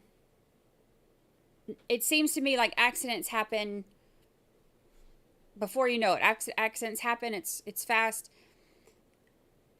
For her to have a hand up like, no, don't shoot, doesn't seem accidental. That seems defensive. That seems like a gun is already pointed at you and then you put your hand up. So I think that part might be, again, we're only day one, but I think that part might be hard for the jury to, I mean, if it's hard for us to understand, it's going to be hard for the jury to understand. So it'll be interesting to see what else comes out. I was not impressed with the opening statements. I think that could have been, I think there's plenty of information that we got today. And based on that information, those openings could have been a lot more powerful, but, you know, whatever. Poor little baby. That was sweet of the officer, too, to give, what do you say, like a football and a stuffed animal or something, to little Gavin when you took him to the neighbor. So I'm sure based on, we'll hear her phone evidence. So I would assume that we'll find out through her phone evidence who was there at that time. So we'll see. We'll see. All right, tomorrow, they are going to be starting about 9:45 to 10:15. 10:15 with the jury, 9:45 for the stuff outside of the presence of the jury. Yeah, she rode with that officer who was on the stand before we stopped. Rode with him to the hospital, and I think they said that the I hear you whining. Hold on. I think they said that audio from her in the back of the car was pretty clear. So we'll probably hear that too. I mean, a lot of stuff's going to come out. It's just, it's going to be interesting to put it all together. Yeah, when he got choked up, that was, oh my gosh, I got tears in my eyeballs and could not handle it. So, I mean, that's hard on, I cannot even imagine the stuff that they have to see, like, showing up like that. Like, and, because as soon as he said he saw a child's foot, like, he just, you know, oh. Awful. Awful, awful. All right, y'all. Tomorrow I will start us about 11 Central, 12 Eastern. We will speed trial. I've only got 4 more days of treatment. 4 more days. And then, why are you whining? She knows that I'm almost done because she can hear it in my voice the way I'm talking. I know. I'm going to take you. It's never like I don't take you. Needy. She is needy. Y'all think she's cute. She's not. She's trouble.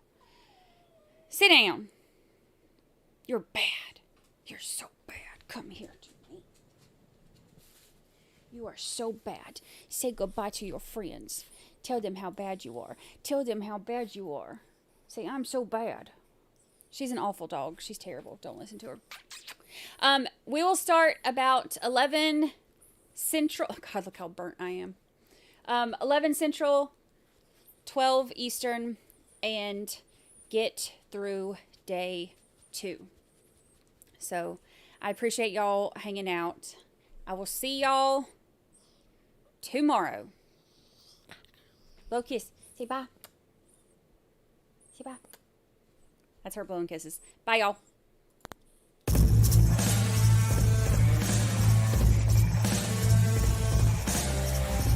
I gotta go. I can't stick around here forever. It was wonderful. Everybody behaved. Everybody's always so nice to me. Just love your channel.